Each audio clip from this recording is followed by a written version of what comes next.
साध संगत जी, वाहिगुरु जी का खालसा, वाहिगुरु जी की फतेह।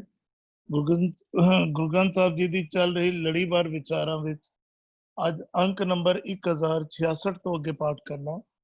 ਮਾਰੂ ਰਾਗ ਵਿੱਚ ਤੀਜੀ ਪਾਤਸ਼ਾਹੀ ਧੰਨ ਧੰਨ ਗੁਰੂ ਅਮਰਦਾਸ ਜੀ ਦੇ ਉਚਾਰਨ ਕੀਤੇ ਹੋਏ ਸੋਹਲਿਆਂ ਦੇ ਪਾਠ ਚੱਲ ਰਹੇ ਹਨ, ਜਿਸ ਵਿੱਚ 22ਵੇਂ ਸੋਹਲੇ ਦੇ 12 ਪਦਿਆਂ ਦਾ ਪਾਠ ਪਹਿਲਾਂ ਹੋ ਚੁੱਕਾ ਹੈ। ਅੱਜ ਅੱਗੋਂ ਪਾਠ ਕਰਨਾ ਹੈ। सच्चा महल सच्चे भंडारा, आपे देवै देवनहारा। गुरमुख सालाहे सुख दाते, मन मेले कीमत पाएंदा। सच्चा महल सच्चे भंडारा, आपे देवै देवनहारा। गुरमुख सालाहे सुख दाते, मन मेले कीमत पाएंदा।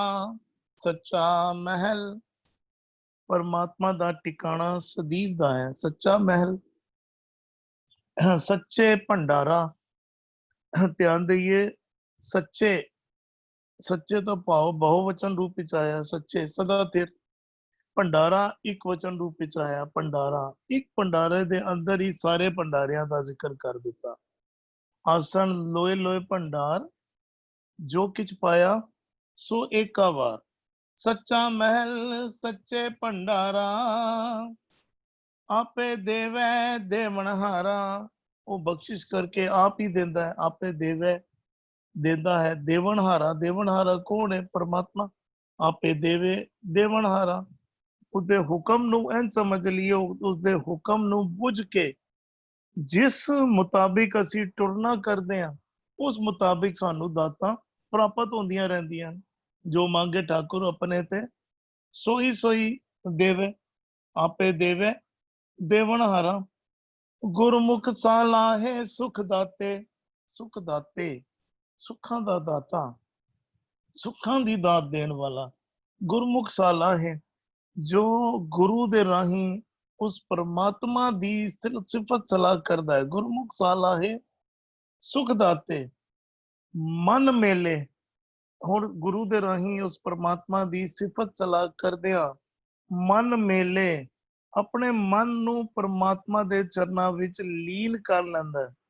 एं समझिए गुरु दे शब्द विच एक मिक सांझ बना लैंदा है, परमात्मा दे नाल सुरत जुड़ जांदी है। मन मेले कीमत पाएंदा, कीमत पाएंदा। कीमत अकर पहला भी आया है। कीमत सानू संसारी पदार्थां दी, धन दौलत दी, हीरे जवाहरातां दी, प्रॉपर्टी दी सानू कीमत पता है। इस ਲਈ ਅਸੀਂ ਉਹਦੀ ਸੰਭਾਲਣਾ ਵੀ ਕਰਦੇ ਹਾਂ, ਲੋਕਰਾਂ ਵਿੱਚ ਵੀ ਧਨ ਦੌਲਤ ਰੱਖਦੇ ਹਾਂ। ਲੋੜ ਪਵੇ ਤੇ ਚੌਕੀਦਾਰ ਵੀ ਰੱਖ ਲੈਂਦੇ ਆ, ਕੁੱਤੇ ਵੀ ਘਰ ਪਾਲਦੇ ਆ ਕਿ ਸਾਡੀ ਧਨ ਦੌਲਤ ਦੇ ਨੂੰ ਕੋਈ ਚੋਰੀ ਨਾ ਕਰਕੇ ਲੈ ਜਾਵੇ। ਹੁਣ ਗੁਰੂ ਸਾਹਿਬ ਦੇ ਨਾਮ ਬਖਸ਼ੀ ਹੋਈ ਨਾਮ ਦੀ ਕੀਮਤ ਸਾਨੂੰ ਪਤਾ ਨਹੀਂ, ਸਾਨੂੰ ਉਸਦੀ ਕੀਮਤ ਨਹੀਂ ਪਤਾ ਕਿ ਕਿੰਨਾ ਬੇਸ਼ਕੀਮਤੀ ਹੈ। ਇਸ ਲਈ ਅਸੀਂ ਕਦਰ ਵੀ ਨਹੀਂ ਕਰ ਪਾਉਂਦੇ। ਜ਼ਰਾ ਜ਼ਰਾ ਸਾਡੇ ਉੱਤੇ ਕਾਮ ਕ੍ਰੋਧ ਲੋਭ ਮੋਹ ਹੰਕਾਰ ਵਿਕਾਰ ਪ੍ਰਭਾਵ ਪਾਉਂਦੇ ਹਨ।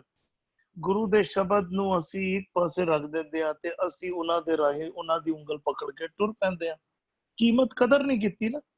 ਜੇ ਕਦਰ ਹੁੰਦੀ ਤੇ ਅਸੀਂ ਵਿਕਾਰਾਂ ਨੂੰ, ਅਸੀਂ ਕ੍ਰੋਧ ਨੂੰ, ਲੋਭ ਨੂੰ, ਸਾਰੇ ਵਿਕਾਰਾਂ ਨੂੰ ਅਸੀਂ ਕਹਿੰਦੇ ਕਿ ਨਹੀਂ, ਗੁਰੂ ਦੇ ਸ਼ਬਦ ਦੀ ਅਸੀਂ ਸੰਭਾਲ ਕਰ ਰਹੇ ਹਾਂ, ਤੂੰ ਨੇੜੇ ਨਾ ਆ। ਪਰ ਉਹ ਪ੍ਰਭਾਵ ਪਾਉਂਦੇ ਹਨ, ਅਸੀਂ ਉਹਨਾਂ ਦੀ ਉਂਗਲ ਪਕੜਦੇ ਹਾਂ, ਜਾਂ ਇੰਜ ਸਮਝੀਏ ਉਹ ਗੱਲ ਵਿੱਚ ਸੰਗਲ ਪਾਉਂਦੇ ਹਨ ਤੇ ਸਾਨੂੰ ਖਿੱਚ ਕੇ ਆਪਣੇ ਨਾਲ ਲੈ ਜਾਂਦੇ ਹਨ। ਅਸੀਂ ਆਪ ਹੀ ਟੁਰਨ ਨੂੰ ਤਿਆਰ ਹੋ ਜਾਂਦੇ ਹਾਂ। ਅਸੀਂ ਗੁਰੂ ਦੇ ਸ਼ਬਦ ਨੂੰ ਛੱਡਦੇ ਹਾਂ ਤੇ ਉਹ ਗੱਲ ਵਿੱਚ ਸੰਗਲ ਪਾ ਕੇ ਨਾਲ ਲੈ ਜਾਂਦੇ ਹਨ। ਗੁਰੂ ਸਾਹਿਬ ਸਮਝਾਉਣਾ ਕਰ ਰਹੇ ਹਨ, ਮਨ ਮੇਲੇ।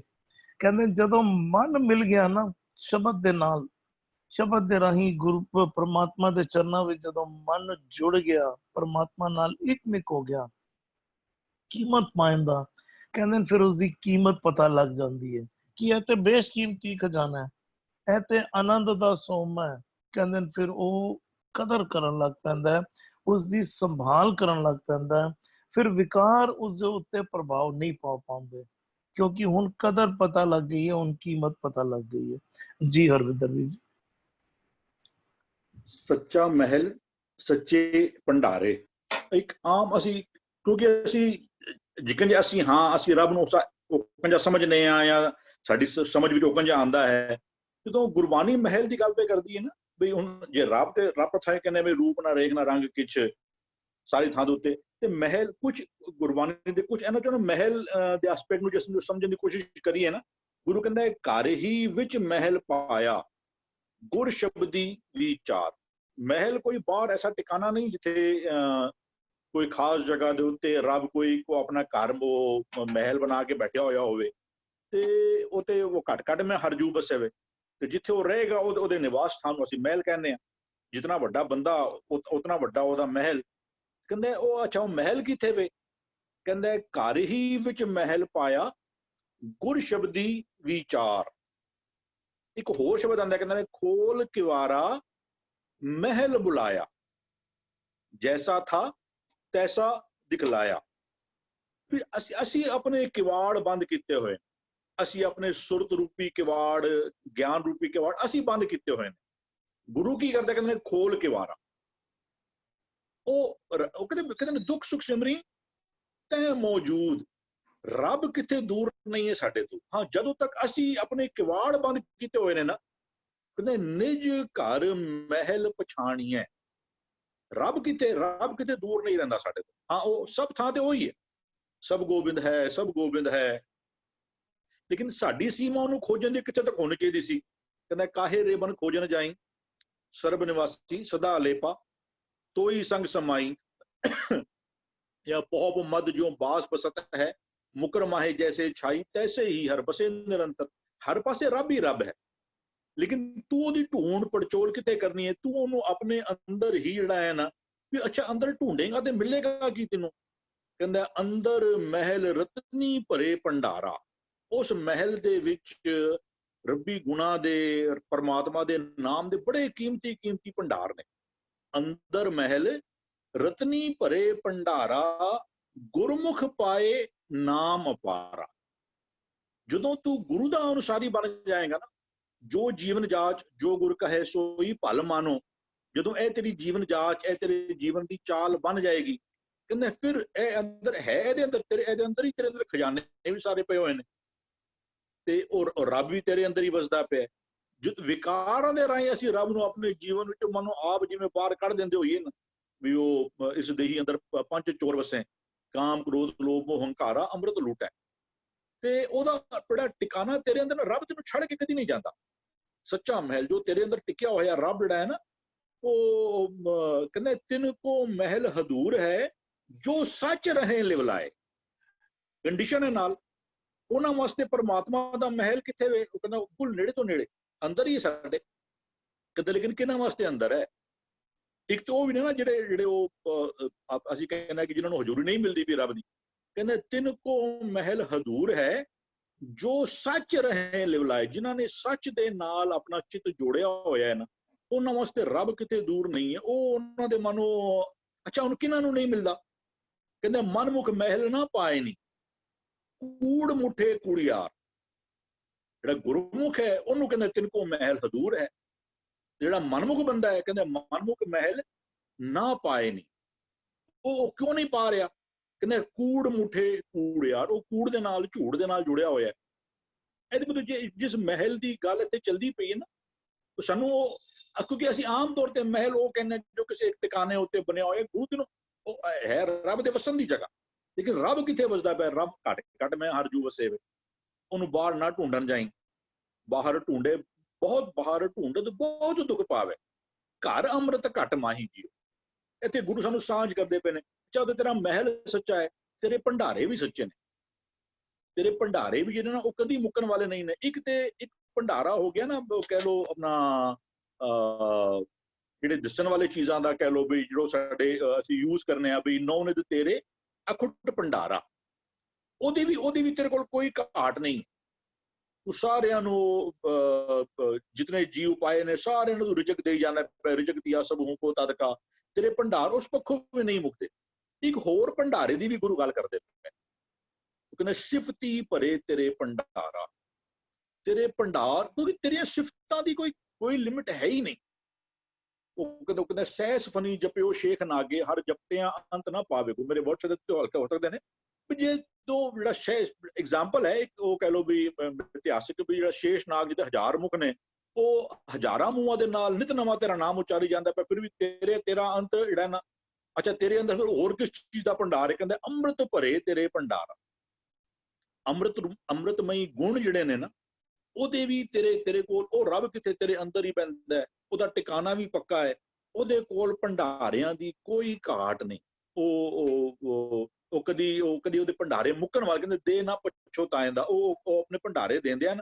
ਉਲਟਾ ਕਹਿੰਦੇ ਜਿਤਨਾ ਇਹਨੂੰ ਖਾਓਗੇ ਖਰਚੋਗੇ, ਕਹਿੰਦੇ ਖਾਵੋ ਖਰਚੋ ਰਲ ਮਿਲ ਭਾਈ, ਤੋਟ ਨਾ ਆਵੇ ਵਧ ਦੋ ਜਾਈ। ਜਿਤਨਾ ਇਹ ਰੱਬ ਦੇ ਸਿਫਤੀ ਦੇ ਭੰਡਾਰੇ ਨੂੰ ਜਿਤਨਾ ਖਰਚ ਕਰੋਗੇ, ਕਿਉਂਕਿ ਜਿਤਨੀਆਂ ਰੱਬ ਦੀਆਂ ਸਿਫਤਾਂ ਦੀਆਂ ਗੱਲਾਂ ਕਰਾਂਗੇ, ਉਤਨਾ ਸਾਡੇ ਮਨ ਨੂੰ ਰੱਬ ਦੀ ਸਿਫਤ ਦੀ ਪ੍ਰਤੀਤ ਹੋਰ ਵਧੇਗੀ। ਜਦੋਂ ਅਸੀਂ ਸਾਰੀ ਬਾਣੀ ਕਰਦੀ ਕੀ ਪਈ ਹੈ, ਪਰਮਾਤਮਾ ਦੇ ਨਾਮ ਦੇ ਉੱਤੇ, ਪਰਮਾਤਮਾ ਦੇ ਬ੍ਰਾਂਡ ਨੇਮ ਦੇ ਉੱਤੇ ਸਾਡੀ ਪ੍ਰਤੀਤ ਲੈ ਕੇ ਆਂਦੀ ਪਈ ਹੈ ਵੀ ਉਹ ਤੂੰ ਸਮਰਥ ਵੱਡਾ, ਮੇਰੀ ਮਤ ਥੋਰੀ ਰਾਮ, ਜਾਂ ਤੂੰ ਮੈਂ ਨਹੀਂ ਕੁਝ ਹੋ ਨਹੀਂ, ਸਾਰਿਆਂ ਨਾਲ ਉਹ ਤੇ ਪਰਮਾਤਮਾ ਕਿਤਨਾ ਵੱਡਾ ਹੈ, ਉਹਦੀ ਪ੍ਰਤੀਤ ਸਾਨੂੰ ਲੈ ਕੇ ਆਂਦੀ ਪਈ ਹੈ। ਜਿਤਨੀਆਂ ਉਹ ਕਹਿੰਦਾ ਸੁਣ ਸੁਣ ਨਾਮ ਤੁਮਹਾਰਾ ਪ੍ਰੀਤਮ, ਪ੍ਰਭ ਪੇਖਣ ਕਾ ਚਾਓ। ਜਦੋਂ ਮੈਂ ਤੇਰੀਆਂ ਵਡਿਆਈਆਂ ਦੀਆਂ ਗੱਲਾਂ ਸੁਣਨਾ ਵਾ ਨਾ, ਜਦੋਂ ਮੈਂ ਸੁਣਨਾ ਵਾ ਜਲ ਤੇ ਥਲ ਕਰ, ਥਲ ਤੇ ਕੂਆਂ, ਖੂਬ ਤੇ ਮੇਰ ਕਰਾਵੇ, ਧਰਤੀ ਤੇ ਆਕਾਸ਼ ਚੜਾਵੇ, ਚੜੇ ਆਕਾਸ਼ ਗਿਰਾਵੇ, ਜਦੋਂ ਮੈਂ ਤੇਰੀਆਂ ਵਡਿਆਈਆਂ ਦੀਆਂ ਗੱਲਾਂ ਸੁਣਨਾ ਵਾ, ਮੇਰੇ ਮਨ ਵਿੱਚ ਹੋਰ ਚਾਹ ਪੈਦਾ ਹੁੰਦਾ ਹੈ। ਰੱਬ ਦੀਆਂ ਜਿਤਨੀਆਂ ਸਿਫਤਾਂ ਕਰੀਏ, ਉਤਨੇ ਸਾਡੇ ਮਨ ਵਿੱਚ ਰੱਬ ਦੀ ਪ੍ਰਤੀਤ ਹੋਰ ਉਤਨੀ ਪੱਕੀ ਹੁੰਦੀ ਜਾਵੇ। ਤੇ ਫਿਰ ਗੁਰੂ ਨਾਲ ਹੀ ਕਹਿੰਦੇ ਨੇ ਆਪੇ ਦੇਵੈ ਦੇਵ, ਉਹ ਇਹ ਖਜ਼ਾਨਾ ਹੋਰ ਕਿਸੇ ਕੋਲੋਂ ਮਿਲ ਨਹੀਂ ਸਕਦਾ। ਜਿਹੜਾ ਨਾਮ ਦੀ ਦਾਤ ਜਿਹੜੀ ਹੈ, ਉਹ ਪਰਮਾਤਮਾ ਗੁਰੂ ਆਪ ਹੀ ਉਹਦਾ ਦਾਤਾ ਹੈ। ਕਹਿੰਦੇ ਗੁਰ ਦਾਤਾ ਗੁਰ ਦੇਵੈ ਨਾਮ, ਗੁਰੂ ਕੋਲੋਂ ਹੀ ਇਹ ਨਾਮ ਦੀ ਰੱਬੀ ਸਿਫਤਾਂ ਦਾ ਭੰਡਾਰਾ ਜਿਹੜਾ ਸਾਨੂੰ ਉਹ ਮਿਲਦਾ ਹੈ। ਅੱਛਾ, ਫਿਰ ਉਹਦਾ ਤਰੀਕਾ ਵੀ ਗੁਰੂ ਸਾਹਿਬ ਗੁਰਬਾਣੀ ਅੰਦਰ ਦੱਸਦੇ ਪਏ ਨੇ। ਕਹਿੰਦੇ ਸਤ ਸੰਗਤੀ ਹਰ ਧਨ ਖੱਟੀ ਹੈ, ਸਤ ਸੰਗਤ ਵਿੱਚੋਂ ਹੀ ਇਹ ਜਾ ਕੇ ਨਾ, ਸਤ ਸੰਗਤੀ ਹਰ ਧਨ ਖੱਟੀ ਹੈ, ਹੋਰਥ ਹੈ ਹੋਰਤ ਉਪਾਏ, ਹਰ ਧਨ ਕਿਤੇ ਨਾ ਪਾਈ। ਇਹ ਉਹ ਮਾਲਕ ਹਰ ਟਿਕਾਣੇ ਦੇ ਉੱਤੇ, ਉਹਦੇ ਭੰਡਾਰਿਆਂ ਦੀ ਕੋਈ ਘਾਟ ਨਹੀਂ ਹੈ, ਉਹ ਦੇਣ ਵਾਲਾ ਵੀ ਉਹ ਆਪ ਹੈ। ਅੱਛਾ, ਉਹਨੂੰ ਲੈਣ ਦੀ ਟੈਕਨੀਕ ਵੀ ਕਿਵੇਂ, ਉਹ ਐਵੇਂ ਨਹੀਂ ਚਲੋ ਕਿਸੇ ਨੂੰ ਦੇ ਦਿੱਤਾ, ਕਿਸੇ ਨੂੰ 2 ਦਿੱਤਾ, ਕਿਸੇ ਨੂੰ 5 ਦੇ ਦਿੱਤਾ, ਵੀ ਕਿਸੇ ਕੋਲ 1000 ਰੁਪਏ, ਕਿਸੇ ਨੂੰ 10 ਵੰਡ ਦਿੱਤਾ, ਕਿਸੇ ਨੂੰ 100 ਦਿੱਤਾ, ਕਿਸੇ ਨੂੰ 50 ਦਿੱਤਾ, ਇਹ ਨਹੀਂ ਹੈ। ਵੀ ਜਿਤਨੀ ਉਹਦੀ ਜਿਤਨੀ ਸਤ ਸੰਗਤ ਕਰੋਗੇ, ਉਤਨਾ ਇਸ ਖਜ਼ਾਨੇ ਦੇ ਵੱਧ ਤੋਂ ਵੱਧ ਤੁਸੀਂ ਹੱਕਦਾਰ ਜਾਂ ਭਾਗੀਦਾਰ, ਕਹਿੰਦੇ ਭਾਗ ਵੱਡੇ, ਤੁਸੀਂ ਜਿਤਨੀ ਸਤ ਸੰਗਤ ਕਰੋਗੇ, ਸਤ ਦੀ ਸੰਗਤ ਕਰੋਗੇ, ਉਤਨੇ ਵੱਡੇ ਵੱਡੇ ਭਾਗੀਦਾਰ ਹੁੰਦੇ ਜਾਓਗੇ। ਕਹਿੰਦਾ ਗੁਰਮੁਖ ਸਾਲਾਹੇ ਸੁਖ ਦਾਤੇ। ਗੁਰਮੁਖ ਹੈ ਨਾ, ਉਹਦੀ ਰੱਬ ਦੀ ਸਿਫਤ ਸਲਾਹ ਜਾਂ ਆਪਣੇ ਜੀਵਨ ਦੇ ਹਰ ਕਰਮ ਵਾਸਤੇ ਜਿਹੜਾ ਉਹ ਸੁੱਖਾਂ ਦਾ ਦਾਤਾ ਪਰਮਾਤਮਾ ਹੈ, ਗੁਰੂ ਹੈ, ਉਹਦੀ ਸਲਾਹ, ਮੈਂ ਕਿਹੜੇ ਕੰਮ ਕਰਾਂ, ਮੈਂ ਕਿਹੜੇ ਕੰਮ ਨਾ ਕਰਾਂ, ਮੈਂ ਕੈਸੀ ਆਪਣੀ ਮਨਸ਼ਾਵਾਂ ਕੈਸੀਆਂ ਬਣਾਵਾਂ, ਕੈਸੀਆਂ ਨਾ ਬਣਾਵਾਂ। ਜਿਹੜਾ ਗੁਰਮੁਖ ਹੈ ਨਾ, ਉਹ ਹਮੇਸ਼ਾ ਹਰ ਜੀਵਨ ਦੇ ਹਰ ਕਰਮ ਵਿੱਚ ਇੱਕ ਤੇ ਉਹਦੀ ਸਿਫਤ ਸਲਾਹ ਵੀ ਕਰਦਾ, ਫਿਰ ਉਹਦੇ ਕੋਲ ਸਲਾਹ ਵੀ ਮੰਗਦਾ, ਮੈਂ ਕਿੰਨੇ ਕੰਮ ਕਰਾਂ। ਵੀ ਉਹ ਕਹਿੰਦਾ ਮਨ ਮੇਲੇ ਕੀਮਤ ਪਾਏਂਦਾ। ਉਹ ਜਿਹੜਾ ਬੰਦਾ ਆਪਣੇ ਮਨ ਨੂੰ ਪਰਮਾਤਮਾ ਦੇ ਨਾਲ ਮਿਲਾ ਲੈਂਦਾ, ਉਹ ਕਹਿੰਦਾ ਸੁਰ ਜੋੜ ਲੈਂਦਾ ਜਾਂ ਲਿਵ ਲਾ ਲੈਂਦਾ ਨਾ, ਉਹ ਕਹਿੰਦਾ ਉਹਦੀ ਅਦਰਵਾਈਜ਼ ਦੁਨੀਆ ਅਸੀਂ ਕਹਿੰਦੇ ਜਿੰਨੀ ਕੀਮਤ ਪਾਈ ਹੈ ਨਾ, ਉਹਦਾ ਸਟੇਟ ਆਫ ਮਾਈਂਡ ਕੀ ਹੈ। ਕਹਿੰਦਾ ਮੇਰੀ ਪ੍ਰੀਤ ਗੋਬਿੰਦ ਸਿਉ ਜਿਨ ਘਟੇ, ਮੈਂ ਤੋਂ ਮੋਲ ਮਹਿੰਗੀ ਲਈ ਜੀ ਸਟੈ। ਮੈਂ ਬੜੀ ਇਹ ਪਰਮਾਤਮਾ ਦੀ ਪ੍ਰੀਤ ਕੈਸੀ, ਕੀਮਤ ਜਿਨ੍ਹਾਂ ਨੇ ਕੀਮਤ ਪਾਈ ਹੈ ਨਾ, ਉਹ ਜਾਣਦੇ ਨੇ। ਉਹ ਕਹਿੰਦੇ ਨੇ ਮੈਂ ਤੇ ਆਪਣਾ ਜੀ ਦੇ ਕੇ ਜਿਹੜਾ ਹੈ ਨਾ, ਉਹਦੇ ਏਵਜ ਵਿੱਚ ਮੈਂ ਪਰਮਾਤਮਾ ਦੀ ਪ੍ਰੀਤ ਲਿੱਤੀ ਹੈ। ਮੈਂ ਹੁਣ ਆਪਣੀ ਮਤ ਬੁੱਧ ਤਿਆਗੀ ਹੈ ਤੇ ਪਰਮਾਤਮਾ ਦੀ ਪ੍ਰੀਤ ਮੇਰੀ ਜ਼ਿੰਦਗੀ ਦੀ ਚਾਹੀ। ਹੁਣ ਕਹਿੰਦੇ ਹੁਣ ਇਹ ਪ੍ਰੀਤ ਜਿਹੜੀ ਹੈ ਨਾ, ਉਹ ਕਿਤੇ ਘਟ ਨਾ ਜਾਏ। ਹੋਰ ਇਹ ਕੀਮਤ ਜਿਹੜੀ ਨਾ, ਕਈ ਵਾਰ ਗੁਰਬਾਣੀ ਦੇ ਬਹੁਤ ਇਹ ਕੀਮਤ ਪਾਈ ਕਿੰਨੇ ਐਵੇਂ, ਕੀਮਤ ਪਾਈ ਨਹੀਂ ਜਾ ਸਕਦੀ। ਹਾਂ, ਜਿਹੜੇ ਗੁਰਮੁਖ, ਜਿਹੜੇ ਗੁਰੂ ਦੇ ਅਨੁਸਾਰ ਹੀ ਬਣ ਜਾਂਦੇ ਨਾ, ਕਹਿੰਦੇ ਧਨ ਗਿਰੀ ਹੀ ਉਦਾਸੀ ਗੁਰਮੁਖ ਕੀਮਤ ਪਾਏ ਜੀ। ਐ ਨਹੀਂ ਕਿ ਕਿਸੇ ਉਹਦਾ ਅਹਿਸਾਸ ਜਿਹੜਾ ਹੈ ਨਾ, ਵੀ ਉਹ ਅੱਛਾ ਗੁਰੂ ਕੋਲ ਗਏ ਬਿਨਾ, ਜਾਂ ਕਹਿੰਦਾ ਵੀ ਤਾਂ ਕਿ ਕੀਮਤ ਨਾ ਪਵੇ ਬਿਨ ਸਤਿਗੁਰ ਕੀ ਸੇਵਾ। ਗੁਰੂ ਦੀ ਸੇਵਾ ਕਰਨ ਤੋਂ ਬਿਨਾ ਰੱਬ ਕਿਤਨਾ ਵੱਡਾ ਹੈ। ਵੀ ਜੇ ਰੱਬ ਗੁਰੂ ਜੇ ਸਾਡੇ ਜੀਵਨ ਵਿੱਚ ਨਾ ਆਇਆ, ਸਾਡਾ ਲਾਸ ਕਿਤਨਾ ਹੈ। ਬੇਟਾ ਕੁਝ ਪਹਿਲਾਂ ਅਸੀਂ ਗਏ ਸੀ ਕਿ ਕਾਇਆ ਕੀ ਕੀਮਤ ਕਿਨੇ ਨਾ ਪਾਈ, ਮੇਰੇ ਠਾਕੁਰ ਇਹ ਵੰਡ ਬਣਾਈ। ਵੀ ਰੱਬ ਜੇ ਸਾਡੇ ਜੀਵਨ ਵਿੱਚ ਨਾ ਆਇਆ ਤੇ ਸਾਡਾ ਨਫਾ ਔਰ ਨੁਕਸਾਨ ਕਿਤਨਾ ਹੈ। ਜੋ ਮਿਲਾਂਦਾ ਉਹ ਆਪ ਹੈ, ਲੇਕਿਨ ਉਹ ਗੁਰੂ ਦੇ ਰਾਹੀਂ ਮਿਲਾਏਗਾ। ਕਹਿੰਦਾ ਆਪੇ ਮੇਲੇ ਦੇ ਵਡਿਆਈ, ਗੁਰ ਪ੍ਰਸਾਦੀ ਕੀਮਤ ਪਾਈ। ਗੁਰੂ ਦੀ ਕਿਰਪਾ ਸਦਕਾ ਰੱਬ ਕਿੰਨਾ ਵੱਡਾ ਹੈ ਨਾ। ਗੁਰੂ ਦਾ ਕੰਮ ਹੀ ਹੋਵੇ, ਗੁਰੂ ਸਾਨੂੰ ਰੱਬ ਦੀ ਪ੍ਰਤੀਤ। ਅਦਰਵਾਈਜ਼ ਬੰਦਾ ਕਹਿੰਦਾ ਮੈਂ ਕਿਉਂ ਟੁਰਾਂ, ਮੈਂ ਤੇ ਦੇਖੋ ਅਦਰਵਾਈਜ਼ ਮੈਂ ਖੁਸ਼ ਹਾਂ, ਘਰ ਅੱਛਾ ਹੈ, ਸੋਸ਼ਲ ਸਟੇਟਸ ਅੱਛਾ ਹੈ, ਨਹੀਂ ਕਹਿੰਦਾ ਜਦੋਂ ਗੁਰੂ ਤੈਨੂੰ ਕੀਮਤ ਸਮਝਾ ਦੇਗਾ ਨਾ ਕਿ ਤੇਰੇ ਇਹ ਸੰਸਾਰਿਕ ਜੀਵਨ ਦੀ ਗੱਲ ਨਹੀਂ ਹੈ, ਇਹਦੇ ਤੇ ਸਮਾਂ ਪਾ ਕੇ ਸਾਰੇ ਬੰਦੇ ਚਲੇ ਜਾਣਗੇ, ਤੇ ਗੁਰੂ ਜੀ ਨੂੰ ਤੈਨੂੰ ਉਹਦੀ ਰੱਬ ਦੀ ਕੀਮਤ ਜਿਹੜਾ ਨਾ, ਉਹ ਤੈਨੂੰ ਗੁਰੂ ਜਿਹੜਾ ਨਾ ਉਹ ਤੈਨੂੰ ਸਮਝਾ ਦਿੱਤਾ। ਹਾਂਜੀ ਧੰਨਵਾਦ ਵੀਰ ਜੀ। ਆਪ ਜੀ ਨੇ ਮਹਿਲ ਨੂੰ ਵੀ ਬਹੁਤ ਅੱਛੀ ਤਰੀਕੇ ਨਾਲ ਖੋਲਿਆ ਤੇ ਬਾਕੀ ਸ਼ਬਦ ਨੂੰ ਵੀ ਬਹੁਤ ਚੰਗੇ ਤਰੀਕੇ ਨਾਲ ਸਮਝਾਣਾ ਕੀਤਾ। ਧੰਨਵਾਦ ਆਪ ਜੀ ਦਾ। ਜੀ ਇਕਬਾਲ ਵੀਰ ਜੀ। ਜੀ ਵਾਹਿਗੁਰੂ ਜੀ ਕਾ ਖਾਲਸਾ, ਵਾਹਿਗੁਰੂ ਜੀ ਕੀ ਫਤਿਹ ਜੀ। ਫਤਿਹ ਜੀ। ਸੱਚਾ ਮਹਿਲ, ਸੱਚੇ ਭੰਡਾਰਾ। ਸੱਚਾ ਕੌਣ ਹੈ? ਪਰਮਾਤਮਾ, ਜੋ ਸਦਾ ਕਾਇਮ ਰਹਿਣ ਵਾਲਾ ਹੈ। ਜਿਹੜਾ ਸਦਾ ਕਾਇਮ ਰਹਿਣ ਵਾਲਾ ਉਹੀ ਸੱਚਾ ਹੋ ਸਕਦਾ ਹੈ। ਜਿਹੜਾ ਛਿਨ ਭੁੰਗਰ ਹੁੰਦਾ ਹੈ ਉਹ ਕਦੀ ਵੀ ਸੱਚਾ ਨਹੀਂ ਹੋ ਸਕਦਾ। ਹਾਂ, ਉਹ ਸੱਚੇ ਦਾ ਰੂਪ ਹੋ ਸਕਦਾ ਹੈ, ਸੱਚੇ ਦੀ ਅਵਸਥਾ ਨੂੰ ਥੋੜੇ ਚਿਰ ਲਈ ਮਾਣ ਸਕਦਾ ਹੈ, ਲੇਕਿਨ ਉਹ ਸਦੀਵ ਕਾਲ ਸੱਚਾ ਨਹੀਂ ਹੁੰਦਾ। ਸਦੀਵ ਕਾਲ ਸੱਚਾ ਕੇਵਲ ਤੇ ਕੇਵਲ ਕੌਣ ਹੈ? ਕਰਤਾ, ਇੱਕ ਓਂਕਾਰ।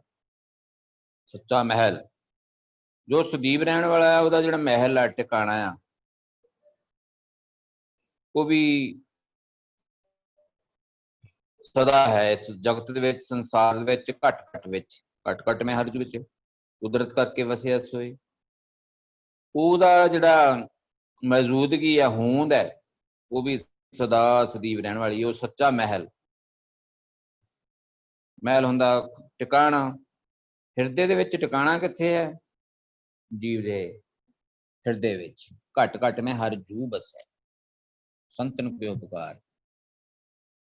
ਉਹਦਾ ਵਸਾ ਜਿਹੜਾ ਹੈ ਹਰ ਇਨਸਾਨ ਦੇ ਅੰਦਰ ਵਸਦਾ ਹੈ, ਹਿਰਦੇ ਘਰ ਵਿੱਚ ਵਸਦਾ ਹੈ।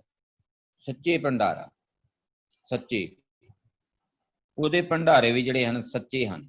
ਸੱਚ ਦਾ ਜੋ ਕਰਮ ਹੈ ਉਹ ਸੱਚਾ ਹੈ, ਤੇ ਉਹਦਾ ਜਿਹੜਾ ਸੱਚ ਦਾ ਕਰਮ ਹੈ, ਉਹਦਾ ਜਿਹੜਾ ਭੰਡਾਰਾ ਹੈ, ਨਾਮ ਦਾ ਭੰਡਾਰਾ, ਪਦਾਰਥਾਂ ਦਾ ਭੰਡਾਰਾ, ਇਹ ਸਾਰੇ ਜਿਹੜੇ ਭੰਡਾਰੇ ਆ ਉਹਦੇ ਸੱਚੇ ਹਨ। ਭਾਵ ਨਾਮ ਵਾਲੇ ਹਨ, ਕਦੇ ਨਹੀਂ ਮੁੱਕਦੇ।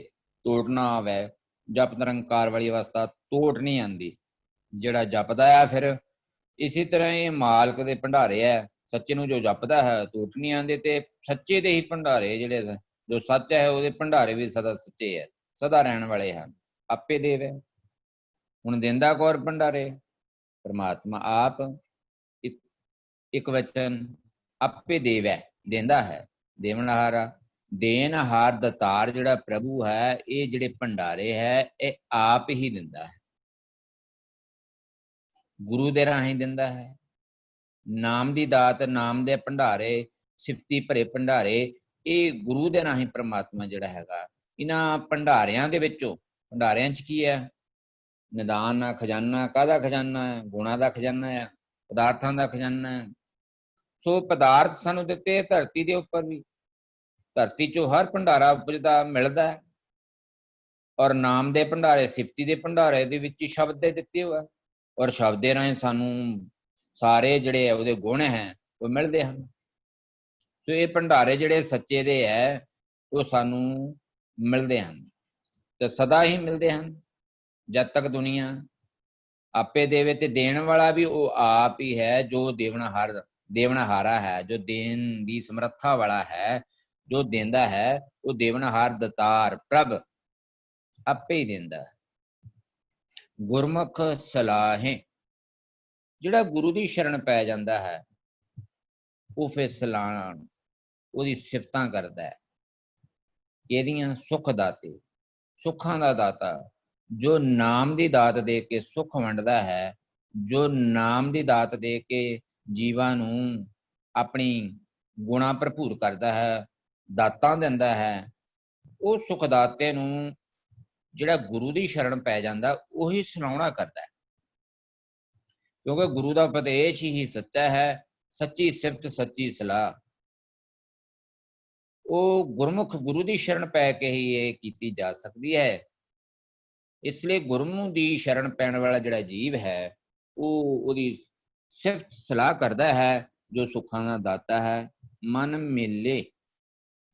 ਤੇ ਗੁਰੂ ਦੀ ਸ਼ਰਨ ਪੈ ਕੇ ਹੀ ਜੀਵ ਜਿਹੜਾ ਜਦੋਂ ਉਸ ਸੁੱਖਾਂ ਦੇ ਦਾਤੇ ਨੂੰ ਆਪਣੇ ਮਨ ਦੇ ਵਿੱਚ ਪ੍ਰਗਟ ਕਰ ਲੈਂਦਾ, ਮੇਲ ਲੈਂਦਾ, ਆਪਣੇ ਮਨ ਨੂੰ ਉਸ ਪ੍ਰਮਾਤਮਾ ਦੇ ਨਾਲ ਇਕਮਿਕ ਕਰ ਲੈਂਦਾ, ਲੀਨ ਕਰ ਲੈਂਦਾ ਹੈ, ਜੋਤੀ ਜੋਤ ਰਲੇ ਸੰਪੂਰਨ ਥੀਆ ਰਾਮ, ਉਹ ਸੰਪੂਰਨ ਬਣ ਜਾਂਦਾ ਹੈ ਜਦੋਂ ਉਹਨਾਂ ਇਕਮਿਕ ਹੋ ਜਾਂਦਾ ਹੈ, ਜਦੋਂ ਉਹ ਉਹਦੀ ਉਪਦੇਸ਼, ਉਹਦੀ ਸਿੱਖਿਆ ਤੇ ਮਨ ਬਚ ਕਰਮਾਂ ਕਰਕੇ ਪੂਰਨ ਰੂਪ ਵਿੱਚ ਚੱਲਦਾ ਹੈ, ਤਾਂ ਕੀ ਹੋ ਜਾਂਦਾ? ਮਨ ਮੇਲੇ, ਕੀਮਤ ਪਾਇੰਦਾ। ਕੀਮਤ ਉਸਨੂੰ ਹੀ ਪ੍ਰਾਪਤ ਮਿਲਦੀ ਹੈ ਜਿਵੇਂ ਵੀਰ ਜੀ ਨੇ ਗੁਰਮੁਖ ਜਿਹੜਾ ਗੁਰੂ ਦੀ ਸ਼ਰਨ ਪੈ ਜਾਂਦਾ ਹੈ, ਉਹਦੀ ਕੀਤੀ ਹੋਈ ਦੀ ਕੀਮਤ ਜਾਂ ਉਹਦੀ ਕਦਰ, ਪਰਮਾਤਮਾ ਦੀ ਬਾਬਤ ਗਿਆਨ ਸੋਝੀ ਜਾਂ ਉਹਦਾ ਮੁੱਲ ਜਿਹੜਾ ਗੁਰਮੁਖ ਹੁੰਦਾ ਹੈ ਉਹ ਹੀ ਜਾਣ ਜਾਂਦਾ ਹੈ ਕਿ ਪ੍ਰਮਾਤਮਾ ਜਿਹੜਾ ਬੇਅੰਤ ਅਥਾਹ ਹੈ, ਸਮੁੰਦਰ ਹੈ, ਗਹਿਰ ਹੈ, ਗੰਭੀਰ ਹੈ, ਉਹੀ ਜਾਣ ਲੈਂਦਾ ਹੈ। ਕੀਮਤ ਪਾਏ ਤੋਂ ਭਾਵ ਵਿੱਚ ਜਾਣ ਲੈਂਦਾ, ਉਹਦੀ ਕਦਰ, ਉਹਦੀ ਸਮਰੱਥਾ। ਤੁਸ਼ ਮਤ ਬੁੱਧ, ਗੁਰੂ ਦੀ ਸ਼ਰਨ ਪੈ ਕੇ ਉਹਦੀ ਸਮਰੱਥਾ ਜਿਹੜੀ ਹੈਗੀ ਆ ਉਹ ਗੁਰਮੁਖ ਬੰਦਾ ਹੈਗਾ, ਉਹ ਜਾਣ ਲੈਂਦਾ ਹੈ, ਸੋਝੀ ਪ੍ਰਾਪਤ ਕਰ ਲੈਂਦਾ ਜੀ। ਧੰਨਵਾਦ ਵੀਰ ਜੀ। ਜੀ ਭੂਆ ਜੀ। ਸੱਚਾ ਮਹਿਲ ਸੱਚੇ ਭੰਡਾਰਾ। ਸੱਚਾ ਮਹਿਲ ਤੇ ਸੱਚੇ ਭੰਡਾਰਾ ਦੋਨੋਂ ਜਿਹੜੇ ਹੈ ਸੰਬੋਧਨ ਕਿਸ ਨੂੰ ਕਰ ਰਹੇ ਹੈ? ਨੌ ਨਿਧ ਅੰਮ੍ਰਿਤ ਪ੍ਰਭ ਕਾ ਨਾਮ, ਦੇਈ ਮੇਸ ਕਾ ਵਿਸਰਾਮ। ਇੱਕ ਹੋਰ ਕਹਿੰਦਾ ਮਨ ਤੂੰ ਜੋਤ ਸਰੂਪ ਹੈ। ਇਹਦੇ ਵਿੱਚ ਸੱਚਾ ਮਹਿਲ, ਸੱਚੇ ਭੰਡਾਰ ਸੰਬੋਧਨ ਕੀਤਾ ਨਾਮ ਨੂੰ ਤੇ ਜੋਤ ਸਰੂਪ ਨੂੰ। ਇਹੀ ਨਿਜ ਘਰ ਹੈ, ਇਹੀ ਮਹਿਲ ਹੈ। ਜਦੋਂ ਗੁਰਮੁਖ, ਜਦੋਂ ਉਹ ਮਨ ਬਿੱਲਾ ਮਨ, ਜਦੋਂ ਗੁਰੂ ਦੀ ਸਿੱਖਿਆ ਦੇ ਨਾਲ ਜਦੋਂ ਆਪਣੇ ਆਪ ਨੂੰ ਟਿਊਨਡ ਕਰ ਲੈਂਦਾ, ਸਲਾਹੇ ਸੁਖਦਾਤੇ ਜਦੋਂ ਉਸ ਇੱਕ ਦੇ ਨਾਲ ਉਹਦੀ ਕਮਾਈ ਕਰਕੇ ਆਪਣੇ ਆਪ ਨੂੰ ਇੰਪਲੀਮੈਂਟ ਕਰਕੇ ਟਿਊਨਡ ਕਰ ਲੈਂਦਾ ਹੈ, ਤੇ ਫਿਰ ਉਸ ਨੂੰ ਕੀ ਮਿਲਦਾ? ਉਸ ਨੂੰ ਮਹਿਸੂਸ ਹੁੰਦਾ। ਕੀਮਤ ਪਾਈਦਾ ਇਜ਼ ਇਨ ਐਨ ਐਕਸਪੀਰੀਅੰਸ। ਮਨ ਮੇਲੇ ਕੀਮਤ ਪਾਈਦਾ ਜਦੋਂ ਉਹ ਆਪਣੇ ਟਿਕਾਣੇ, ਕਿਉਂਕਿ ਜਿਨ ਉਹ ਮਨ ਉਸ ਇੱਕ ਦੀ ਸਿਫਤ ਸਲਾਹ ਕਰਦਾ ਹੈ ਤੇ ਸੋਚ ਲਓ ਉਹ ਮਹਿਸੂਸ ਕਰਦਾ ਹੈ। ਕਿਹੜੀ ਚੀਜ਼ ਨੂੰ ਮਹਿਸੂਸ ਕਰਦਾ ਹੈ? ਉਸ ਸੱਚੇ ਮਹਿਲ ਸੱਚੇ ਭੰਡਾਰਾ, ਉਸ ਖਜ਼ਾਨੇ ਦਾ, ਉਸ ਦਾ ਟਿਕਾਣਾ, ਉਸ ਨਾਮ ਦਾ, ਉਸ ਇੱਕ ਸਰੂਪ ਦਾ। ਔਰ ਜਿਨ ਮਹਿਸੂਸ ਕਰਦਾ ਹੈ ਉਹ ਨਾਲ ਹੀ ਦੇਂਦਾ ਜਾਂਦਾ ਹੈ। ਹਾਂਜੀ, ਧੰਨਵਾਦ ਭੂਆ ਜੀ। ਆਪ ਜੀ ਨੇ ਕੀਮਤ ਪਾਇੰਦਾ ਨੂੰ ਐਕਸਪੀਰੀਅੰਸ ਕਰਕੇ ਆਪ ਜੀ ਨੇ ਸਮਝਾਣਾ ਕੀਤਾ। ਬਿਲਕੁਲ ਮਨ ਮੇਲੇ ਦਾ ਮਤਲਬ ਹੀ ਐਕਸਪੀਰੀਅੰਸ ਲੈਣਾ, ਮਨ ਦਾ ਮਨ ਐਕਸਪੀਰੀਅੰਸ ਕਰਨ ਲੱਗ ਪੈਂਦਾ। ਧੰਨਵਾਦ ਆਪ ਜੀ ਦਾ। ਜੀ ਸੁਖਵਿੰਦਰ ਵੀਰ ਜੀ। ਹਾਂਜੀ ਵੀਰ ਜੀ। ਵੀਰ ਜੀ ਇੱਥੇ ਸਤਿਗੁਰੂ ਜੀ ਨਾ ਮਹਿਲ ਦੇ ਬਾਰੇ ਦੱਸ ਰਹੇ ਨੇ। ਮਹਿਲ ਨੂੰ ਐਕਸਪਲੇਨ ਕਰ ਰਿਹਾ ਕਿਉਂਕਿ ਮਹਿਲ ਦੇ ਲੱਲੇ ਤੇ ਅਖੀਰ ਤੇ ਨਾ ਔਂਕੜ ਲੱਗਾ ਹੋਇਆ ਹੈ। ਉੱਥੇ ਐਕਸਪਲੇਨ ਕਰ ਰਿਹਾ ਮਹਿਲ ਕੀ ਹੈ। ਗੁਰਬਾਣੀ ਵਿੱਚ ਸੱਚ ਨੂੰ ਹੀ ਖਸਮ ਬੋਲਿਆ ਗਿਆ ਹੈ ਸਾਡਾ ਸਾਰਿਆਂ ਦਾ। ਇਹ ਸੱਚ ਸਭਨਾ ਦਾ ਖਸਮ ਹੈ। ਸੱਚ ਨੂੰ ਹੀ ਗੁਰਬਾਣੀ ਬੋਲਿਆ ਗਿਆ ਹੈ, ਸੱਚ ਨੂੰ ਹੀ ਹੁਕਮ ਬੋਲਿਆ ਗਿਆ ਹੈ। ਉਹ ਸੱਚ ਨੂੰ ਹੀ ਮਹਿਲ ਆਖਿਆ ਗਿਆ ਹੈ। ਸੱਚ ਤੇ ਸੱਚ ਦਾ ਮਹਿਲ ਇਹ ਦੋ ਅਲੱਗ ਚੀਜ਼ਾਂ ਨਹੀਂ ਹੈ। ਸੱਚ ਨੂੰ ਹੀ ਮਹਿਲ ਕਰਕੇ ਆਖਿਆ ਗਿਆ ਕਿਉਂਕਿ ਗੁਰਬਾਣੀ ਵਿੱਚ ਆਉਂਦਾ ਹੈ, ਕਹਿੰਦੇ ਨੇ ਸੱਚ ਮਹਿਲ ਘਰ ਤਿੰਨਾਂ ਦੇ ਥੱਲੇ ਔਂਕੜ ਲੱਗਾ ਹੋਇਆ। ਸੱਚ ਮਹਿਲ ਘਰ ਪਾਈ ਹੈ। ਕਦੋਂ? ਕਹਿੰਦੇ ਗੁਰ ਕਾ ਸ਼ਬਦ ਪਛਾਣ। ਜਦੋਂ ਅਸੀਂ ਗੁਰੂ ਦੇ ਸ਼ਬਦ ਦੇ ਦੁਆਰਾ ਸੱਚ ਨੂੰ ਪਛਾਣ ਲੈਂਦੇ ਆ ਨਾ, ਉਸੇ ਨੂੰ ਹੀ ਮਹਿਲ ਪਾਣਾ ਕਹਿੰਦੇ ਨੇ। ਸੱਚ ਨੂੰ ਹੀ ਮਹਿਲ ਆਖਿਆ ਗਿਆ। ਕਹਿੰਦੇ ਸੱਚਾ ਮਹਿਲ, ਸੱਚ ਮਹਿਲ ਘਰ ਪਾਇਆ। ਇਹ ਤਿੰਨੋਂ ਲਫ਼ਜ਼ ਜਦੋਂ ਵੀ ਆਉਣਗੇ ਇੱਕੋ ਪ੍ਰਕਰਨ ਵਿੱਚ ਆਉਣਗੇ। ਜਿਸ ਨੂੰ ਇੱਥੇ ਸੱਚ ਮਹਿਲ ਕਹਿੰਦੇ ਨੇ, ਕਹਿੰਦੇ ਸੱਚ ਮਹਿਲ ਘਰ ਪਾਇਆ। 16 ਸਾਹਿਬ 'ਚ ਅਸੀਂ ਪੜ੍ਹਦਾ, ਉੱਥੇ ਕਹਿੰਦੇ ਨੇ ਨਿਜ ਘਰ ਮਹਿਲ ਪਾਵੋ ਸੁਖ ਸਹਿਜ। ਜਦੋਂ ਕਹਿੰਦੇ ਮੈਂ ਨਿਜ ਘਰ 'ਚ ਮਹਿਲ ਪਾਇਆ, ਇੱਥੇ ਕਹਿੰਦੇ ਨੇ ਸੱਚ ਮਹਿਲ ਘਰ ਪਾਇਆ। ਘਰ ਪਾਇਆ, ਘਰ ਮੈਂ ਘਰ ਜੋ ਦੇਖ ਦਿਖਾਵਾ ਹੈ। ਅੱਗੇ ਫਿਰ ਹੋਰ ਕਹਿੰਦੇ ਕਾਇਆ, ਮਹਿਲ, ਮੰਦਰ, ਘਰ ਹਰ ਕਾ। ਉੱਥੇ ਵੀ ਸਾਰੇ ਔਂਕੜਾਂ ਦੇ ਨਾਲ ਹੈ। ਇਹ ਜਿਹੜਾ ਨਾ ਸੱਚ ਨੂੰ ਹੀ ਮਹਿਲ ਆਖਿਆ ਜਾ ਰਿਹਾ। ਆਪਾਂ ਕਹੀਏ ਨਾ ਸਾਡੇ ਅੰਦਰ ਅਗਰ ਮਹਿਲ ਹੈ, ਕਿਸ ਤਰ੍ਹਾਂ ਦਾ ਅਸੀਂ ਵੀ ਪਾਉਣਾ ਚਾਹੁੰਦੇ ਹਾਂ। ਮੈਂ ਸਾਡੇ ਅੰਦਰ ਤੀਬਰ ਇੱਛਾ ਹੋਣੀ ਚਾਹੀਦੀ ਹੈ, ਅਸੀਂ ਮਹਿਲ ਪਾਉਣਾ ਹੈ। ਸਾਨੂੰ ਉਹਦੇ ਬਾਰੇ ਪਤਾ ਹੋਣਾ ਚਾਹੀਦਾ। ਉਹ ਮਹਿਲ ਸੱਚ ਨੂੰ ਹੀ ਮਹਿਲ ਆਖਿਆ ਗਿਆ ਹੈ। ਜਿਹੜਾ ਅੰਦਰ ਸੱਚ ਸਾਰਿਆਂ ਦੇ ਅੰਦਰ ਵਸ ਰਿਹਾ ਹੈ, ਉਸ ਨੂੰ ਹੀ ਮਹਿਲ ਆਖਿਆ ਗਿਆ, ਉਸ ਨੂੰ ਹੀ ਖਸਮ ਆਖਿਆ ਗਿਆ ਹੈ। ਉਹ ਸੱਚ ਨੂੰ ਪਾਉਣਾ, ਸੱਚ ਦਾ ਗਿਆਨ ਲੈਣਾ, ਸੱਚ ਦੀ ਮੱਤ ਲੈਣੀ, ਸੱਚ ਦੀ ਮੱਤ ਦੇ ਵਿੱਚ ਸਮਾ ਜਾਣਾ, ਇਹ ਸੱਚ ਦਾ ਮਹਿਲ ਪਾਉਣਾ ਹੈ। ਪਰ ਇਹ ਪਤਾ ਕਿਵੇਂ ਲੱਗਦਾ? ਕਹਿੰਦੇ ਗੁਰੂ ਕਾ ਸ਼ਬਦ ਗੁਰੂ ਦੇ ਸ਼ਬਦ ਵਿੱਚ ਕੀ ਹੈ? ਗੁਰੂ ਦੇ ਸ਼ਬਦ ਨੂੰ ਹੀ ਤਾਂ ਸੱਚ ਆਖਿਆ ਜਾਂਦਾ ਹੈ। ਗੁਰੂ ਦਾ ਸ਼ਬਦ ਤੇ ਸੱਚ ਵਿੱਚ ਕੋਈ ਫਰਕ ਨਹੀਂ ਹੈ। ਸਿਰਫ ਸਾਨੂੰ ਸਮਝਾਉਣ ਦੇ ਲਈ ਇਹ ਤੁਕਬੰਦੀ ਕਰਨੀ ਪੈਂਦੀ ਹੈ। ਗੁਰੂ ਕੇ ਸ਼ਬਦ ਨੂੰ ਹੀ ਸੱਚ ਆਖਿਆ ਜਾਂਦਾ ਹੈ, ਸੱਚ ਬਾਣੀ ਨੂੰ ਵੀ ਆਖਿਆ ਜਾਂਦਾ ਹੈ, ਸੱਚ ਮੱਤ ਨੂੰ ਵੀ ਆਖਿਆ ਜਾਂਦਾ ਹੈ, ਸੱਚ ਨੂੰ ਹੀ ਮਹਿਲ ਆਖਿਆ ਜਾਂਦਾ ਹੈ। ਕਹਿੰਦੇ ਨੇ ਸੱਚਾ ਮਹਿਲ ਜਦੋਂ ਇਹ ਪ੍ਰਾਪਤ ਕਰ ਲੈਂਦਾ ਹੈ। ਮਹਿਲ ਪ੍ਰਾਪਤ ਕਦੋਂ ਕਰਦਾ? ਪਹਿਲਾਂ ਸਾਡਾ ਮਨ ਮਹਿਲ ਪ੍ਰਾਪਤ ਕਰ ਲੈਂਦਾ ਹੈ, ਉੱਥੇ ਅੰਦਰ ਟਿਕ ਜਾਂਦਾ ਹੈ ਸੱਚ ਦੇ ਮਹਿਲ। ਉਹ ਹੁੰਦਾ ਕਦੋਂ ਹੈ? ਕਹਿੰਦੇ ਨੇ ਸੱਚ ਸੁਣ, ਮਨ ਬੁੱਝ, ਵਖਾਣ, ਮਹਿਲ ਬੁਲਾਈਏ। ਜਦੋਂ ਸਭ ਤੋਂ ਪਹਿਲਾਂ ਅਸੀਂ ਸੱਚ ਨੂੰ ਸੁਣਾਂਗੇ, ਫਿਰ ਸੱਚ ਨੂੰ ਬੁੱਝਾਂਗੇ। ਇੱਥੇ ਸੱਚ ਬੁੱਝਣ ਦੀ ਗੱਲ ਉਸੇ ਨੂੰ ਹੀ ਗੁਰਬਾਣੀ ਹੁਕਮ ਬੁੱਝਿਆ ਦੀ ਗੱਲ ਵੀ ਆਉਂਦੀ ਹੈ। ਨਾਨਕ ਹੁਕਮ ਹੈ ਜੇ ਬੁੱਝੈ, ਸੱਚ ਬੁੱਝੈ ਹੁਕਮ ਬੁੱਝੈ, ਇੱਕੋ ਹੀ ਭਾਵ ਚ ਨੇ। ਸੱਚ ਨੂੰ ਸੁਣੀਏ, ਸੁਣਨਾ ਆਰੰਭ ਕਰੀਏ, ਸੱਚ ਨੂੰ ਬੁੱਝਣਾ ਆਰੰਭ ਕਰੀਏ। ਫਿਰ ਉਸ ਨੂੰ ਜਿਹੜੀ ਇਸ ਤੋਂ ਤੀਸਰੀ ਅਵਸਥਾ ਹੈ ਨਾ ਵਖਾਣ, ਜਿਹੜੀ ਇੱਥੇ ਦੇ ਰਹੀ ਹੁਣ ਆਪੇ ਦੇਵੈ। ਇਹ ਦੇਵੈ ਲਫ਼ਜ਼ ਜਿਹੜਾ ਹੈ ਨਾ, ਇਹ ਕਿਰਿਆ ਹੈ, ਮਨ ਕਰਦਾ ਹੈ। ਇਹ ਅਰਜਨ ਅਵਸਥਾ ਹੈ, ਅਰਜ ਕਰਦਾ ਹੈ। ਹੁਣ ਇਹਦੇ ਕੋਲ ਕੀ ਪ੍ਰਾਪਤ ਹੋਇਆ? ਇਹਦੇ ਭੰਡਾਰੇ ਚ ਕੀ ਆਇਆ? ਸਿਫਤਾਂ। ਇਹਦੇ ਭੰਡਾਰੇ ਚ ਕੀ ਆਇਆ? ਤੇਰੀ ਭਗਤ ਭੰਡਾਰ ਜੀ ਭਰੇ ਬੇਅੰਤ ਬੇਅੰਤਾ। ਇਹਦੇ ਭੰਡਾਰੇ ਚ ਕੀ ਆਇਆ? ਅਮੁੱਲ ਗੁਣ, ਅਮੁੱਲ ਵਪਾਰ, ਅਮੁੱਲ ਵਪਾਰੀਏ, ਅਮੁੱਲ ਭੰਡਾਰ। ਗੁਣਾਂ ਦੇ ਅਮੁੱਲ ਭੰਡਾਰੇ ਭਰ ਗਏ। ਕਦੋਂ? ਜਦੋਂ ਸੱਚ ਮਹਿਲ ਪਾਇਆ। ਫਿਰ ਇਹਦੇ ਕੋਲ ਤੇਰੀ ਭਗਤੀ ਦੇ ਭੰਡਾਰੇ ਭਰੇ ਪਏ ਨੇ। ਭਗਤੀ ਆਪਾਂ ਕਈ ਵਾਰ ਡਿਸਕਸ ਕੀਤਾ, ਕਿਹਨੂੰ ਕਹਿੰਦੇ ਨੇ? ਕਹਿੰਦੇ ਨੇ ਵਿਣ ਗੁਣ ਕੀਤੇ ਭਗਤ ਨਾ ਹੋਏ, ਭਾਵ ਅਮੁੱਲ ਗੁਣਾਂ ਦੇ ਅਮੁੱਲ ਭੰਡਾਰੇ ਰੂਪੀ ਇਹਦੇ ਅੰਦਰ ਖਜ਼ਾਨੇ ਭਰ ਜਾਂਦੇ ਨੇ। ਫਿਰ ਇਹ ਦਿੰਦਾ ਹੈ। ਦੇ ਉਹੀ ਸਕਦਾ ਹੈ ਜਿਹਦੇ ਕੋਲ ਹੋਏਗਾ। ਇੱਥੇ ਜਿਹੜੀ ਗੱਲ ਚੱਲ ਰਹੀ ਹੈ ਨਾ ਭੰਡਾਰ ਦੀ, ਸੱਚੇ ਭੰਡਾਰਾ ਉਹੀ ਹੈ। ਸਿਫਤੀ ਭਰੇ ਤੇਰੇ ਭੰਡਾਰਾ। ਜਿਹੜਾ ਪਹਿਲਾ ਰਹਿਰਾਸ ਸਾਹਿਬ ਦੇ ਵਿੱਚ ਜਿਹੜਾ ਇਹ ਵਾਲਾ ਸ਼ਬਦ ਹੈ ਨਾ, ਪੂਰਾ ਸੁਣ ਵੱਡਾ ਆਖਿਆ ਸਭ, ਉਹ ਸਾਰਾ ਸ਼ਬਦ ਇਹ ਵਾਲੇ ਬੰਦ ਨੂੰ ਵੀ ਐਕਸਪਲੇਨ ਕਰਦਾ ਹੈ।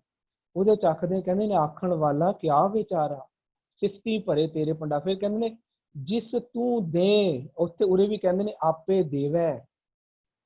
ਕਿਉਂ ਦਿੰਦਾ? ਕਹਿੰਦੇ ਜਿਸ ਤੂੰ ਦੇ ਤਿਸੈ ਕਿਆ ਚਾਰਾ। ਕਹਿੰਦੇ ਕਿਉਂ ਦੇ ਰਿਹਾ ਜਿਸ ਤੂੰ ਦੇ? ਕਹਿੰਦੇ ਨੇ ਨਾਨਕ ਸੱਚ ਸਵਾਰਨ। ਹੁਣ ਸੱਚ ਸਵਾਰੇਗਾ ਸਾਰਿਆਂ ਨੂੰ, ਇੱਕ ਇੱਕ ਜੀ ਜੰਤ ਨੂੰ, ਉਹਨਾਂ ਨੂੰ ਵੀ ਸਵਾਰ ਕੇ।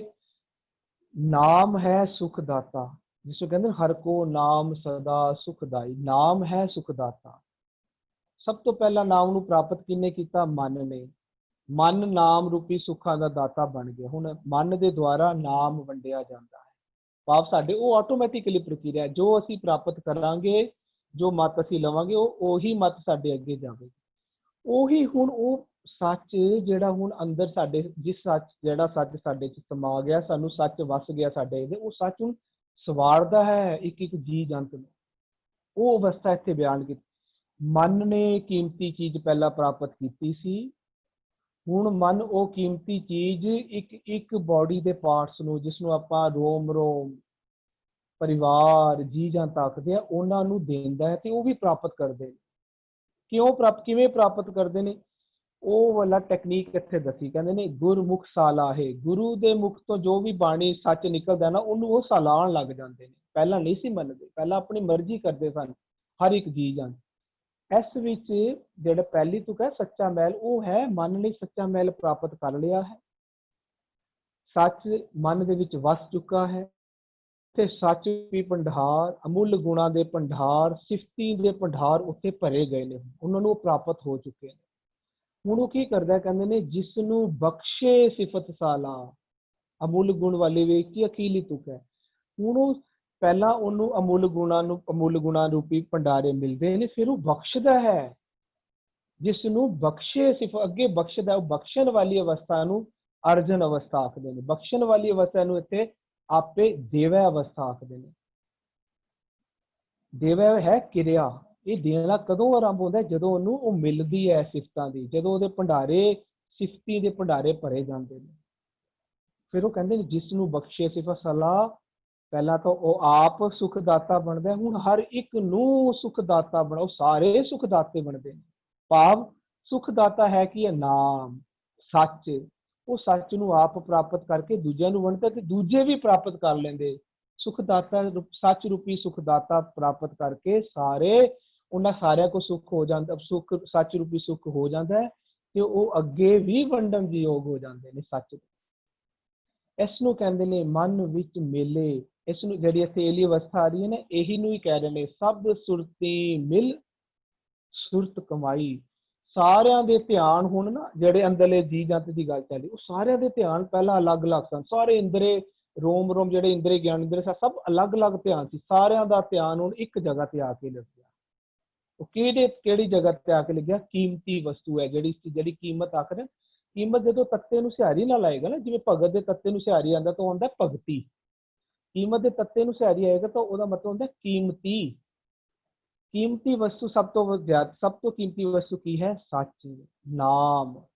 ਇੱਕ ਮੱਤ, ਸੱਚ ਕੀ ਮੱਤ, ਉਹ ਮਿਲਦੀ ਕਿਵੇਂ ਹੈ? ਕਹਿੰਦੇ ਨੇ ਸਭ ਸੁਰਤੀ ਮਿਲ ਸੁਰਤ ਕਮਾਈ। ਜਦੋਂ ਸਾਰਿਆਂ ਦਾ ਧਿਆਨ ਮਿਲ ਜਾਂਦਾ ਨਾ, ਕਿੱਥੇ? ਸ਼ਬਦ ਦੇ ਵਿੱਚ, ਸੱਚ ਦੇ ਵਿੱਚ, ਨਾਮ। ਫਿਰ ਉਹਨਾਂ ਉਹ ਸੁਰਤ ਇੱਕ ਰੂਪ, ਇੱਕ ਧਿਆਨ ਹੋ ਕੇ ਫਿਰ ਸਾਰੇ ਇੱਕ ਸੁਰਤ ਕਮਾਉਂਦੇ ਨੇ, ਇੱਕ ਧਿਆਨ ਨਾਲ ਸੱਚ ਨੂੰ ਕਮਾਉਂਦੇ ਨੇ।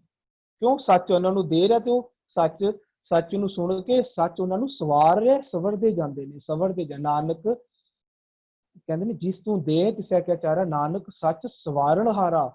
ਉਹ ਸੱਚ ਇਹਨਾਂ ਨੂੰ ਸਵਾਰ ਰਿਹਾ, ਹੁਣ ਇਸ ਸੱਚ ਨੂੰ ਲੈ ਕੇ ਸਵਰਦੇ ਜਾ ਰਹੇ ਨੇ। ਇਸੇ ਨੂੰ ਕਹਿੰਦੇ ਨੇ ਆਪ ਸਵਾਰੈ ਮੈਂ ਮਿਲੈ। ਪਹਿਲਾਂ ਮਨ ਨੇ ਆਪਣੇ ਆਪ ਨੂੰ ਸਵਾਰਿਆ, ਮਨ ਮਿਲ ਗਿਆ ਸੱਚ ਨਾਲ। ਹੁਣ ਇੱਕ ਇੱਕ ਇੰਦਰ ਗਿਆਨ ਇੰਦਰੇ ਰੋਮ ਜੀ ਜੰਤ ਆਪਣੇ ਆਪ ਨੂੰ ਸਵਾਰ ਰਹੇ ਨੇ, ਇਹ ਵੀ ਸੱਚ 'ਚ ਮਿਲਦੇ ਜਾ ਰਹੇ ਨੇ। ਸੱਚ ਨੂੰ ਪ੍ਰਾਪਤ ਕਰ, ਇਹ ਸੱਚ ਰੂਪੀ ਕੀਮਤੀ ਵਸਤੂ ਨੂੰ ਪਾਉਂਦੇ ਜਾ ਰਹੇ ਨੇ। ਇਹਨੂੰ ਕਹਿੰਦੇ ਨੇ ਕੀਮਤ ਪਾਏਦਾ। ਪਰ ਕਦੋਂ? ਜਦੋਂ ਇਹਨਾਂ ਨੇ ਆਪਣਾ ਸਾਰਾ ਧਿਆਨ, ਜੋ ਇਹਨਾਂ ਨੂੰ ਸੱਚ ਦਿੱਤਾ ਜਾ ਰਿਹਾ ਹੈ, ਸੱਚ ਵੱਲੋਂ ਉਹ ਦਿੱਤਾ ਜਾ ਰਿਹਾ, ਸੱਚ ਲੈ ਰਹੇ ਨੇ। ਇਹ ਬਹੁਤ ਪਿਆਰੀ ਅਵਸਥਾ ਹੈ। ਇਹ ਸਾਰੇ ਸੱਚ ਦੇ ਵਿੱਚ, ਸੱਚ ਨੂੰ ਲੈ ਕੇ ਆਪਣੇ ਆਪ ਨੂੰ ਸਵਾਰ ਕੇ ਸੱਚ ਦਾ ਰੂਪ ਹੁੰਦੇ ਜਾ ਰਹੇ ਨੇ। ਇਹ ਸਾਰੇ ਸੁਖਦਾਤੇ ਰੂਪ ਹੁੰਦੇ ਜਾ ਰਹੇ ਨੇ। ਇਹ ਜਿਹੜੀ ਅਵਸਥਾ ਹੈ ਨਾ, ਜਦੋਂ ਮਨ ਤੋਂ ਬਾਅਦ ਵਾਲੀ, ਕਰਮਖੰਡ ਤੋਂ ਬਾਅਦ ਸੱਚਖੰਡ ਵਾਲੀ ਅਵਸਥਾ, ਉਹ ਬਿਆਨ ਕਰਦੇ ਨੇ। ਉਹ ਸੱਚਖੰਡ ਵਾਲੀ ਅਵਸਥਾ ਵਿੱਚ ਕੀ ਹੁੰਦਾ ਹੈ? ਅੰਦਰਲੇ ਸੰਸਾਰ ਦੇ ਵਿੱਚ, ਅੰਦਰਲੇ ਇੱਕ ਜੀ ਜੰਤ ਵਿੱਚ, ਅੰਦਰਲੇ ਇੰਦਰੇ ਗਿਆਨ ਇੰਦਰੀਆਂ ਨੂੰ ਵੀ ਫਿਕਸ ਅਪ ਕੀਤਾ ਜਾਂਦਾ ਹੈ। ਉਹਨਾਂ ਨੂੰ ਵੀ ਸਵਾਰਿਆ ਜਾਂਦਾ ਹੈ ਸੱਚ ਦੇ ਵਿੱਚ। ਉਹਨਾਂ ਦੀ ਕਾਰ ਵੀ ਹੁਕਮ ਵਿੱਚ ਲੈ ਕੇ ਆਈ ਜਾਂਦੀ ਹੈ। ਉਹਨਾਂ ਨੂੰ ਵੀ ਜਿਵੇਂ ਕਹਿੰਦੇ ਨੇ ਜੀ ਜੰਤ ਸਭ ਤੋਂ ਦੋ ਪਾਏ, ਜਿਤ ਭਾਣਾ ਤਿਤ ਲਾਏ। ਮਨ ਪਹਿਲਾਂ ਆਪ ਰਜ਼ਾ ਵਿੱਚ ਚੱਲਦਾ, ਉਹਨਾਂ ਨੂੰ ਵੀ ਉਹ ਭਾਣੇ ਦੇ ਵਿੱਚ ਚਲਾਉਂਦੇ ਨੇ। ਭਾਣੇ ਵਿੱਚ ਉਹਨਾਂ ਨੂੰ ਪ੍ਰੇਰ ਕੇ ਉਹਨਾਂ ਦੀ ਕਾਰ ਵੀ ਹੁਕਮ ਵਾਲੀ ਕੀਤੀ ਜਾਂਦੀ ਹੈ। ਇਹ ਅਵਸਥਾ ਬਿਆਨ ਕੀਤੀ ਜਾ ਰਹੀ ਹੈ। ਹਾਂਜੀ, ਧੰਨਵਾਦ ਵੀਰ ਜੀ, ਬੜੀ ਗੱਲਾਂ ਕਰਕੇ ਆਪ ਜੀ ਨੇ ਸਮਝਾਣਾ ਕੀਤਾ। ਧੰਨਵਾਦ ਆਪ ਜੀ ਦਾ।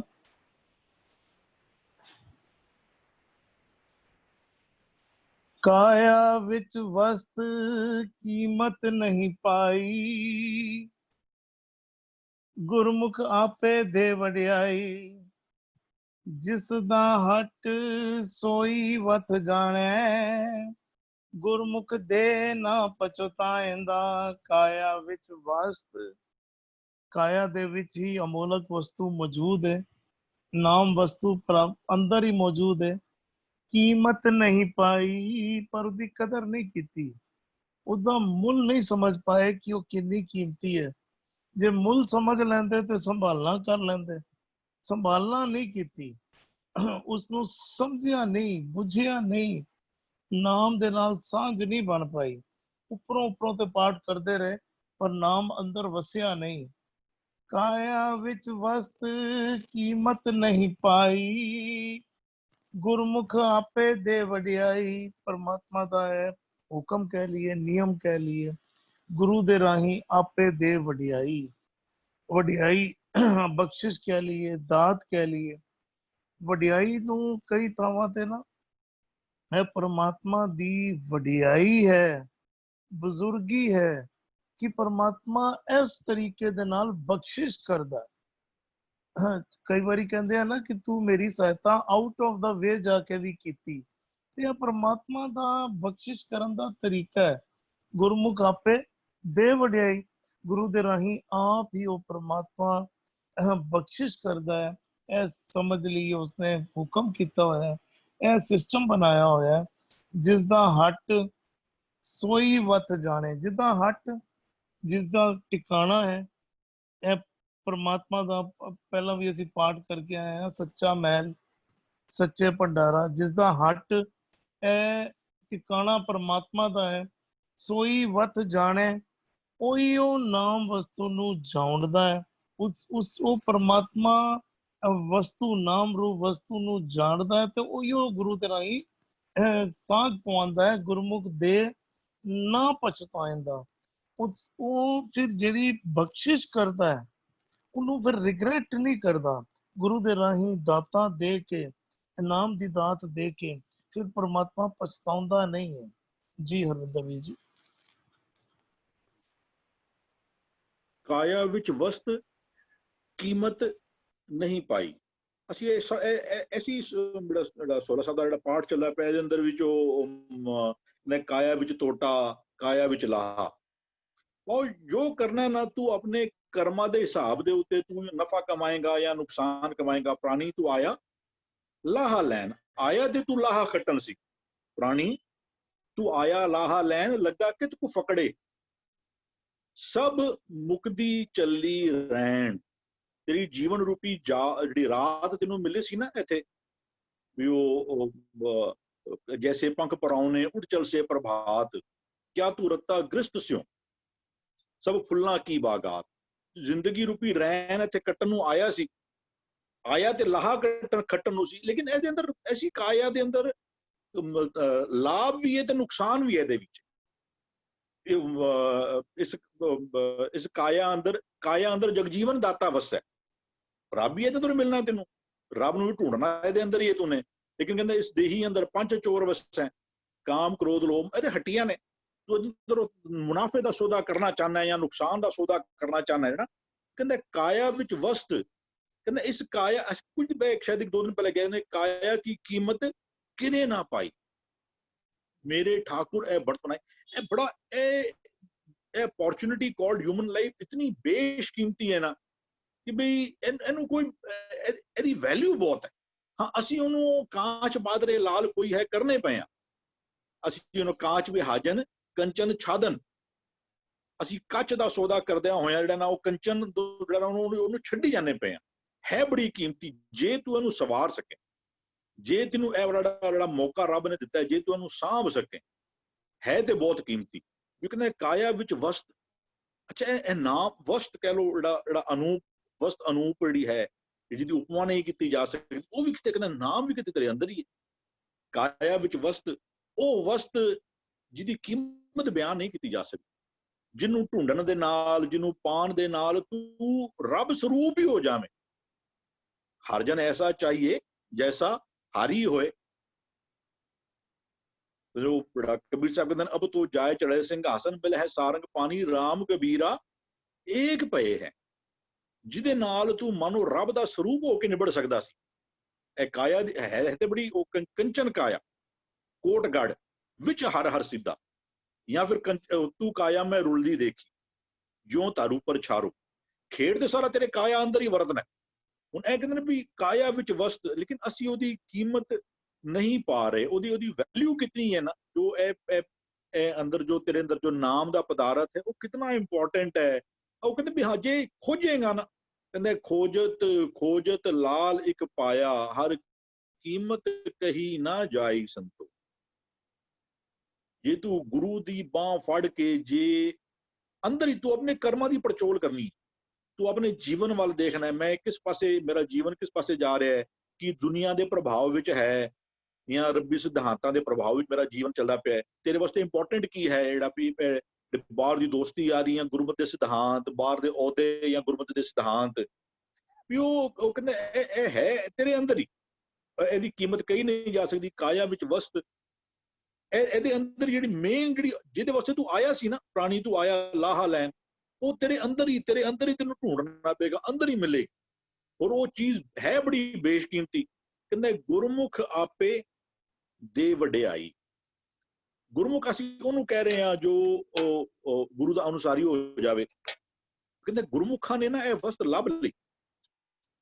ਕਹਿੰਦੇ ਗੁਰਮੁਖ ਲਾਦਾ ਮਨਮੁਖ ਗਵਾਇਆ। ਜਿਨ੍ਹਾਂ ਨੇ ਗੁਰੂ ਕੋਲੋਂ ਪੁੱਛ ਕੇ, ਗੁਰੂ ਕੋਲੋਂ ਜੀਵਨ ਦੀ ਅਗਵਾਈ ਲੈ ਕੇ ਕੰਮ ਕੀਤੇ, ਉਹਨਾਂ ਨੇ ਤੇ ਜਿਹੜੀ ਇਹ ਵਾਲੀ ਵਸਤ ਜਿਹੜੀ ਹੈ ਨਾ, ਕੀਮਤੀ ਵਸਤ ਜਿਹੜੀ ਹੈ ਨਾ, ਤੇ ਗੁਰਮੁਖ ਹੈਨ ਕੌਣ ਜਦੋਂ ਇੱਥੇ ਕਹਿੰਦੇ ਨੇ ਵੀ ਗੁਰਮੁਖ ਆਪੇ ਦੇ ਵਡਿਆਈ, ਉਹ ਇੱਕ ਪਾਸੇ ਹੋਰ ਕਹਿੰਦੇ ਨੇ ਵੀ ਹੁਕਮ ਮਿਲੇ ਵਡਿਆਈ। ਕਹਿੰਦੇ ਹੁਕਮੀ ਮੋਹਨ ਜੀ ਹੁਕਮ ਮਿਲੇ ਵਡਿਆਈ। ਇਹਦੇ ਕਹਿੰਦੇ ਨੇ ਵੀ ਗੁਰਮੁਖਾਂ ਨੂੰ ਵਡਿਆਈ ਦਿੰਦਾ ਹੈ। ਉਹ ਗੁਰਮੁਖ ਹੈ ਨਹੀਂ ਉਹ ਬੰਦੇ ਜੋ ਕਹਿੰਦੇ ਨਾਨਕ ਗੁਰਮੁਖ ਜਾਣੀਏ ਜਾਂ ਕੋ ਆਪ ਕਰੇ ਪ੍ਰਗਾਸ, ਜਿਨ੍ਹਾਂ ਨੂੰ ਆਪ ਰੱਬ ਆਪਣੇ ਹੁਕਮਾਂ ਦੀ ਸੋਝੀ ਬਖਸ਼ ਦਿੰਦਾ ਹੈ ਨਾ। ਕਿ ਗੱਲ ਸਾਰੀ ਸੀ ਸਚਿਆਰ ਹੋਣ ਦੀ, ਕਿਉਂ ਸਚਿਆਰਾ ਹੋਈ ਹੈ, ਕਿਉਂ ਕੂੜਾ ਟੁੱਟੇ ਪਾਲ, ਤਰੀਕਾ ਇੱਕੋ ਸੀ, ਕਹਿੰਦਾ ਹੁਕਮ ਰਜ਼ਾਈ ਚੱਲਣਾ। ਹੋਰ ਕਹਿੰਦਾ ਵੀ ਗੁਰਬਿਨ ਕਿਨ ਸਮਝ ਆਈਏ, ਗੁਰੂ ਤੋਂ ਬਿਨਾਂ ਰੱਬੀ ਹੁਕਮਾਂ ਦੀ ਸੋਝੀ ਹੋ ਨਹੀਂ ਸਕਦੀ। ਕਹਿੰਦਾ ਜਬ ਲਗ ਹੁਕਮ ਨਾ ਬੂਝਤਾ ਤਬਹੀਲੋ ਦੁਖੀਆ। ਸਾਨੂੰ ਜਦ ਰੱਬ ਕਹਿਣਾ ਕੀ ਚਾਹੁੰਦਾ ਹੈ, ਕਹੇ ਪਰ ਅਵਰ ਕਿਚ ਕੀ ਹੈ। ਅਸੀਂ ਰੱਬੀ ਹੁਕਮਾਂ ਦੀ ਸੋਝੀ ਨਾ, ਅਸੀਂ ਧਾਰਮਿਕ ਕਿਰਿਆ ਦੇ ਭੁਲੇਖੇ ਦੇ ਹੇਠਾਂ ਕਈ ਅਸੀਂ ਕਰਮ ਕਰੀ ਜਾਂਦੇ ਪਏ, ਜਿਨ੍ਹਾਂ ਵਿੱਚ ਸਾਡਾ ਟਾਈਮ ਐਨਰਜੀ ਬਹੁਤ ਲੱਗਦੀ ਪਈ ਹੈ। ਲੇਕਿਨ ਇਹ ਹੁਕਮਾਂ ਦੀ ਕਹਿੰਦਾ ਗੁਰਮੁਖਾਂ ਨੂੰ ਜਿਹੜਾ ਹੈ ਨਾ, ਉਹ ਇਹ ਵਡਿਆਈ ਦਿੰਦਾ ਹੈ। ਸੱਚਾ ਸਾਹਿਬ ਸੇਵੀ ਹੈ ਸੱਚ ਵਡਿਆਈ ਦੇ। ਇਹ ਸੱਚੀ ਵਾਲੀ ਵਡਿਆਈ ਜਿਹੜੀ ਹੈ ਨਾ, ਉਹ ਕਹਿੰਦੇ ਪਤ ਪਰਮਾਨਾ ਪਿੱਛੇ ਪਾਈਏ ਤਾਂ ਨਾਨਕ ਤੋਲਿਆ ਜਾਪੇ। ਜਿਹੜੀ ਸੱਚੀ ਵਡਿਆਈ, ਕਹਿੰਦੇ ਕਹੋ ਕਬੀਰ ਪਤ ਹਰ ਪ੍ਰਵਾਨ। ਦੁਨਿਆਵੀ ਤੌਰ ਤੇ ਤੇਰੇ ਕਿਤਨੇ ਫੋਲੋਵਰਸ ਨੇ, ਦੁਨਿਆਵੀ ਤੌਰ ਤੇ ਤੇਰਾ ਕੀ ਅਹੁਦਾ ਹੈ, ਰੱਬ ਦੀ ਨਿਗਾਹ ਵਿੱਚ ਇਹਦਾ ਕੋਈ ਬਹੁਤ, ਇਹਦੀ ਕੋਈ, ਕਹਿੰਦੇ ਕਹੋ ਕਬੀਰ ਪਤ ਹਰ ਪ੍ਰਵਾਨ। ਜਿਹੜੇ ਦੁਨੀਆ ਦੀ ਵਡਿਆਈ ਦੀ ਗੱਲ ਕਰਦੇ ਨੇ, ਗੁਰੂ ਕਹਿੰਦੇ ਦੁਨੀਆ ਕੀਆਂ ਵਡਿਆਈਆਂ ਕਵਨੇ ਆਵੇ ਕਾਮ। ਜਦੋਂ ਰੱਬ ਦੀ ਹਜ਼ੂਰੀ ਵਿੱਚ ਜਿਹੜੇ ਦੁਨੀਆ ਦੀਆਂ ਵਡਿਆਈਆਂ ਤੈਨੂੰ ਮਿਲਦੀਆਂ ਸਨ, ਇਹ ਅੱਛਾ ਬੋਲਦੇ ਨੇ, ਬੜਾ ਬਾਂਹ ਫੜਦੇ ਨੇ, ਇਹ ਕਰਦੇ ਨੇ, ਉਹ ਕਰਦੇ ਨੇ, ਉਹਦਾ ਕੋਈ ਰੱਬ ਦੀ ਨਜ਼ਰਾਂ ਵਿੱਚ ਇਹਦਾ ਕੋਈ ਕਹਿੰਦੇ ਦੁਨੀਆ ਕੀਆਂ ਵਡਿਆਈਆਂ ਕਵਨੇ ਆਵੇ ਕਾਮ। ਇਹ ਕਿਸੇ ਉਹ ਕਹਿੰਦੇ ਸੱਚਾ ਸਾਹਿਬ ਸੇਵੀਏ ਸੱਚ ਵਡਿਆਈ ਦੇ। ਜਦੋਂ ਗੁਰਮੁਖ ਦਾ ਕੰਮ ਕੀ ਹੈ, ਉਹ ਸੱਚਾ ਸਾਹਿਬ ਸੇਵਦਾ। ਗੁਰਮੁਖ ਅਸੀਂ ਕਈ ਉਹਨੂੰ ਰਹੇ ਹਾਂ ਸੱਚਿਆਰ। ਵੀਰ ਜੀ ਆਪ ਜੀ ਦੀ ਆਡੀਓ ਆਫ ਹੋ ਗਈ ਹੈ। ਹਰਵਿੰਦਰ ਵੀਰ ਜੀ, ਹਾਂ ਆਪ ਜੀ ਦੀ, ਹਰਵਿੰਦਰ ਵੀਰ ਜੀ ਆਪ ਜੀ ਦੀ ਆਡੀਓ। ਇਹ ਦਾਤ ਦੀ ਵਡਿਆਈ ਜਿਹੜੀ ਹੈ ਨਾ, ਉਹ ਪਰਮਾਤਮਾ ਆਪ ਬਖਸ਼ਦਾ ਹੈ। ਕਹਿੰਦਾ ਜਿਸ ਵੀਰ ਜੀ ਆਡੀਓ ਆਫ ਹੋ ਰਹੀ ਹੈ ਆਪ ਜੀ ਦੀ। ਜੀ ਆਪਣੇ ਆਪ ਤੇ ਨਹੀਂ ਹੋ ਸਕਦੀ, ਕੀ ਚੱਕਰ ਹੈ, ਕੋਈ ਚੈੱਕ ਕਰ ਲਓ।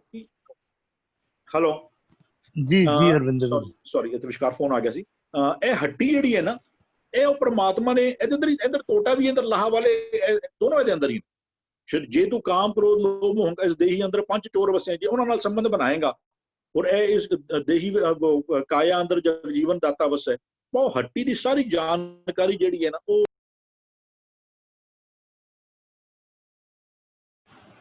ਹਾਂ ਧੰਨਵਾਦ ਵੀਰ ਜੀ। ਮੇਰੇ ਕੋਲ ਆਪ ਜੀ ਦੀ ਕਾਲ ਆ ਰਹੀ ਹੈ ਵਿਚਕਾਰ। ਸੌਰੀ ਇਹ ਫੋਨ ਵੱਜਿਆ ਪਿਆ ਸੀ। ਇਹ ਪਰਮਾਤਮਾ ਦੀ ਆਪਣੀ ਹੱਟੀ ਹੈ। ਤੇ ਉਹ ਇੱਕ ਹੋਰ ਸ਼ਬਦ ਆਉਂਦਾ, ਕਹਿੰਦੇ ਜਿਸ ਕਾ ਗ੍ਰਹਿ ਦੀਆ ਤਾਲਾ ਕੁੰਜੀ ਗੁਰ ਸੋ ਪਾਈ। ਇਹਦੇ ਅੰਦਰ ਜੇ ਕੀਮਤੀ ਪਦਾਰਥ ਲੈਣੇ ਨੇ ਨਾ, ਇਹ ਗੁਰੂ ਦੇ ਰਾਹੀਂ, ਜਿਸ ਕਾ ਗ੍ਰਹਿ ਹੱਟੀ ਕਹਿ ਲੋ, ਮਨੋ ਸਰੀਰ ਰੂਪੀ ਗ੍ਰਹਿ ਜਾਂ ਸਰੀਰ ਰੂਪੀ ਹੱਟੀ। ਕਹਿੰਦਾ ਜਿਸ ਕਾ ਗ੍ਰਹਿ ਤਿਨ ਦੀਆ ਤਾਲਾ। ਇਹਦੇ ਵਿੱਚੋਂ ਜੇ ਨਾਮ ਪਦਾਰਥ ਪਾਣਾ ਹੈ ਨਾ ਤੂਨੇ, ਤੇ ਤੈਨੂੰ ਗੁਰੂ ਦੇ ਰਾਹੀਂ, ਕਹਿੰਦੇ ਜਿਸ ਕਾ ਗ੍ਰਹਿ ਤਿਸ ਦੀਆ ਤਾਲਾ ਕੁੰਜੀ ਗੁਰ ਸੋ ਪਾਈ। ਅਨਕ ਉਪਾਉ ਕਰੇ ਨਹੀਂ ਪਾਵੇ ਬਿਨ ਸਤਿਗੁਰ ਸ਼ਰਨਾਈ। ਇਹ ਹੱਟੀ ਵਿੱਚ ਉਹ ਮਾਲਕ ਨੂੰ ਪਤਾ ਹੈ ਨਾ, ਕਹਿੰਦੇ ਜਿਸ ਕਾ ਹੱਟ ਸੋਈ ਵਤ ਜਾਣੇ। ਅੰਦਰ ਕੀਮਤੀ ਪਦਾਰਥ ਕੀ ਹੈ, ਉਹਨੂੰ ਕਿਵੇਂ ਵੰਡਿਆ ਜਾਏ, ਉਹ ਪਰਮਾਤਮਾ ਆਪ ਜਾਣਦਾ ਹੈ। ਕਹਿੰਦੇ ਗੁਰਮੁਖ ਦੇ ਨਾ ਪਛੋਤਾਏਂਦਾ। ਉਹ ਗੁਰਮੁਖਾਂ ਨੂੰ ਇਹ ਨਾਮ ਦਾ ਖਜ਼ਾਨਾ ਉਹ ਦੇ ਦਿੰਦਾ, ਔਰ ਉਹਦੇ ਕੋਲ ਉਹ ਪਛਤਾ ਉਹਦੇ ਬੈਠਿਆ ਹੀ ਮਾਲਕ। ਕਹਿੰਦੇ ਕਿ ਸਰਬ ਨਿਧਾਨ ਦਾ ਅਸਿਧਾਨ ਠਾਕੁਰ ਕਰ ਤਰ ਤਰਿਆ। ਉਹਦੇ ਉਹਨੇ ਮਨੋਂ ਆਪਣੀ ਤਲੀ ਤੇ ਰੱਖੇ ਹੋਏ ਨੇ। ਕੋਈ ਇਹਦਾ ਗ੍ਰਾਹਕ ਆਵੇ ਤੇ ਸਹੀ, ਕੋਈ ਇਹਨੂੰ ਲੈਣ ਵਾਲਾ ਉਹ ਪਛਤਾਉਂਦਾ ਨਹੀਂ। ਉਹਦੇ ਭੰਡਾਰਾਂ ਕੋਲ ਇਸ ਤੋਂ ਪਹਿਲੇ ਹੀ ਕਹਿੰਦੇ ਵੀ ਸੱਚੇ ਭੰਡਾਰਾ, ਉਹਦੇ ਕੋਲ ਇਸ ਭੰਡਾਰ ਦੀ ਕੋਈ ਘਾਟ ਨਹੀਂ। ਹਾਂ, ਦਿੰਦਾ ਗੁਰਮੁਖਾਂ ਨੂੰ, ਮਤਲਬ ਕੋਈ ਜਿਹੜੇ ਨਾਮ ਦੀ ਦਾਤ ਜਿਹੜੀ ਮਿਲਣੀ ਹੈ ਨਾ, ਜਿਹੜਾ ਗੁਰੂ ਦਾ ਅਨੁਸਾਰੀ ਨਹੀਂ ਹੋਏਗਾ, ਜਿਹੜਾ ਗੁਰੂ ਕੋਲੋਂ ਜੀਵਨ ਜਾਚ ਨਹੀਂ ਮਿਲੇਗਾ, ਉਹਨੂੰ ਇਹ ਦਾਤ ਮਿਲ ਨਹੀਂ ਸਕਦੀ।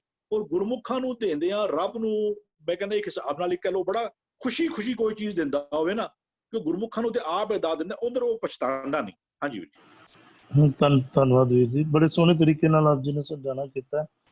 ਹੁਣ ਅਸੀਂ ਸਮਝਣਾ ਕਰੀਏ ਨਾ, ਅਸੀਂ ਕਿਸੇ ਨੂੰ ਕਈ ਵਾਰੀ ਹੁੰਦਾ ਕਿਸੇ ਦੀ ਹੈਲਪ ਕੀਤੀ, ਕਿਸੇ ਨੂੰ ਕੁਝ ਦੇ ਦਿੱਤਾ ਤੇ ਸਾਡੇ ਭੰਡਾਰੇ ਘਟ ਜਾਂਦੇ ਨੇ। ਸਾਡੇ ਜੇ ਭੰਡਾਰੇ ਵਿੱਚ ਜਿੰਨੀ ਮਰਜ਼ੀ ਦੌਲਤ ਹੋਏ, ਕਿਸੇ ਨੂੰ ਦਿੱਤੀ ਤੇ ਘਟ ਗਏ, ਪਹਿਲੇ ਨਾਲੋਂ ਘਟ ਗਈ, ਜਿੰਨੀ ਦੇ ਦਿੱਤੀ ਉਨੀ ਘਟ ਗਈ। ਪਰ ਪਰਮਾਤਮਾ ਦੇ ਭੰਡਾਰੇ ਨਹੀਂ ਘਟਦੇ। ਜੇ ਪਛਤਾਇੰਦਾ ਨੂੰ ਇੰਝ ਵੀ ਸਮਝਣਾ ਕਰੀਏ ਨਾ, ਕਿਉਂਕਿ ਉਹਦੇ ਭੰਡਾਰੇ ਅਟੁੱਟ ਹਨ, ਉਹਦੇ ਭੰਡਾਰੇ ਘਟਦੇ ਨਹੀਂ। ਅਸੀਂ ਦੇ ਕੇ ਅਫਸੋਸ ਵੀ ਕਰ ਸਕਦੇ ਹਾਂ ਕਿ ਮੇਰੇ ਭੰਡਾਰੇ ਘਟ ਗਏ।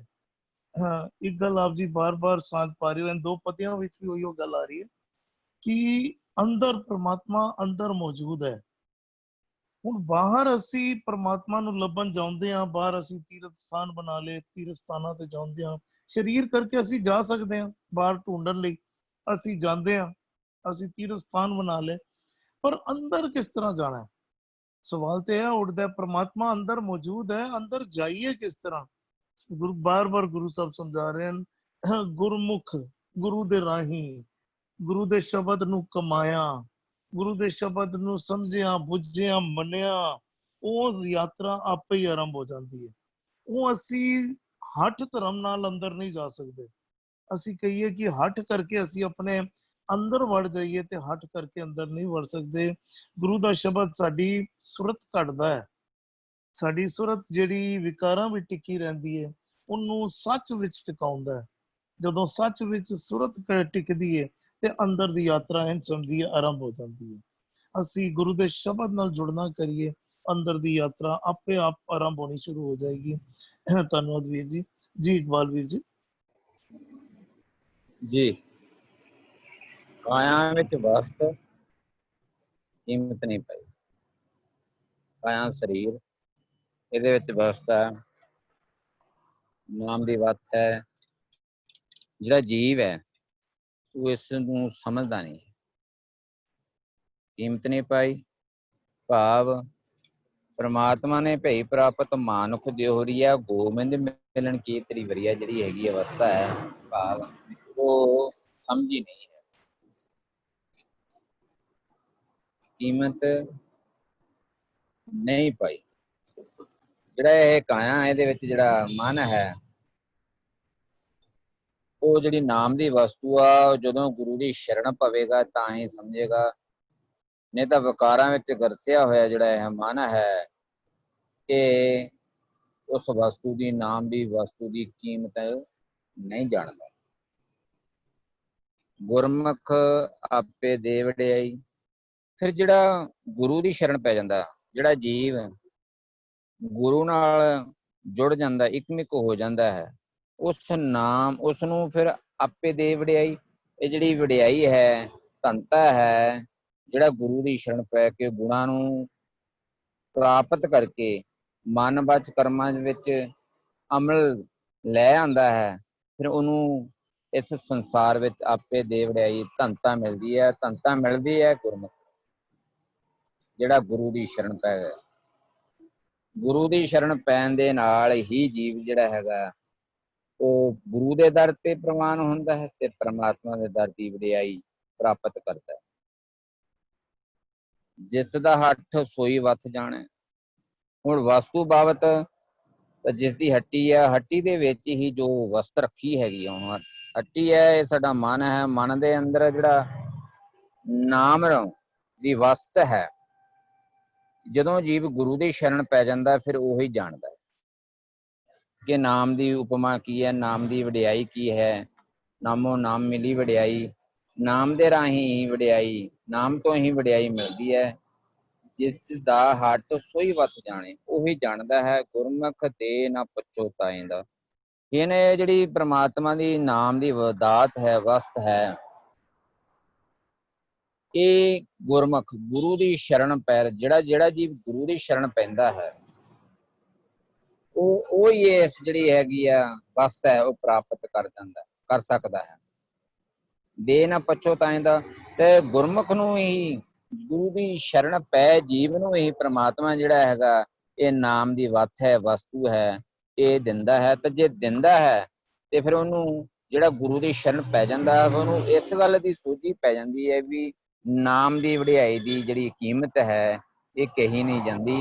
ਇਸ ਕਰਕੇ ਪ੍ਰਮਾਤਮਾ ਜਿਹੜਾ ਹੈਗਾ ਜਿਹਨੂੰ ਨਾਮ ਦੀ ਦਾਤ ਦੇ ਦਿੰਦਾ ਹੈ ਨਾ ਪਛੋਤਾਇਂਦਾ, ਫਿਰ ਪਛਤਾਉਂਦਾ ਨਹੀਂ, ਕਿਉਂਕਿ ਗੁਰੂ ਦੀ ਸ਼ਰਨ ਪਿਆ ਹੋਇਆ ਜੀਵ ਜਿਹੜਾ ਹੈਗਾ ਸਦਾ ਗੁਣਾਂ ਵਿੱਚ ਹੀ ਪ੍ਰਵਿਰਤ ਰਹਿੰਦਾ ਹੈ, ਗੁਣਾਂ ਵਿੱਚ ਹੀ ਲਿਪਤ ਰਹਿੰਦਾ ਹੈ, ਗੁਣਾਂ ਵਿੱਚ ਹੀ ਆਪਣਾ ਜੀਵਨ ਬਤੀਤ ਕਰਦਾ ਹੈ, ਤੇ ਨਾ ਪਛੋਤਾਇਂਦਾ। ਫਿਰ ਪ੍ਰਮਾਤਮਾ ਜਿਹੜਾ ਉਹਨਾਂ ਨੂੰ ਨਾਮ ਦੀ ਵਾਸਤੇ ਜਿਹੜਾ ਗੁਰੂ ਨੂੰ ਸਰੈਂਡਰ ਕਰ ਜਾਂਦਾ, ਗੁਰੂ ਦੇ ਗੁਣਾਂ ਹੁਕਮ ਉਪਦੇਸ਼ ਅਨੁਸਾਰ ਹੀ ਆਪਣਾ ਜੀਵਨ ਬਤੀਤ ਕਰਦਾ ਹੈ। ਤੇ ਉਹ ਗੁਰੂ ਦਾ ਸਿੱਖ ਗੁਰਮੁਖ ਨੂੰ ਜਦੋਂ ਨਾਮ ਦੀ ਦਾਤ ਦਿੰਦਾ ਹੈ ਅਕਾਲ ਪੁਰਖ ਕਰਤਾ, ਦੇ ਨਾ ਪਛੋਤਾਇਂਦਾ, ਫਿਰ ਉਹ ਕੋਈ ਪਛਤਾਉਂਦਾ ਨਹੀਂ ਹੈ ਜੀ। ਧੰਨਵਾਦ ਵੀਰ ਜੀ, ਆਪ ਜੀ ਨੇ ਕੀਮਤ ਨੂੰ ਵੀ ਬੜੇ ਅੱਛੇ ਤਰੀਕੇ ਨਾਲ ਸਮਝਾਣਾ ਕੀਤਾ। ਅਸੀਂ ਧਿਆਨ ਦਈਏ ਨਾ, ਦੁਨਿਆਵੀ ਤੌਰ ਤੇ ਰਿਸ਼ਤੇ ਨਾਤੇ ਨਿਭਾਉਂਦੇ ਕਈ ਵਾਰੀ ਅਸੀਂ ਰਿਸ਼ਤਿਆਂ ਦੀ ਕਦਰ ਨਹੀਂ ਕਰ ਪਾਉਂਦੇ, ਉਹਦੀ ਕੀਮਤ ਨਹੀਂ ਸਮਝ ਪਾਉਂਦੇ ਤੇ ਉਹ ਰਿਸ਼ਤੇ ਸੰਬੰਧ ਟੁੱਟਣ ਲੱਗ ਪੈਂਦੇ ਨੇ, ਟੁੱਟ ਜਾਂਦੇ ਨੇ। ਜਦੋਂ ਟੁੱਟ ਜਾਂਦੇ ਨੇ ਤਾਂ ਸਮਝ ਆਉਂਦੀ ਹੈ ਕਿ ਉਹ ਰਿਸ਼ਤਾ ਮੇਰੇ ਵਾਸਤੇ ਕਿੰਨਾ ਕੀਮਤੀ ਸੀ, ਤੇ ਇੱਥੇ ਅਜੇ ਸੰਬੰਧ ਬਣਿਆ ਹੀ ਨਹੀਂ ਤੇ ਇਸ ਲਈ ਕੀਮਤ ਦਾ ਪਤਾ ਨਹੀਂ ਲੱਗਿਆ। ਪਿਛਲੇ ਪਦੇ ਵਿੱਚ ਵੀ ਅਸੀਂ ਪਾਠ ਕੀਤਾ ਨਾ, ਮਨ ਮੇਲੇ ਕੀਮਤ ਪਾਇੰਦਾ। ਜਦੋਂ ਮਨ ਮਿਲ ਜਾਏ ਤਾਂ ਫਿਰ ਸਮਝ ਆਉਂਦੀ ਹੈ ਕਿ ਇਹ ਖਜ਼ਾਨਾ ਤੇ ਬੇਸ਼ਕੀਮਤੀ ਖਜ਼ਾਨਾ ਹੈ, ਇਸ ਦੇ ਵਿੱਚ ਤੇ ਆਨੰਦ ਹੀ ਆਨੰਦ ਹੈ, ਖੇੜਾ ਹੀ ਖੇੜਾ। ਧੰਨਵਾਦ ਵੀਰ ਜੀ। ਜੀ ਭੂਆ ਜੀ। ਹਾਂਜੀ, ਕਾਇਆ ਵਿੱਚ ਵਸਤ ਕੀਮਤ ਨਹੀਂ ਪਾਈ, ਗੁਰਮੁਖ ਆਪੇ ਦੇ ਵਡਿਆਈ। ਇਸ ਕਾਇਆ ਸ਼ਰੀਰ ਰੂਪੀ ਕਾਇਆ ਦੇ ਅੰਦਰ ਉਹ ਕਿਹੜਾ ਵਸਤ ਹੈ? ਨਾਮ ਰੂਪੀ। ਉਹ ਨਾਮ ਅਨਮੋਲ ਹੈ। ਉਹ ਮਨ ਜਿਹੜਾ ਗੁਰਮੁਖ ਬਣ ਗਿਆ, ਇਸ ਦੀ ਕੀਮਤ ਨੂੰ ਜਾਣ ਪਾਇਆ। ਇਹੀ ਉਹਦੀ ਵਡਿਆਈ ਹੈ ਕਿ ਉਸ ਗੁਰਮੁਖ ਨੇ, ਜਿਸਨੇ ਆਪਦਾ ਮਨ ਉਸ ਇੱਕ ਦੇ ਨਾਲ ਟਿਊਨਡ ਹੋ ਗਿਆ, ਉਹਦੀ ਕੀਮਤ ਜਾਣ ਗਿਆ। ਔਰ ਜਦੋਂ ਜਾਣ ਜਾਂਦਾ ਤੇ ਕਹਿੰਦੇ ਨੇ ਕਿ ਉਹੀ ਸ਼ਰੀਰ, ਉਹੀ ਹੱਟ ਰੂਪੀ ਸ਼ਰੀਰ, ਜਿੱਥੇ ਉਹ ਗੁਰਮੁਖ ਦੇ ਮਨ ਦੀ ਗੱਲ ਕਰ ਰਹੇ ਨੇ ਕਿ ਜਿਹੜਾ ਹੱਟ ਰੂਪੀ ਸ਼ਰੀਰ ਹੈ ਉਹੀ ਜਾਣਦਾ, ਕਿਉਂਕਿ ਉਹਦੇ ਅੰਦਰ ਨਾਮ ਵਸ ਗਿਆ। ਜਦੋਂ ਨਾਮ ਵਸ ਜਾਂਦਾ ਹੈ ਤੇ ਫਿਰ ਉਹੀ ਗੁਰਮੁਖ ਮਨ ਆਪਣੇ ਸ਼ਰੀਰ, ਆਪਣੇ ਅੰਗਾਂ ਨੂੰ, ਆਪਣੇ ਇੰਦਰੀਆਂ ਨੂੰ ਵੀ ਉਹੀ ਵੰਡਦਾ ਹੈ। ਪਹਿਲੇ ਤੇ ਸਾਨੂੰ ਉਹ ਗੁਰੂ ਜੋ ਇੱਕ ਜਿਸ ਕੋਲੋਂ ਅਸੀਂ ਇਹ ਪ੍ਰਾਪਤ ਕਰਦਾ ਹੈ ਮਨ, ਪਹਿਲੇ ਉਹੀ ਉਸਦੀ ਵਡਿਆਈ ਹੈ। ਫਿਰ ਉਹੀ ਗੁਰਮੁਖ ਮਨ ਆਪਣੇ ਅੰਗਾਂ ਨੂੰ ਵੀ ਦਿੰਦਾ ਹੈ, and he gets experience and tuned to it. This is an opportunity. ਪਛਤਾਨੀ is an opportunity ਕਿ ਜਿਹੜੇ ਮਨ ਨੂੰ ਮਿਲੇ ਨਾਲ ਆਪਣੇ ਉਸ ਪੂਰੇ ਅੰਗਾਂ ਨੂੰ ਵੀ ਦੇ ਦਿੱਤਾ, ਕਿਉਂਕਿ ਉਸਨੇ ਉਸਦੀ ਕੀਮਤ ਜਾਣ ਲਿੱਤੀ, ਕਿਉਂਕਿ ਉਹਦੇ ਅੰਦਰ ਇੱਕ ਹੱਟੀ ਬਣ ਗਈ ਜਿਸ ਦੇ ਵਿੱਚ ਉਹ ਆਪਣੇ ਗੁਣਾਂ ਦੇ ਨਾਲ ਪੂਰੀ ਤਰ੍ਹਾਂ ਸੌਦਾਬਾਜ਼ੀ ਕਰਦਾ ਹੈ। ਹਾਂਜੀ, ਧੰਨਵਾਦ ਭੂਆ ਜੀ। ਆਪ ਜੀ ਨੇ ਮਨ ਦੇ ਉੱਤੇ ਟੁਕਾ ਕੇ ਸਮਝਾਣਾ ਕੀਤਾ ਕਿ ਜਿਹੜਾ ਅੰਦਰੋਂ ਗੁਰਮੁਖ ਹੋ ਜਾਏ ਤੇ ਉਹੀ ਉਸ ਵਕਤ ਨੂੰ ਜਾਣਦਾ, ਵਸਤ ਨੂੰ ਜਾਣਦਾ। ਧੰਨਵਾਦ ਆਪ ਜੀ ਦਾ। ਜੀ ਸੁਖਿੰਦਰ ਵੀਰ ਜੀ। ਹਾਂਜੀ ਵੀਰ ਜੀ, ਕਾਇਆ ਦੇ ਵਿੱਚ ਵਸਤ ਕੀਮਤ ਨਹੀਂ ਪਾਈ, ਜਿਹੜਾ ਲਫ਼ਜ਼ ਹੈ ਨਾ ਕਾਇਆ ਵਿੱਚ ਵਸਤ, ਕਹਿੰਦੇ ਨੇ ਜਿਹੜੀ ਕਾਇਆ ਦੇ ਵਿੱਚ ਵਸਤ ਹੈ ਨਾ ਉਹ ਕੀਮਤੀ ਵਸਤ ਹੈ, ਉਹ ਬਹੁਤ ਬੇਸ਼ਕੀਮਤੀ ਹੈ। ਉਹਨੂੰ ਕਹਿ ਰਹੇ ਨੇ ਇਤਨੀ ਬੇਸ਼ਕੀਮਤੀ ਹੈ ਕਿ ਉਹਦਾ ਮੁੱਲ ਹੀ ਨਹੀਂ ਪਾਇਆ ਜਾ ਸਕਦਾ। ਉਹ ਅਮੁੱਲ ਗੁਣ ਹੈ, ਅਮੁੱਲ ਗੁਣਾ ਰੂਪੀ ਉਹ ਕੀਮਤੀ ਵਸਤੂ ਹੈ। ਉਹ ਹੈ ਕਾਇਆ ਦੇ ਵਿੱਚ, ਪਰ ਸਾਨੂੰ ਪ੍ਰਾਪਤ ਕਿਉਂ ਨਹੀਂ ਹੁੰਦੀ? ਇਸ ਕਰਕੇ ਅਸੀਂ ਸਾਡੇ ਅੰਦਰ ਕਾਇਆ ਦੇ ਵਿੱਚ ਜਿਹੜੀ ਕੀਮਤੀ ਵਸਤੂ ਹੈ, ਜਦੋਂ ਤੱਕ ਉਹ ਸਾਨੂੰ ਅੰਦਰ ਪ੍ਰਾਪਤ ਨਹੀਂ ਹੁੰਦੀ, ਇਸ ਕਰਕੇ ਅਸੀਂ ਅੰਦਰ ਨਾ ਉਸ ਕੀਮਤੀ ਵਸਤੂ ਤੋਂ ਬਿਨਾ ਅੰਦਰਲੇ ਜਿਹੜਾ ਹੱਟ, ਉਹਦੇ ਹੱਟ ਦੀ ਗੱਲ ਚੱਲਦੀ ਹੈ। ਹੁਣ ਆਪਾਂ ਹੱਟ ਦੀ ਐਗਜ਼ਾਮਪਲ ਲੈ ਕੇ ਗੱਲ ਕਰਾਂਗੇ। ਇਸ ਕਰਕੇ ਸਾਡੇ ਕੋਲ ਕੀਮਤੀ ਵਸਤੂ ਨਹੀਂ, ਇਸ ਕਰਕੇ ਅੰਦਰ ਹੁਣ ਵਪਾਰ ਕਿਹੜਾ ਚੱਲ ਰਿਹਾ? ਗੁਣਾਂ ਦਾ ਵਪਾਰ ਨਹੀਂ ਚੱਲ ਰਿਹਾ। ਹੁਣ ਉੱਥੇ ਵਪਾਰ ਕਿਹੜਾ ਚੱਲ ਰਿਹਾ? ਇਸ ਕਰਕੇ ਸਾਡੀ ਬੋਡੀ 'ਚ ਅੰਦਰ ਕਿਉਂ ਡਿਸਟਰਬ ਹੁੰਦੇ ਆ? ਸਾਡੇ ਅੰਦਰ ਜਿਹੜੀ ਗੁਰਬਾਣੀ ਜਿਸ ਨੂੰ ਕਹਿੰਦੀ ਹੈ ਨਾ, ਇੱਕਾ ਬਾਣੀ ਇੱਕ ਗੁਰ ਇੱਕੋ ਸ਼ਬਦ ਵਿਚਾਰ, ਅੱਗੇ ਕਹਿੰਦੇ ਨੇ ਸੱਚਾ ਸੌਦਾ ਸੱਚ ਹਟ, ਉਹਨੂੰ ਕਹਿੰਦੇ ਰਤਨੀ ਭਰੇ ਭੰਡਾਰ। ਸੱਚਾ ਸੌਦਾ ਸੱਚ ਹਟ ਰਤਨੀ ਭਰੇ ਭੰਡਾਰ। ਜਦੋਂ ਇਹ ਕਰਾਂਗੇ ਅਸੀਂ, ਇੱਕਾ ਬਾਣੀ ਨੂੰ ਹੀ ਇੱਕਾ ਮੰਨਾਂਗੇ, ਬਾਣੀ ਨੂੰ ਹੀ ਇੱਕ ਗੁਰ ਮੰਨਾਂਗੇ, ਔਰ ਉਸੇ ਨੂੰ ਹੀ ਸ਼ਬਦ ਦੀ ਵਿਚਾਰ ਮੰਨਾ, ਇੱਕੋ ਸ਼ਬਦ ਨੂੰ ਹੀ ਵਿਚਾਰ ਕੇ ਇਹ ਸਾਨੂੰ ਸਮਝ ਆ ਜਾਏਗਾ ਬਾਣੀ ਹੀ ਇੱਕ ਹੈ, ਇੱਕ ਹੀ ਗੁਰੂ ਹੈ, ਇਹੀ ਹੈ, ਇਹੀ ਸੱਚ ਹੈ। ਸੱਚਾ ਸੌਦਾ ਵੀ ਹੈ, ਇਹੀ ਸੱਚ ਰੂਪੀ ਹੱਟ ਹੈ। ਫਿਰ ਕਹਿੰਦੇ ਸਾਨੂੰ ਉਹ ਕੀਮਤ ਵਸਤੂ ਪਰ, ਅਦਰਵਾਈਜ਼ ਕੀ ਹੋਏਗਾ, ਅੰਦਰ ਕੂੜ ਦਾ ਵਪਾਰ ਚੱਲੇਗਾ। ਉਹ ਕੂੜ ਦੇ ਵਪਾਰ ਨਾਲ ਕੀ ਹੋਏਗਾ, ਕੂੜ ਰਾਜਾ ਹੋ ਜਾਏਗਾ, ਕੂੜ ਪ੍ਰਜਾ ਹੋ ਜਾਏਗਾ, ਕੂੜ ਸਭ ਸੰਸਾਰ ਹੋ ਜਾਏਗਾ, ਕਿਉਂਕਿ ਵਪਾਰ ਕੂੜ ਦਾ ਚੱਲ ਰਿਹਾ। ਇਸ ਲਈ ਉਸ ਨੂੰ ਕਿਹਾ ਜਾਂਦਾ ਸਾਨੂੰ ਕਿ ਸੱਚ ਵਪਾਰ ਕਰੋ ਵਪਾਰੀ। ਸਾਨੂੰ ਸਾਰਿਆਂ ਨੂੰ ਵਪਾਰੀ ਵੀ ਆਖੇ ਕਰਕੇ ਗੁਰਬਾਣੀ ਸੰਬੋਧਨ ਕਰਦੀ ਹੈ, ਲੇਕਿਨ ਕਹਿੰਦੀ ਹੈ ਸੱਚ ਦਾ ਵਪਾਰ ਕਰੋ। ਅਸੀਂ ਵਪਾਰ ਅੰਦਰ ਹੁੰਦਾ ਹੈ, ਹਮੇਸ਼ਾ ਹੁੰਦਾ ਹੈ, ਇੱਕ ਵਪਾਰ ਅੰਦਰ ਹਮੇਸ਼ਾ ਚੱਲਦਾ ਹੀ ਰਹਿੰਦਾ ਹੈ। ਹਾਂ, ਉਹ ਚਾਹੇ ਸੱਚ ਦਾ ਵਪਾਰ ਹੈ ਚਾਹੇ ਕੂੜ ਦਾ ਵਪਾਰ ਹੈ। ਅੰਦਰ ਕੀਮਤੀ ਸੱਚ ਰੂਪੀ ਵਸਤੂ ਪਈ ਹੈ, ਨਹੀਂ ਪ੍ਰਾਪਤ ਹੁੰਦੀ। ਕਦੋਂ ਤੱਕ ਨਹੀਂ ਪ੍ਰਾਪਤ ਹੋਏਗੀ, ਜਦੋਂ ਤੱਕ ਅਸੀਂ ਆਪਣੀ ਮੱਤ ਨਹੀਂ ਛੱਡਾਂਗੇ। ਉਹ ਸਾਨੂੰ ਕੀਮਤੀ ਵਸਤੂ ਪ੍ਰਾਪਤ ਕਦੋਂ ਹੋਏਗੀ, ਜਦੋਂ ਸਭ ਕੀ ਮੱਤ ਮਿਲ ਜਾਏਗੀ। ਉਸ ਕੀਮਤੀ ਨਾਮ ਰੂਪੀ ਮੱਤ ਦੇ ਨਾਲ ਜਦੋਂ ਸਾਰੇ ਆਪਣੀ ਮੱਤ ਮਿਲਾ ਲੈਣਗੇ, ਤਾਂ ਹੀ ਇਹ ਕੀਮਤੀ ਵਸਤ ਪ੍ਰਾਪਤ ਹੋਏਗੀ।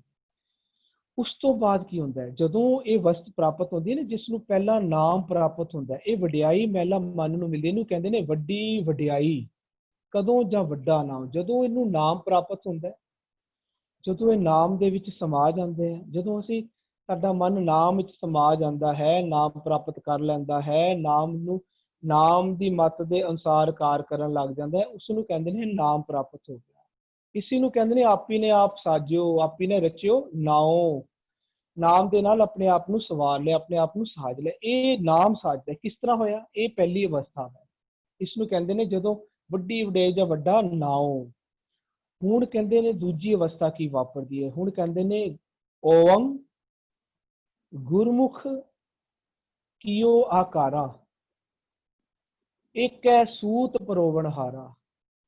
ਨੰਬਰ 2 ਤੇ ਕੀ ਹੁੰਦਾ ਹੈ, ਹੁਣ ਜਿਹੜੀ ਉਹ ਨਾਮ ਦੀ ਕੀਮਤੀ ਵਸਤੂ ਪ੍ਰਾਪਤ ਹੁੰਦੀ ਹੈ ਨਾ, ਉਹ ਨਾਮ ਰੂਪੀ ਵਡਿਆਈ ਪ੍ਰਾਪਤ ਹੁੰਦੀ ਹੈ, ਜਿਹਨੂੰ ਕਹਿੰਦੇ ਵੱਡੀ ਵਡਿਆਈ ਜਾਂ ਵੱਡਾ ਨਾਮ। ਉਹ ਨਾਮ ਰੂਪੀ ਵੱਡੀ ਵਡਿਆਈ ਪ੍ਰਾਪਤ ਹੁੰਦੀ ਹੈ ਨਾ, ਉਸ ਹੁਣ ਵਡਿਆਈ ਦੇ ਨਾਲ ਉਸ ਨੂੰ, ਉਹਨੂੰ ਗੁਰਮੁਖ ਅੱਖੇ ਦੇ ਨੂੰ ਸਿਹਾਰੀ ਹੈ, ਗੁਰੂ ਦੇ ਮੁਖ ਤੋਂ ਨਿਕਲਿਆ ਹੋਇਆ ਨਾਮ ਸੱਚ ਸ਼ਬਦ। ਇਹ ਹੁਣ ਇਹਦੇ ਨਾਲ ਉਹ ਆਪਣਾ ਆਕਾਰ ਰਚਦਾ, ਆਪੇ ਦੇ ਵਡੇ। ਹੁਣ ਇਹ ਵਡਿਆਈ ਜਿਹੜੇ ਗੁਰੂ ਦੇ ਮੁਖ ਤੋਂ ਨਿਕਲਿਆ ਹੋਇਆ ਨਾਮ ਉਹਨੂੰ ਪ੍ਰਾਪਤ, ਹੁਣ ਇਹ ਵਡਿਆਈ ਉਹ ਦਿੰਦਾ ਹੈ। ਇਸ ਨੂੰ ਆਕਾਰ ਰਚਨਾ ਕਹਿੰਦੇ ਨੇ, ਇਹਨੂੰ ਦੂਈ ਕੁਦਰਤ ਸਾਜਣਾ ਕਹਿੰਦੇ ਨੇ। ਇਹਨੂੰ ਕਹਿੰਦੇ ਨੇ ਓਮ ਗੁਰਮੁਖ ਕੀਓ ਆਕਾਰਾ। ਕਿਉਂ ਕਹਿੰਦੇ ਨੇ ਇੱਕ ਹੈ ਸੂਤ ਪਰੋਵਣ ਹਾਰਾ। ਉਹਨੇ ਹੁਣ ਇਹ ਕਿਸੇ ਇੱਕ ਸੂਤ ਦੇ ਨਾਲ ਸਾਰੇ ਮਣਕਿਆਂ ਨੂੰ, ਇਸ ਇੱਕ ਸੂਤਰ ਸਾਰੇ ਮਣਕਿਆਂ ਨੂੰ ਇਸ ਸੂਤਰ ਵਿੱਚੋਂ ਲੰਘਾਉਣਾ, ਇਸ ਸੂਤਰ ਵਿੱਚ ਪਰੋਵਣਾ ਹੈ। ਇਹ ਦੂਜਾ ਕੰਮ ਕਰਨਾ ਹੁੰਦਾ ਹੈ। ਓਮ ਗੁਰਮੁਖ ਕੀਓ ਆਕਾਰਾ, ਇੱਕ ਹੈ ਸੂਤ ਪਰੋਵਣ ਹਾਰਾ। ਪਰ ਇਹ ਸੂਤ ਵਿੱਚ ਪਰੋਵਣ ਵਾਲਾ ਕੰਮ ਨੰਬਰ 2 ਤੇ ਹੁੰਦਾ ਹੈ, ਜਿਹੜਾ ਇਸ ਬੰਦ ਵਿੱਚ ਸਮਝਾ। ਇਸੇ ਨੂੰ ਕਹਿ ਰਹੇ ਨੇ, ਕਹਿੰਦੇ ਨੇ ਜਦੋਂ ਇਹ ਸਾਰੇ ਅੰਦਰਲੇ ਇੱਕ ਇੱਕ ਜੀ ਜੰਤ, ਅੰਦਰਲੇ ਸਾਰੀਆਂ ਹੱਟੀਆਂ ਤੇ ਸੱਚ ਦਾ ਵਪਾਰ ਹੋਣ ਲੱਗ ਜਾਏਗਾ, ਜਿਸ ਨੂੰ ਕਹਿੰਦੇ ਨੇ ਜਿਸ ਦਾ ਹੱਟ ਸੋਈ ਵੱਤ ਜਾਣਾ ਹੈ। ਹੁਣ ਅੰਦਰ ਸੱਚ ਦਾ ਸੌਦਾ ਹੋ ਰਿਹਾ ਹੈ, ਸੱਚ ਰੂਪੀ ਹੀ ਹੱਟ ਹੈ। ਇਹਨੂੰ ਕਹਿੰਦੇ ਨੇ ਸੱਚਾ ਸੌਦਾ ਸੱਚ ਹੱਟ। ਔਰ ਉਹਦੇ ਅੰਦਰ ਵਪਾਰ ਭੰਡਾਰ ਕਿਹੜੇ ਪੜੇ, ਰਤਨੀ ਭਰੇ ਭੰਡਾਰ। ਇਹ ਤਿੰਨੋਂ ਇੱਕੋ ਭਾਵ ਵਿੱਚ ਹੈ। ਸੱਚ ਨੂੰ ਹੀ ਸੌਦਾ ਕਹਿ ਰਹੇ ਨੇ, ਸੱਚ ਨੂੰ ਵਸਤ ਕਹਿ ਰਹੇ ਨੇ, ਸੱਚ ਰੂਪੀ ਹੀ ਹੱਟ ਨੇ, ਤੇ ਸੱਚ ਰੂਪੀ ਹੀ ਰਤਨ ਵੀ ਗੁਰ ਕਾ ਸ਼ਬਦ ਰਤਨ ਹੈ। ਗੁਰੂ ਦੇ ਸ਼ਬਦ ਨੂੰ ਸੱਚ ਨੂੰ ਹੀ ਰਤਨ ਆਖਦੇ ਨੇ। ਜਦੋਂ ਇਹ ਹੋਣ ਲੱਗ ਜਾਂਦਾ, ਇਸ ਨੂੰ ਆਕਾਰ ਰਚਨਾ ਕਹਿੰਦੇ ਨੇ ਅੰਦਰ ਵਾਲਾ। ਔਰ ਇਹ ਕਿਉਂ ਹੁੰਦਾ ਹੈ, ਜਦੋਂ ਹੁਣ ਅੰਦਰ ਇੱਕ ਇੱਕ ਹੱਟੀ ਤੇ ਸੱਚ ਦਾ ਵਪਾਰ ਹੋ ਰਿਹਾ, ਸੱਚ ਦਾ ਸੌਦਾ ਹੀ ਵਿਕ ਰਿਹਾ ਹੈ, ਹਰ ਕੋਈ ਸੱਚ ਦਾ ਵਪਾਰ ਕਰਨ ਲੱਗ ਜਾਂਦਾ ਹੈ। ਸਾਰੇ ਪਾਸੇ ਸੱਚ ਦਾ, ਹਰ ਕੋਈ ਹਰੇਕ ਹੱਟੀ ਤੇ ਸੱਚ ਖਰੀਦਿਆ ਜਾ ਰਿਹਾ ਹੈ, ਸੱਚ ਵੇਚਿਆ ਜਾ ਰਿਹਾ। ਇਹ ਸਤਿਗੁਰੂ ਸਾਨੂੰ ਇੱਕ ਐਗਜ਼ਾਮਪਲ ਨਾਲ ਸਮਝਾ ਰਹੇ। ਇਹ ਕਿਉਂ ਹੋ ਰਿਹਾ, ਇਹ ਆਕਾਰ ਰਚਿਆ ਜਾ ਰਿਹਾ। ਨੰਬਰ 2 ਵਾਲਾ ਜਿਹਨੂੰ ਕਹਿੰਦੇ ਦੂਈ ਕੁਦਰਤ ਸਾਜੀ ਹੈ, ਉਸੇ ਨੂੰ ਸਮਝਾਉਂਦੇ। ਕਹਿੰਦੇ ਨੇ ਹੁਣ ਹੋਇਆ ਕੀ ਹੁੰਦਾ ਹੈ, ਕਹਿੰਦੇ ਨੇ ਇਹ ਸੱਚਾ ਸੌਦਾ ਹੱਟ ਸੱਚ ਰਤਨੀ ਭਰੇ ਭੰਡਾਰ ਹੈ ਨਾ, ਇਹਦੇ ਨਾਲ ਕੀ ਹੁੰਦਾ, ਕਹਿੰਦੇ ਨੇ ਇੱਕ ਹੈ ਸੂਤ ਪਰੋਵਣ ਹਾਰਾ, ਸਾਰੇ ਇੱਕ ਸੂਤ ਵਿੱਚ ਪਰੋ ਜਾਂਦੇ ਨੇ। ਇਸੇ ਨੂੰ ਦੂਜੇ ਸ਼ਬਦ ਵਿੱਚ ਆਖਦੇ ਨੇ ਸਾਧੂ, ਕਹਿੰਦੇ ਸਭ ਗੋਬਿੰਦ ਹੈ, ਸਭ ਗੋਬਿੰਦ ਹੈ, ਗੋਬਿੰਦ ਬਿਨ ਨਹੀਂ ਕੋਈ। ਜਿਹੜੀ ਕੀਮਤੀ ਵਸਤੂ ਹੁਣ ਮਨ ਨੂੰ ਪ੍ਰਾਪਤ ਹੋਈ ਸੀ ਨਾ, ਉਹ ਵਡਿਆਈ ਜਿਹੜੀ ਜਿਸ ਨੂੰ ਕਹਿੰਦੇ ਵੱਡੀ ਵਡਿਆਈ ਜਾਂ ਵੱਡਾ ਨਾਮ, ਮਨ ਨੂੰ ਜਿਹੜੀ ਵੱਡੀ ਵਡਿਆਈ ਪ੍ਰਾਪਤ ਹੋਈ ਸੀ ਨਾਮ ਨੂੰ, ਉਹ ਹੁਣ ਉਹ ਵਡਿਆਈ ਆਪੇ ਦੇ ਵਡਿਆਈ ਉਹ ਦੇ ਰਿਹਾ। ਹੁਣ ਇਹ ਕਿਰਿਆ ਕਰਦਾ ਹੈ, ਉਹਦੇ ਥਰੂ ਇਹ ਕਿਰਿਆ ਹੁੰਦੀ ਹੈ। ਹੁਣ ਸੱਚ ਉਹ ਵਡਿਆਈ ਦਿੰਦਾ ਹੈ ਅੱਗੇ ਕੀ ਕੇਂਦਰੇ ਗਿਆਨਿੰਦਰ ਹਰ ਇੱਕ ਹੱਟੀ ਤੇ, ਹਰੇਕ ਰੋਮ ਰੋਮ। ਇਸ ਨੂੰ ਕੀ ਹੁੰਦਾ ਅੱਗੇ ਜਦੋਂ ਇਹ ਸਾਰੇ ਗੋਬਿੰਦ ਦੀ ਇਹ ਮੱਤ ਲੈ ਲੈਂਦੇ ਨੇ, ਜਿਹਨੂੰ ਕਹਿੰਦੇ ਸਭ ਕੀ ਮੱਤ ਮਿਲ, ਸਾਰੇ ਇਹ ਮੱਤ ਦੇ ਨਾਲ ਮਿਲ ਜਾਂਦੇ ਆ, ਸਾਰੇ ਇਹ ਗੋਬਿੰਦ ਦੀ ਮੱਤ ਦੇ ਨਾਲ ਮਿਲ ਜਾਂਦੇ। ਕਹਿੰਦੇ ਫਿਰ ਕੀ ਹੁੰਦਾ, ਕਹਿੰਦੇ ਨੇ ਗੋਬਿੰਦ ਬਿਨ ਨਹੀਂ ਕੋਈ, ਸਾਰੇ ਹੀ ਗੋਬਿੰਦ ਰੂਪ ਹੋ ਜਾਂਦੇ ਨੇ, ਸਾਰੇ ਹੀ ਸੁਖ ਦਾਤੇ ਸਰੂਪ ਹੋ ਜਾਂਦੇ ਨੇ। ਉਹਨੂੰ ਅਗਲੀ ਤੁਕ ਚ ਹੋਰ ਸਮਝਾਉਂਦੇ ਨੇ, ਕਹਿੰਦੇ ਨੇ ਪਹਿਲਾਂ ਤਾਂ ਕਹਿ ਰਹੇ ਸੀ ਨਾ ਗੁਰਮੁਖ ਇੱਕ ਓਮ ਗੁਰਮੁਖ ਕੀਓ ਆਕਾਰਾ ਇੱਕ ਹੈ ਸੂਤ ਪਰੋਵਣ ਹਾਰਾ, ਇੱਥੇ ਵੀ ਉਹ ਫਿਰ ਸੂਤ ਦੱਸਦੇ ਨੇ ਕਿਵੇਂ ਹੁੰਦਾ। ਕਹਿੰਦੇ ਨੇ ਸਭ ਗੋਬਿੰਦ ਹੈ, ਸਭ ਗੋਬਿੰਦ ਹੈ, ਗੋਬਿੰਦ ਬਿਨ ਕੀ ਅੱਗੇ ਕੀ ਕਹਿੰਦੇ, ਕਹਿੰਦੇ ਨੇ ਸੂਤ ਏਕ ਮਨ ਸਤ ਸਹੰਸ ਜੈਸੇ। ਕਹਿੰਦੇ ਹੁਣ ਜਿਹੜੇ ਉਹ ਅਨੇਕਾਂ ਹੀ ਉਹਦੇ ਅੰਦਰ ਮਣਕੇ ਸਨ ਨਾ, ਜਿਨ੍ਹਾਂ ਨੂੰ ਮਣਕੇ ਆਖਿਆ ਜਾ ਰਿਹਾ ਗੁਰਬਾਣੀ ਚ, ਉਹਨਾਂ ਨੂੰ ਹੀ ਹੱਟੀਆਂ ਆਖਿਆ ਜਾਂਦਾ, ਉਹਨਾਂ ਨੂੰ ਹੀ ਪਰਿਵਾਰ ਆਖਿਆ, ਉਹਨਾਂ ਨੂੰ ਰੋਮ ਰੋਮ ਇੰਦਰੇ ਜੀ ਜੰਤ ਆਖਿਆ ਜਾਂਦਾ। ਕਹਿੰਦੇ ਉਹ ਸਾਰੇ ਪਰੋਏ ਗਏ ਕਿਹਦੇ ਵਿੱਚ, ਏਕ ਸੂਤ ਵਿੱਚ। ਉਹ ਏਕ ਸੂਤ ਕੀ ਸੀ, ਜਿਹੜਾ ਗੁਰਮੁਖ ਓਮ ਗੁਰਮੁਖ ਅਕੀਓ ਆਕਾਰਾ ਕਰ ਰਿਹਾ ਸੀ, ਇੱਕ ਹੈ ਸੂਤ ਪਰੋਵਣ ਹਾਰਾ। ਉਹ ਗੁਰਮੁਖ ਜਿਹੜਾ ਆਪੇ ਦੇ ਵਡਿਆਈ ਹੈ ਨਾ, ਉਹ ਗੁਰਮੁਖ ਨਾਲ ਕੀਓ ਆਕਾਰਾ ਹੁੰਦਾ। ਉਹ ਕੀ ਸੀ, ਵੱਡੀ ਵਡਿਆਈ ਜਾਂ ਵੱਡਾ ਨਾਮ। ਜਦੋਂ ਉਹ ਵਡਿਆਈ ਪ੍ਰਾਪਤ ਹੁੰਦੀ ਹੈ, ਉਸੇ ਨੂੰ ਹੀ ਗੁਰੂ ਦੇ ਮੁਖ ਤੋਂ ਨਿਕਲੀ ਹੋਈ ਵਡਿਆਈ ਆਖਦੇ ਨੇ। ਉਹ ਦਿੰਦਾ ਅੱਗੇ ਫਿਰ ਗੁਰੂ ਦੇ ਮੁਖ ਤੋਂ ਨਿਕਲੀ ਹੋਈ ਨਾਮ ਰੂਪੀ ਵਡਿਆਈ ਦੇ ਨਾਲ ਆਕਾਰ ਹੁੰਦਾ, ਆਕਾਰ ਸਜਦਾ ਹੈ। ਉਹਨੂੰ ਕਹਿੰਦੇ ਨੇ ਓਮ ਗੁਰਮੁਖ ਕੀਓ ਆਕਾਰਾ। ਜਿੱਥੇ ਤੇ ਕਹਿੰਦੇ ਗੁਰਮੁਖ ਕੀਓ ਆਕਾਰ, ਇੱਥੇ ਉਸੇ ਕਹਿ ਰਿਹਾ ਗੁਰਮੁਖ ਆਪੇ ਦੇ ਵਡਿਆਈ। ਉਹ ਨਾਮ ਰੂਪੀ ਜਿਹੜੀ ਉਹਨੂੰ ਆਪੀ ਨੇ ਆਪ ਸਾਜੋ ਆਪੀ ਨੇ ਰਚਿਓ ਨਾਉ ਹੋਇਆ ਨਾ, ਉਹ ਹੁਣ ਵਡਿਆਈ ਦੇ ਕੇ ਆਕਾਰ ਸੱਜ ਰਿਹਾ। ਆਕਾਰ ਸਾਜਣ ਦਾ ਭਾਵ ਇੱਕ ਇੱਕ ਮਣਕੇ ਨੂੰ ਹੁਣ ਸੱਚ ਰੂਪੀ ਸੂਤਰ ਦੇ ਵਿੱਚ ਪਰੋ ਰਿਹਾ ਹੈ। ਇਹ ਪੂਰੀ ਇੱਕ ਮਾਲਾ ਬਣ ਜਾਂਦੀ ਹੈ। ਇਹਨੂੰ ਕਹਿੰਦੇ ਨੇ ਕੰਠੇ ਮਾਲਾ ਜਿਹਵਾ ਰਾਮ। ਉਹ ਇੱਕ ਪੂਰੀ ਮਾਲਾ ਬਣ ਜਾਏਗੀ ਸਾਰੇ ਜੀ ਜਨਤਾ ਦੀ। ਉਹਦੇ ਵਿੱਚ ਮਨ ਸਭ ਤੋਂ ਵੱਡਾ ਮਣਕਾ, ਜਿਹਨੂੰ ਉਹ ਕਹਿੰਦੇ ਨੇ ਕਿਹੜਾ ਮਣਕਾ ਕਹਿੰਦੇ ਨੇ, ਉਹ ਮਨ ਬਣ ਜਾਂਦਾ, ਬਾਕੀ ਸਾਰੇ ਨਾਲ ਉਹਦੇ ਮਣਕੇ ਬਣਦੇ। ਇੱਕ ਮਾਲਾ ਬਣਦੀ ਹੈ ਇਸ ਤਰ੍ਹਾਂ। ਕਦੋਂ ਹੁੰਦਾ, ਜਦੋਂ ਸਾਰੇ ਇੱਕ ਮੱਤ ਲੈ ਲੈਂਦੇ ਨੇ, ਜਦੋਂ ਇਹ ਨਾਮ ਦੀ ਵਡਿਆਈ ਦੇ ਨਾਲ ਅੱਗੇ ਨੂੰ ਵਡਿਆਈ ਵੰਡੀ ਜਾਂਦੀ ਹੈ, ਆਕਾਰ ਰਚਿਆ ਜਾਂਦਾ, ਅੱਗੇ ਵਡਿਆਈ ਦੇਣੀ ਪੂਰੇ ਜੀ ਜਨਤਾ ਨੂੰ। ਇਹਨੂੰ ਆਕਾਰ ਰਚਨਾ ਕਹਿੰਦੇ ਨੇ। ਆਕਾਰ ਰਚਿਆ ਉਹਦੇ ਨਾਲ ਕੀ ਹੁੰਦਾ, ਇੱਕ ਹੈ ਸੂਤ ਪਰੋਵਣਾ, ਸਾਰੇ ਇੱਕ ਸੂਤਰ ਚ ਪਰੋਏ ਜਾਂਦੇ ਨੇ। ਇੱਕ ਸੂਤਰ ਚ ਪਰੋਵਣ ਹਾਰ ਦਾ ਭਾਵ ਹੈ ਕਿ ਸਭ ਗੋਬਿੰਦ ਹੈ, ਸਭ ਗੋਬਿੰਦ ਹੈ, ਗੋਬਿੰਦ ਬਿਨ ਨਹੀਂ ਕੋਈ। ਇਹ ਹੈ ਆਕਾਰ ਦੀ ਰਚ, ਸੱਚ ਰੂਪ ਸੱਚੀ ਕੁਦਰਤ ਸਾਜਣਾ। ਇਸ ਤਰ੍ਹਾਂ ਸੱਜਦੀ ਅੰਦਰਲੀ ਸੱਚੀ ਕੁਦਰਤ ਕਿ ਸਾਰੇ ਇੱਕ ਸੱਚ ਦੇ ਸੂਤਰ ਚ ਪਰੋਏ ਜਾਂਦੇ ਨੇ। ਇਹ ਅੰਦਰਲੀ ਬੜੀ ਪਿਆਰੀ ਚੀਜ਼ ਸਤਿਗੁਰੂ ਸਮਝਾਉਂਦੇ। ਇਹ ਅਵਸਥਾਵਾਂ ਨੇ, ਅਲੱਗ-ਅਲੱਗ ਤੁਕਾਂ ਦੇ ਨਾਲ ਇਹ ਤਰੀਕਾ ਸਤਿਗੁਰੂ ਅਲੱਗ-ਅਲੱਗ ਸ਼ਬਦਾਂ ਵਿੱਚ ਕਿਤੇ ਇਹ ਹੁਣ ਸੂਤ ਦੀ ਐਗਜ਼ਾਮਪਲ ਲੈ ਕੇ ਅੰਦਰਲੀ ਸ੍ਰਿਸ਼ਟੀ ਸਾਜਣਾ ਦੀ ਗੱਲ ਕਰ ਰਹੇ ਨੇ। ਕਿੱਥੇ ਕਹਿ ਰਹੇ ਨੇ ਓਮ ਗੁਰਮੁਖ ਕੀਓ ਆਕਾਰਾ ਇੱਕ ਹੈ ਸੂਤ ਪਰੋਵਣ ਹਾਰਾ। ਦੂਜੇ ਪਾਸੇ ਉਸੇ ਨੂੰ ਕਹਿੰਦੇ ਨੇ ਕੀ ਕਹਿੰਦੇ ਵੱਡੀ ਵਡਿਆਈ ਜਾਂ ਵੱਡਾ ਨਾ। ਉਹਦੇ ਚ ਅੱਗੇ ਜਾ ਕੇ ਕਹਿੰਦੇ ਨੇ ਵੱਡੀ ਵਡਿਆਈ ਜਾਂ ਸੱਚ ਨਿਆਓ, ਵੱਡੀ ਵਡਿਆਈ ਨੇਚਰ ਥਾਓ, ਵੱਡੀ ਵਡਿਆਈ ਜਾਣੇ ਆਲਾ, ਵੱਡੀ ਵਡਿਆਈ ਬੁੱਝੇ ਸਾ, ਵੱਡੀ ਵਡਿਆਈ ਜਾਂ ਪੁੱਛ ਨਾ ਦਾਤ। ਕਿਸੇ ਨੂੰ ਪੁੱਛ ਕੇ ਉਹ ਦਾਤ ਨਹੀਂ ਕਰਦਾ, ਇਹ ਦਾਤ ਦਿੰਦਾ ਕਿਹੜੀ, ਆਪੇ ਦੇ ਵਡਿਆਈ। ਇਹ ਕਾਰ ਸਾਰਿਆਂ ਤੋਂ ਕਰਵਾਉਂਦਾ ਹੈ। ਵੱਡੀ ਵਡਿਆਈ ਜਾਂ ਪੁੱਛਣਾ ਦਾ, ਵੱਡੀ ਵਡਿਆਈ ਜਾਂ ਆਪੇ ਆਪ। ਉਸ ਨੂੰ ਜਿਹੜਾ ਕਹਿ ਰਹੇ ਨਾ ਗੁਰਮੁਖ ਆਪੇ ਦੇ ਵਡਿਆਈ, ਵੱਡੀ ਵਡਿਆਈ ਜਾਂ ਆਪੇ ਆਪ। ਨਾਨਕ ਕਾਰ ਨਾ ਕਥਨੀ ਜਾਏ, ਕੀਤਾ ਕਰਨਾ ਸਰਬ ਰਜ਼ਾਏ। ਆਪ ਵੀ ਹੁਕਮ ਵਿੱਚ ਚੱਲਦਾ ਹੈ, ਇੱਕ ਇੱਕ ਜੀ ਜੰਤ ਅੰਦਰਲੇ ਸੰਸਾਰ ਦੇ ਇੱਕ ਇੱਕ ਜੀ ਜੰਤ ਨੂੰ ਵੀ ਇਹ ਕਾਰ ਕਰਵਾਉਂਦਾ। ਇਹਨੂੰ ਕਹਿੰਦੇ ਜਿਵ ਜਿਵ ਹੁਕਮ ਤਿਵੈ ਤਿਵ ਕਾਰ। ਇਹ ਹੈ ਕੀਤਾ ਕਰਨਾ ਸਰਬ ਰਜ਼ਾਏ। ਇਹ ਕਾਰ ਕਥਨੀ ਨਹੀਂ ਜਾ ਸਕਦੀ। ਇਹਨੂੰ ਕਹਿੰਦੇ ਇਹ ਇਸ ਤਰ੍ਹਾਂ ਅਵਸਥਾ ਵਾਪਰਦੀ ਹੈ। ਇਹ ਸਾਰੇ ਸ਼ਬਦ ਆਪਣੇ ਨਾਲ ਇੱਕ ਦੂਜੇ ਦੇ ਨਾਲ ਜੁੜੇ ਹੋਏ ਹੈ। ਭਾਵ ਅਰਥ ਉਹੀ ਨੇ, ਲੇਕਿਨ ਸਾਨੂੰ ਧਿਆਨ ਲਾ ਕੇ ਸਾਰੇ ਸ਼ਬਦਾਂ ਨੂੰ ਜੋੜਨਾ ਹੈ। ਸਤਿਗੁਰੂ ਜੀ ਨੇ ਜੋੜ ਕੇ ਹੀ ਦੱਸਿਆ, ਅਸੀਂ ਆਪਣਾ ਧਿਆਨ ਇਹਨਾਂ ਸਾਰਿਆਂ ਦੇ ਨਾਲ। ਵੱਡੀ ਵਡੇਜ ਆਪੇ ਆਪ ਨਾਨਕ ਕਾਲ ਨਾ ਕਥਨੀ ਜਾਏ, ਕੀਤਾ ਕਰਨਾ ਸਰਬ ਜਾਏ। ਉਹ ਹੈ। ਫਿਰ ਉसी ਨੂੰ ਕਹਿੰਦੇ ਨੇ ਅੱਗੇ ਜਾ ਕਹਿੰਦੇ ਇਹ ਜੱਗ ਸੱਚਾ ਕੀ ਹੈ ਕੋਠੜੀ। ਫਿਰ ਉਹ ਜੱਗ ਸੱਚਾ ਕੀ ਕੋਠੜੀ ਬਣ ਜਾਂਦੀ। ਕਿਉਂ? ਉੱਥੇ ਸੱਚ ਹੀ ਸੱਚ ਵਰਤ ਰਿਹਾ ਹੈ। ਕਹਿੰਦੇ ਨੇ ਜੇਤਾ ਕੀਤਾ ਤੇਤਾ ਨਾ ਹੋਵੇ ਨਾਵੇ ਨਾ ਹੀ ਕੋ। ਤਾਂ ਕਹਿੰਦੇ ਹੁਣ ਤਾਂ ਸੱਚ ਪੂਰੇ ਜਗਤ ਦੇ ਵਿੱਚ ਸੱਚ ਤੋਂ ਸਿਵਾ ਕੁਝ ਹੈ ਹੀ ਨਹੀਂ। ਇਹ ਜਗਤ ਨਹੀਂ ਹੁਣ ਬਿਨਸੇਗਾ। ਇਹ ਜਗ ਜਿਹੜਾ ਸੱਚਾ ਕੀ ਕੋਠੜੀ ਬਣ ਗਿਆ ਨਾ, ਇਹ ਜਗਤ ਨਹੀਂ ਬਿਨਸੇਗਾ। ਕਿਉਂਕਿ ਬਣਾਇਆ ਕਿਨੇ? ਗੁਰੂ ਦੇ ਮੁਖ ਤੋਂ ਨਿਕਲੇ ਹੋਏ ਸੱਚ ਰੂਪੀ ਬਾਣੀ ਨੇ, ਨਾਮ ਨੇ।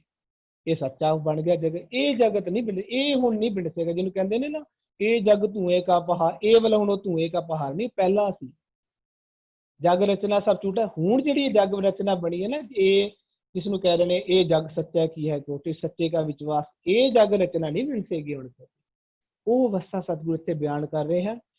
ਇਹ ਅੰਦਰਲੀ ਬੜੀ ਪਿਆਰੀ, ਇਹ ਅੱਜ ਇਸ ਬੰਦ ਦੇ ਵਿੱਚ ਅੰਦਰਲਾ ਆਕਾਰ ਰਚਨ ਬਾਰੇ ਐਕਸਪਲੇਨ ਕਰ ਰਹੇ ਸਨ। ਬੜੀ ਬਰੀਕ ਗੱਲ ਸੀ। ਥੋੜਾ ਧਿਆਨ ਦੇਣਾ, ਮੈਨੂੰ ਟਾਈਮ ਥੋੜਾ ਜ਼ਿਆਦਾ ਲੱਗ ਗਿਆ, ਉਸ ਵਾਸਤੇ ਵੀ ਮੈਂ ਖਿਮਾ ਮੰਗਦਾ। ਲੇਕਿਨ ਇਹ ਅੰਦਰਲੀ ਆਕਾਰ ਦੀ ਰਚਨਾ ਦੀ ਗੱਲ ਚੱਲ ਰਹੀ ਸਨ। ਹਾਂਜੀ ਹਾਂ, ਧੰਨਵਾਦ ਵੀਰ ਜੀ। ਆਪ ਜੀ ਅੰਦਰ ਦੀ ਗੱਲਾਂ ਬੜੀ ਬਰੀਕੀ ਨਾਲ ਦੱਸਣਾ ਕਰਦੇ ਹੋ। ਹਾਂ, ਸੰਜੀਵ ਸਿੰਘ ਜੀ ਨੇ ਇੱਕ ਸਵਾਲ ਪਾਇਆ ਕਿ ਕੌਣ ਨਹੀਂ ਪਛਤਾਉਂਦਾ। ਪਛਤਾਉਣ ਨੂੰ ਥੋੜਾ ਜਿਹਾ ਐਕਸਪਲੇਨ ਸੁਖਿੰਦਰ ਵੀਰ ਜੀ ਬਿਲਕੁਲ ਸ਼ਾਰਟ ਵਿੱਚ ਕਰ ਦਿਆ ਜੀ। ਹਾਂਜੀ ਵੀਰ ਜੀ, ਆਪਣਾ ਸ਼ਬਦ ਆਉਂਦਾ ਨਾ ਵੀਰ ਜੀ, ਪਹਿਲਾਂ ਇਹ ਮਨ ਪਿਆਰਿਆ ਤੂੰ ਸਦਾ ਸੱਚ ਸੰਭਾਲੇ, ਐਸਾ ਕਾ ਮੂਲੇ ਨਾ ਕੀਚੇ। ਉਹਦੇ ਸ਼ਬਦ ਆਉਂਦਾ ਐਸਾ ਕਾ ਮੂਲੇ ਨਾ ਕੀਚੇ ਜੀ ਤਨ ਤੋਂ ਪਛੋਤਾਈ ਹੈ। ਉਸ ਵਿੱਚ ਮਨ ਨੂੰ ਸਮਝਾਇਆ ਜਾਂਦਾ ਪਹਿਲਾਂ, ਯਾਰ ਤੂੰ ਇਹ ਕੀ ਕੰਮ ਕਰਦਾ, ਤੂੰ ਕਿਹੜੀ ਅੰਦਰ ਹੱਟੀਆਂ ਦੇ ਵਿੱਚ ਕੂੜ ਦਾ ਵਪਾਰ ਕੱਢ ਰਿਹਾ ਹੈ। ਇਸ ਕੂੜ ਦੇ ਵਪਾਰ ਨਾਲ ਕੀ ਹੁੰਦਾ ਹੈ? ਤੂੰ ਵੀ ਕੂੜ ਰਾਜਾ ਬਣ ਜਾਂਦਾ, ਤੂੰ ਵੀ ਕੂੜੀ ਹੋ ਜਾਂਦਾ। ਤੇਰੇ ਅੰਦਰਲੇ ਸਾਰੇ ਜੀਵ, ਤੇਰਾ ਪੂਰਾ ਅੰਦਰਲਾ ਬਾਜ਼ਾਰ, ਜਿਸ ਨੂੰ ਕਾਇਆ ਹੱਟ ਹੈ, ਬਾਜ਼ਾਰਾ ਵੀ ਆਖਦੇ ਨੇ, ਇਹਨੂੰ ਆਕਾਰ ਵੀ ਆਖਦੇ। ਕਹਿੰਦੇ ਸਾਰਾ ਕੂੜ ਵਿੱਚ ਤੂੰ ਲੈ ਜਾਣਾ ਔਰ ਤੂੰ ਪਛਤਾਉਂਦਾ ਰਹਿਣਾ ਬਾਅਦ। ਐਸਾ ਕਾ ਮੂਲੇ ਨਾ ਕੀਤੇ ਜਿਤੰਤ ਪਛੋਤਾਈ ਹੈ। ਫਿਰ ਕਹਿੰਦੇ ਨੇ ਉਹ ਪਛਤਾਣਾ। ਉਸ ਤੋਂ ਬਾਅਦ ਕਹਿੰਦੇ ਨੇ ਉਹਨੂੰ, ਕਹਿੰਦੇ ਤੂੰ ਕੀ ਕਰ, ਅਗਰ ਤੂੰ ਇਹ ਪਛਤਾਣ ਤੋਂ ਛੁੱਟਣਾ ਚਾਹੁੰਦੇ, ਕਹਿੰਦੇ ਕੀ ਕਰ, ਸਤਿਗੁਰ ਕਾ ਉਪਦੇਸ਼ ਸੁਣ ਤੂੰ ਹੋਵੇ ਤੇਰਾ। ਕਹਿੰਦੇ ਉਪਦੇਸ਼ ਸੁਣਨ ਨਾਲ ਕੀ ਹੋਗਾ? ਕਹਿੰਦੇ ਤੂੰ ਸਤਿਗੁਰੂ ਦਾ ਉਪਦੇਸ਼ ਸੁਣੇਗਾ, ਉਹਨੂੰ ਸਮਝੇਗਾ, ਤੈਨੂੰ ਮਹਿਲ ਚ ਬੁਲਾ ਲਿਆ ਜਾਏਗਾ, ਤੂੰ ਮਹਿਲ ਪ੍ਰਾਪਤ ਹੋ ਜਾਏਗਾ ਤੈਨੂੰ। ਉਸ ਤੋਂ ਬਾਅਦ ਤੂੰ ਜੋ ਕੁਝ ਦੇਵੇਂਗਾ, ਹੁਣ ਤੂੰ ਕੀ ਦਿੰਦਾ ਹੈ? ਦੇਂਦਾ ਕੂੜ ਹੈ, ਤੇਰੇ ਕੋ ਕੂੜ ਹੈ, ਕੂੜ ਦੇ ਕੇ ਪਛਤਾਉਂਦਾ ਹੈ। ਕਿਉਂਕਿ ਸਾਰੇ ਕੂੜੀ ਕੂੜ ਸਰੂਪ ਹੋ, ਸਭ ਪਾਸੇ ਕੂੜ ਵਰਤ ਜਾਂਦਾ ਹੈ। ਸੱਚਾ ਛਾਇਆ ਵਰਤੀ ਜਾਗੇ ਅੰਤਰ। ਉਹਦੇ ਨਾਲ ਕੀ ਹੁੰਦਾ? ਗੁਰਬਿੰਦ ਘੋਰ ਅੰਧਾਰ ਹੋ ਜਾਂਦਾ, ਸਾਰੇ ਡਿਸਟਰਬ ਹੋ ਜਾਂਦੇ ਅੰਦਰ। ਇੱਕ ਇੱਕ ਇੰਦਰਾ, ਰੋਮ ਇੰਦਰਾ ਸਭ ਡਿਸਟਰਬ ਹੋ ਜਾਂਦੇ ਨੇ। ਸਾਰੀ ਜਗ੍ਹਾ ਤੇ ਮਾਇਆ ਛਾਇਆ ਵਰਤ ਜਾਂਦੀ ਹੈ। ਤੂੰ ਗੁਰਬਾਣੀ ਵਰਤੀ ਜਗ ਅੰਤਰ ਕਰ। ਹੁਣ ਕੀ ਹੁੰਦਾ? ਜਦੋਂ ਉਹ ਸਤਿਗੁਰੂ ਦਾ ਉਪਦੇਸ਼ ਸੁਣਨ ਲੱਗ ਜਾਂਦਾ ਹੈ, ਸੱਚ ਸੁਣ ਬੁੱਝ ਵਖਾਣ ਮਹਿਲ, ਇਹਨੂੰ ਮਹਿਲ ਪ੍ਰਾਪਤ ਹੋ ਜਾਂਦਾ ਹੈ। ਫਿਰ ਇਹ ਸੱਚ ਨੂੰ ਸੁਣ ਕੇ, ਸੱਚ ਨੂੰ ਇਹਨੇ ਬੁੱਝਿਆ ਸੀ, ਸਤਿਗੁਰੂ ਦਾ ਉਪਦੇਸ਼ ਸੁਣਨ ਲੱਗ ਜਾਂਦਾ। ਹੁਣ ਇਹ ਸਤਿਗੁਰੂ ਦਾ ਉਪਦੇਸ਼ ਰੂਪੀ ਦਾਤ ਹੀ ਅੱਗੇ ਦਿੰਦਾ ਹੈ। ਹੁਣ ਨਹੀਂ ਪਛਤਾਉਂਦਾ, ਕਿਉਂਕਿ ਉਹ ਸੱਚ ਆਪ ਸੱਚ ਦੀ ਸੱਚ ਨੂੰ ਸੁਣ ਕੇ ਸੱਚ ਸਰੂਪ ਬਣ ਜਾਂਦਾ ਹੈ ਤੇ ਅੱਗੇ ਸਾਰਿਆਂ ਨੂੰ ਸੱਚ ਦੇ ਕੇ ਸਾਰੇ ਸੱਚ ਸਰੂਪ ਬਣ ਜਾਂਦੇ, ਸਾਰੇ ਸੱਚ ਦੇ ਨਾਲ ਸਵਰ ਜਾਂਦੇ ਨੇ। ਜਿਹਨੂੰ ਕਹਿੰਦੇ ਨੇ ਨਾਨਕ ਸੱਚ ਸਵਾਰਨ ਹਾਰਾ, ਆਪ ਸੱਚ ਨਾਲ ਸਵਾਰਿਆ ਜਾਂਦਾ ਹੈ। ਇੱਕ ਇੱਕ ਇੰਦਰੇ ਰੂਮ ਦੇ ਸਾਰਾ ਸੰਸਾਰ ਵੀ ਅੰਦਰਲਾ ਸਵਰ ਜਾਂਦਾ। ਹੁਣ ਪਛਤਾਣਾ ਖਤਮ। ਹੁਣ ਇਹ ਸੱਚ ਦੀ ਦਾਤ ਦੇ ਕੇ ਪਛਤਾਉਂਦਾ ਨਹੀਂ ਹੈ, ਕਿਉਂਕਿ ਸਾਰੇ ਸੱਚ ਦੇ ਵਿੱਚ ਸਮਾ ਕੇ ਸੱਚ ਦੀ ਕਾਰ ਕਰਦੇ ਰਹਿੰਦੇ ਨੇ। ਤੇ ਇਹਨੂੰ ਹੀ ਕਹਿੰਦੇ ਨੇ ਨਾਨਕ ਭਗਤਾਂ ਸਦਾ ਵਿਗਾਸ। ਹੁਣ ਪਛਤਾਉਣਾ ਕਿੱਥੇ? ਹੁਣ ਤਾਂ ਵਿਗਾਸ ਵਾਲੀ ਅਵਸਥਾ ਵਾਪਰ ਜਾਂਦੀ ਹੈ। ਇਹਨੂੰ ਹੀ ਕਹਿੰਦੇ ਗੁਰਬਾਣੀ ਵਰਤੀ ਜਗ ਅੰਤਰ, ਇਸ ਬਾਣੀ ਦਾ ਨਾਮ ਫਾਇਦਾ। ਸਾਰੇ ਨਾਮ ਨੂੰ ਪ੍ਰਾਪਤ ਕਰ ਰਹੇ ਹੁੰਦੇ ਹਨ, ਨਾਮ ਪਾ ਰਹੇ ਹੁੰਦੇ ਹਨ। ਹੁਣ ਪਛਤਾਉਣਾ ਨਹੀਂ, ਹੁਣ ਤਾਂ ਵਿਗਾਸ ਹੁੰਦਾ ਹੈ। ਨਾਨਕ ਭਗਤਾਂ ਸਦਾ ਵਿਗਾਸ। ਪਹਿਲਾਂ ਸੀ ਪਛਤਾਉਣਾ, ਜਦੋਂ ਸੱਚ ਨੂੰ ਅੰਦਰ ਵਸਦੇ ਕੀਮਤੀ ਸੱਚ ਰੂਪੀ ਵਸਤੂ ਨੂੰ ਇਹ ਨਾ ਸੁਣਦਾ ਸੀ, ਨਾ ਮੰਨਦਾ ਸੀ, ਨਾ ਉਹਦੇ ਤੇ ਅਮਲ ਕਰਦਾ ਸੀ। ਹਾਂਜੀ ਧੰਨਵਾਦ ਵੀਰ ਜੀ। ਪਛਤਾਉਣ ਨੂੰ ਆਪਣੇ ਬੜੇ ਸੋਹਣੇ ਤਰੀਕੇ ਨਾਲ ਐਕਸਪਲੇਨ ਕੀਤਾ। ਸੰਜੀਵ ਜੀ ਨੂੰ ਜ਼ਰੂਰ ਜਵਾਬ ਮਿਲ ਗਿਆ ਹੋਣਾ। ਧੰਨਵਾਦ ਉਹਨਾਂ ਦਾ ਵੀ ਸਵਾਲ ਪੁੱਛਣ ਲਈ। ਅੱਜ 2 ਪਦਿਆਂ ਦਾ ਪਾਠ ਹੋਇਆ। आओ रल मिल के पाठ कर लिए, फिर पाठ सेशन की समाप्ति है। सच्चा महल सच्चे भंडारा, आपे देवै देवनहारा। गुरमुख सालाहे सुख दाते, मन मेले कीमत पाएंदा। काया विच वस्त कीमत नहीं पाई, गुरमुख आपे दे वड्याई।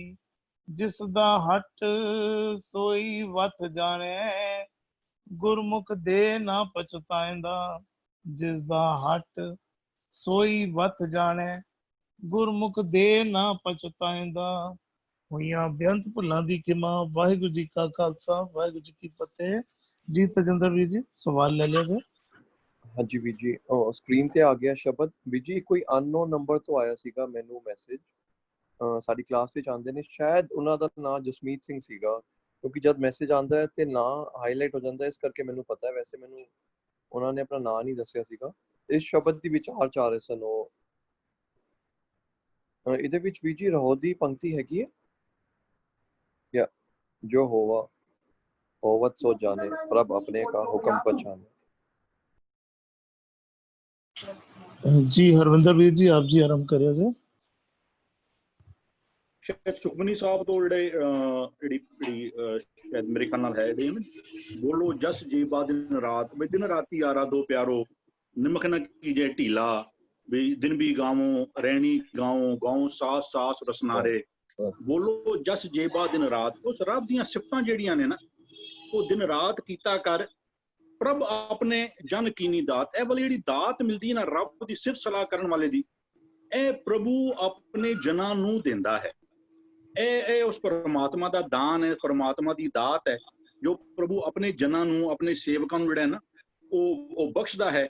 ਫਿਰ ਐਸੇ ਬੰਦੇ ਕਹਿੰਦੇ ਨੇ ਕਰ ਹੈ ਭਗਤ ਆਤਮ ਕੇ ਚਾਏ, ਉਹ ਆਤਮਕ ਆਨੰਦ ਦੇ ਨਾਲ ਆ ਮੈਂ ਕਹਿੰਦੇ ਵੀ ਉਹ ਅੰਦਰੋਂ ਕਰੇ ਭਗਤ। ਉਹ ਇੱਕ ਹੁੰਦਾ ਬੱਧਾ ਚੱਟੀ ਜੋ ਪਰ ਹੈ, ਨਾ ਗੁਣ ਨਾ ਉਪਕਾਰ, ਵੀ ਇੱਥੇ ਬੱਧਾ ਚੱਟੀ ਵਾਲੀ ਨਹੀਂ ਹੈ ਕੰਮ, ਵੀ ਕਰੇ ਭਗਤ ਆਤਮ ਕੇ ਚਾਹੇ। ਵੀ ਕਹਿੰਦੇ ਜੋ ਗੁਰ ਕਹੇ ਸੋਈ ਭਲ ਮਨ, ਉਹ ਰੱਬੀ ਹੁਕਮਾਂ ਨੂੰ ਉਹ ਕਹਿੰਦੇ ਕਰੇ ਭਗਤ ਆਤਮ ਕੇ ਚਾਹੇ। ਉਹ ਆਤਮਕ ਚਾਹ ਦੇ ਨਾਲ ਜਿਹੜਾ ਹੈ ਨਾ ਉਹ ਰੱਬ ਦੀ ਭਗਤੀ, ਇਹ ਗੁਣ ਭਰਪੂਰ ਕੰਮ ਜਿਹੜੇ ਨੇ ਉਹ ਕਰਦੇ ਨੇ।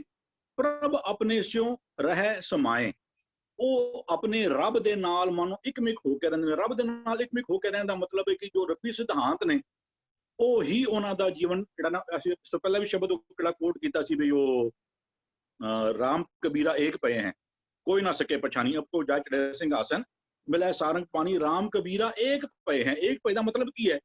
ਇਹਦੇ ਅੰਦਰ ਕੋਈ ਫਿਜ਼ੀਕਲ ਚੇਂਜ ਨਹੀਂ ਆ ਗਿਆ ਕਿ ਇਹ ਬੰਦਾ ਕੋਈ ਪਹਿਲਾਂ ਉਹਦਾ ਕਲਰ ਅਲੱਗ ਹੋ ਗਿਆ ਜਾਂ ਉਹਦੀ ਹਾਈਟ ਵੱਖ ਹੋ ਗਈ, ਨਹੀਂ। ਉਹਨਾਂ ਦੇ ਸਿਧਾਂਤ ਜਿਹੜੇ ਨੇ ਨਾ, ਜੋ ਰੱਬੀ ਸਿਧਾਂਤ ਨੇ ਨਾ, ਪ੍ਰਭ ਆਪਣੇ ਸਿਉ ਰਹਿ ਸਮਾਏ, ਉਹ ਆਪਣੇ ਪਰਮਾਤਮਾ ਦੇ ਵਿੱਚ ਲੀਨ, ਬਹੁਤ ਰੱਬੀ ਸਿਧਾਂਤਾਂ ਦੇ ਵਿੱਚ ਲੀਨ ਹੁੰਦਾ ਹੈ। ਕਹਿੰਦੇ ਜੋ ਹੋਵਾ ਹੋਵਤ ਸੋ ਜਾਣੇ, ਵੀ ਉਹ ਜੋ ਪਰਮਾਤਮਾ ਦੇ ਹੁਕਮ ਨੇ ਨਾ, ਉਹ ਜੋ ਹੋਵਾ ਜਾਂ ਜੋ ਹੋ ਚੁੱਕਾ ਹੈ ਜਾਂ ਜੋ ਹੋ ਰਿਹਾ ਹੈ, ਉਸ ਨੂੰ ਜਿਹੜਾ ਹੈ ਨਾ ਵੀ ਉਹਨੂੰ ਜੋ ਹੋਵਾ ਹੋਵਤ ਸੋ ਜਾਣੇ, ਪ੍ਰਭ ਆਪਣੇ ਕਾ ਹੁਕਮ ਪਛਾਣੇ। ਜੋ ਹੋ ਚੁੱਕਾ ਹੈ, ਜੋ ਹੋ ਰਿਹਾ ਹੈ, ਉਹ ਉਸ ਨੂੰ ਉਸ ਪਰਮਾਤਮਾ ਦੀ ਰਜ਼ਾ ਹੁਕਮ ਸਮਝ ਕੇ ਉਹਨੂੰ ਮੰਨ ਲੈਂਦਾ ਹੈ। ਉਹਦੇ ਉਸ ਤੋਂ ਦੁਖੀ ਜਾਂ ਉਸ ਤੋਂ ਪਰੇਸ਼ਾਨ ਨਹੀਂ ਹੁੰਦਾ। ਉਹ ਕਹਿੰਦੇ ਤੇਰਾ ਕੀਆ ਮਿੱਠਾ ਲਾਗੇ, ਜਿਹੜਾ ਉਹ ਵਾਲੀ ਅਵਸਥਾ ਜਿਹੜੀ ਹੈ ਨਾ ਕਿ ਵੀ ਜੋ ਤੂੰ ਕਰਨਾ ਪੈਣਾ ਮੈਨੂੰ ਠੀਕ, ਮੇਰੇ ਵਾਸਤੇ ਉਹੀ ਚੰਗਾ ਹੈ। ਬੁਰਾ ਨਹੀਂ ਸਭ ਭਲਾ ਹੀ ਹੈ ਰੇ, ਹਾਰ ਨਹੀਂ ਸਭ ਜੇਤੇ।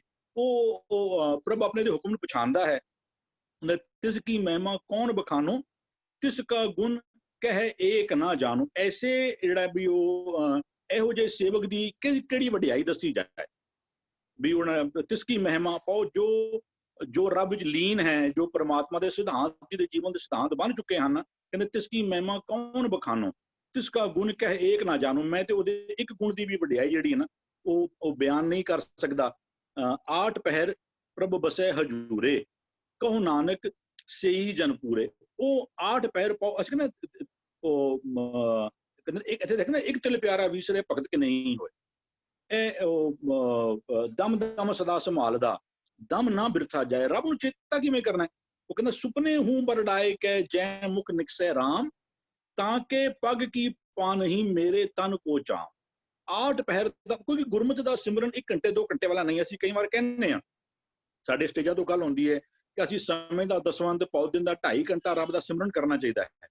ਗੁਰਮਤਿ ਜਿੱਥੇ ਤੱਕ ਹੋ ਸਕਦਾ ਹੈ ਕਿਸੇ ਹੋਰ ਵੀਰ ਨੂੰ ਕੋਈ ਹੋਰ ਲਾਈਨ ਇੱਕ ਜੀ ਨਜ਼ਰ ਆਉਂਦੀ ਹੋਵੇ, ਪਰ ਜਿੱਥੇ ਤੱਕ ਆਏ ਨਾ ਇੱਥੇ ਕਹਿੰਦੇ ਦਿਨ ਵੀ ਗਾਉ ਰਹਿਣੀ ਗਾਉ, ਵੀ ਸਵਾਸ ਸਵਾਸ ਦਮ ਦਮ ਸਦਾ ਸੰਭਾਲਦਾ, ਉਠਤ ਬੈਠਤ ਸੋਵਤ ਜਾਗਤ, ਇਹ ਮਨ ਤੁਝੇ ਚਿਤਾਰੇ।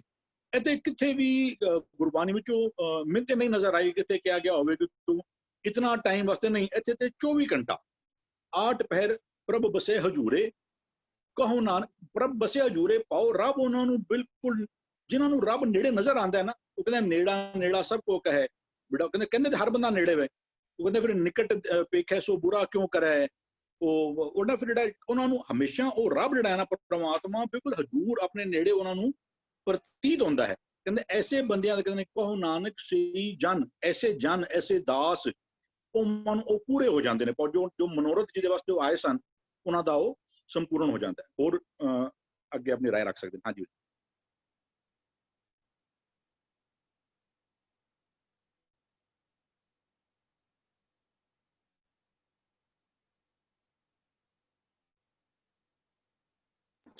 जी इकबाल भी जी। जी बोलो। दास जीवा दिन रात, ये हुक्म है सेवक नूं, भगत नूं, जग्यासू नूं, जीव नूं, मनुख नूं, भाई गुरु की शरण पै के दिन रात प्रभु के गुणां नूं गाउणा करो। प्रभ अपने जन कीनी दात, जस गाउण की जिहड़ी दात आ, भगती करन की जिहड़ी दात है, परमात्मा अपने भगतां नूं दिंदा है। भाव जिहड़ा जीव गुरु की शरण पै जांदा है, गुरु के हुक्म, गुरु की अपना मन गुरु की शरण अर्पण करन आ जाता है, फिर भगती की दात जिहड़ी हैगी परमात्मा उन्हां नूं दिंदा। जिहड़ा गुरु की शरण आंदा ही नहीं हैगा, उस जीव नूं परमात्मा जिहड़ा भगती की दात नहीं दिंदा। प्रभ अपने जन कीनी दात, अपने भगत जनां नूं ये दात दिंदा है। करें भगत, फिर वो जिहड़े गुरु की शरण पै जांदे हन, ਉਹ करें बहुवचन करते हैं, भगती करते हैं आत्म के चाहे, आत्मा के चाह नाल, आत्मा के विकास के नाल, आत्मा विच मन अंदर कहण तो भाव मन के अंदर विकास रख के, मन के अंदर खेड़ा रख के, मन के अंदर चाव रख के वो भगती करते हैं। करे भगत आत्म के चाहे, प्रभ अपने स्यों रहे समाए। वो जदों फिर भगती करते गुणां नाल लिप्त रहंदे हन, मन बच कर्म करके जीवन बतीत करते हैं, उते परमात्मा दे नाल वो जुड़े रहंदे हैं। जो होआ होवत सो जाने, प्रभ अपने का हुक्म पछाने। जिहड़ा जीव प्रभु अपने दा हुक्म पछाण लैंदा है, वो उस परमात्मा दा जो कीता होया हुंदा जां हो रहा है उहनूं रजा मन के चलदा है, भाणे विच ही रहिंदा है। जिसकी महिमा कौन बखानू। जिहड़ा है जग्यासू है, जिहड़ा गुरु की शरण पै जांदा है, उसदी जिहड़ी महिमा वडियाई है, धनता है, वो कोई होर जीव नहीं कह सकदा। भाव गुरमुख जनां दी, भगत जनां दी वडियाई जिहड़ी हैगी आ वो दसी नहीं जा सकती। जिसका गुण कहे एक ना जानू। उन्हां दे फिर जिहड़े अंदर गुण हन, गुरु की शरण पै के गुण धारण कर लैंदे हन, गुण कह गुणी समावणिया, वो जिहड़ा गुणा भरपूर हो जाता। उन्हां दे फिर विख्यान, उन्हां दे गुण कह तिसका गुण कह एक न जानो, उन्हां दी फिर गुणां दी वृत्ति जिहड़ी वो दसी नहीं जाती, बेअंत गुणां दे घर नहीं बन जाते। आठ पैर प्रभ बसै हजूरे, जिहड़ा गुणा भरपूर हो जाते हैं, फिर अठे पैर ही परमात्मा दे चरणों का वासा रखते हैं। भाव के परमात्मा के शब्द नूं, परमात्मा ते उपदेश सिੱਖਿਆ अनुसार अपना मन वच कर्म जिहड़ा वो बना लैंदे हन। मन वच कर्मां विच परमात्मा के गुणां नूं ही वरतदे हन।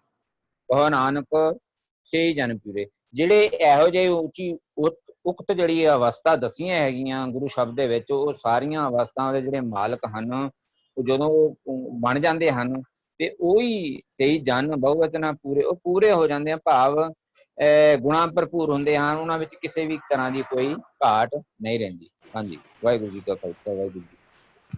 धन्यवाद वीर जी। सुखविंदर वीर जी, आप जी कुछ ऐड करना चाहोगे?